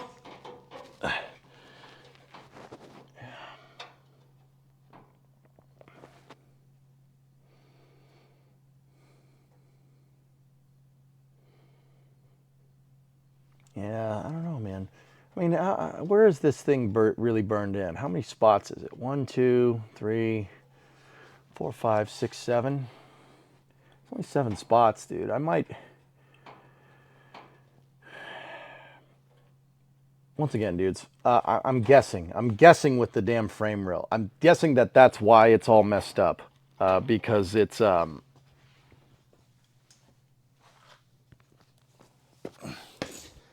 Because I didn't burn the perch in because the leaf spring was bent when I burnt it in. So it's straightening it out, right? Straightening it out makes it all screwed up. All right, let me take the extension out.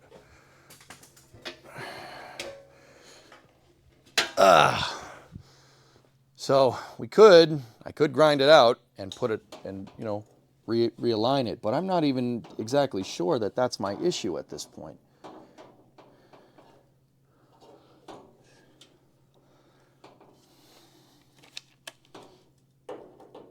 Let me undo the self-tap.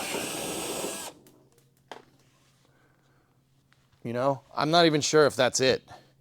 I'm pretty sure, but it wasn't that loud. When I do projects, I always have setbacks and ruin something new. It happens, yeah. Risky cutting out the welds. It's all thin gauge garage material. Yeah. I'd be happy to give the office number in the future. I'll shoot you a message, Clayton, if I want to do something like that. Thanks for letting me know, though. I appreciate it. I don't necessarily think we need custom machine parts. Maybe for the drivetrain and stuff, but yeah.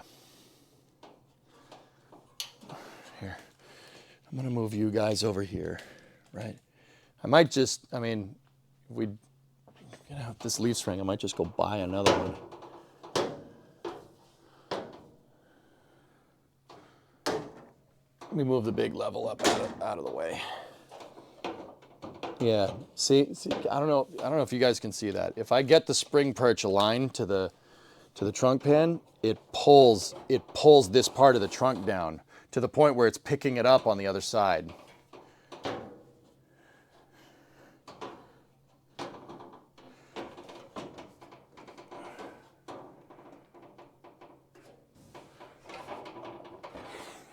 Here, hold up.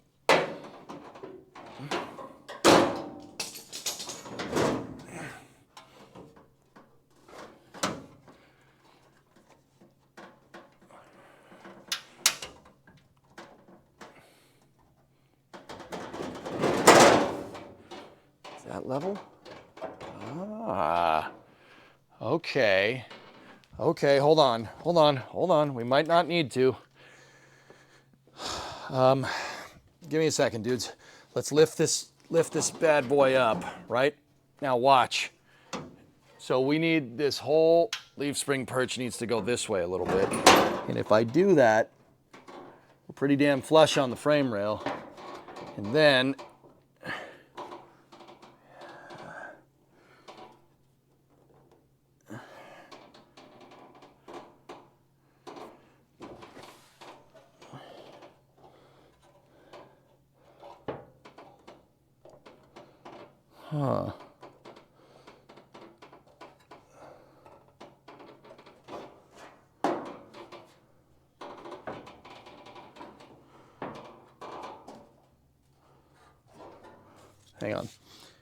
Hang on. We can adjust. There's a lot of adjustment built into this, thank God.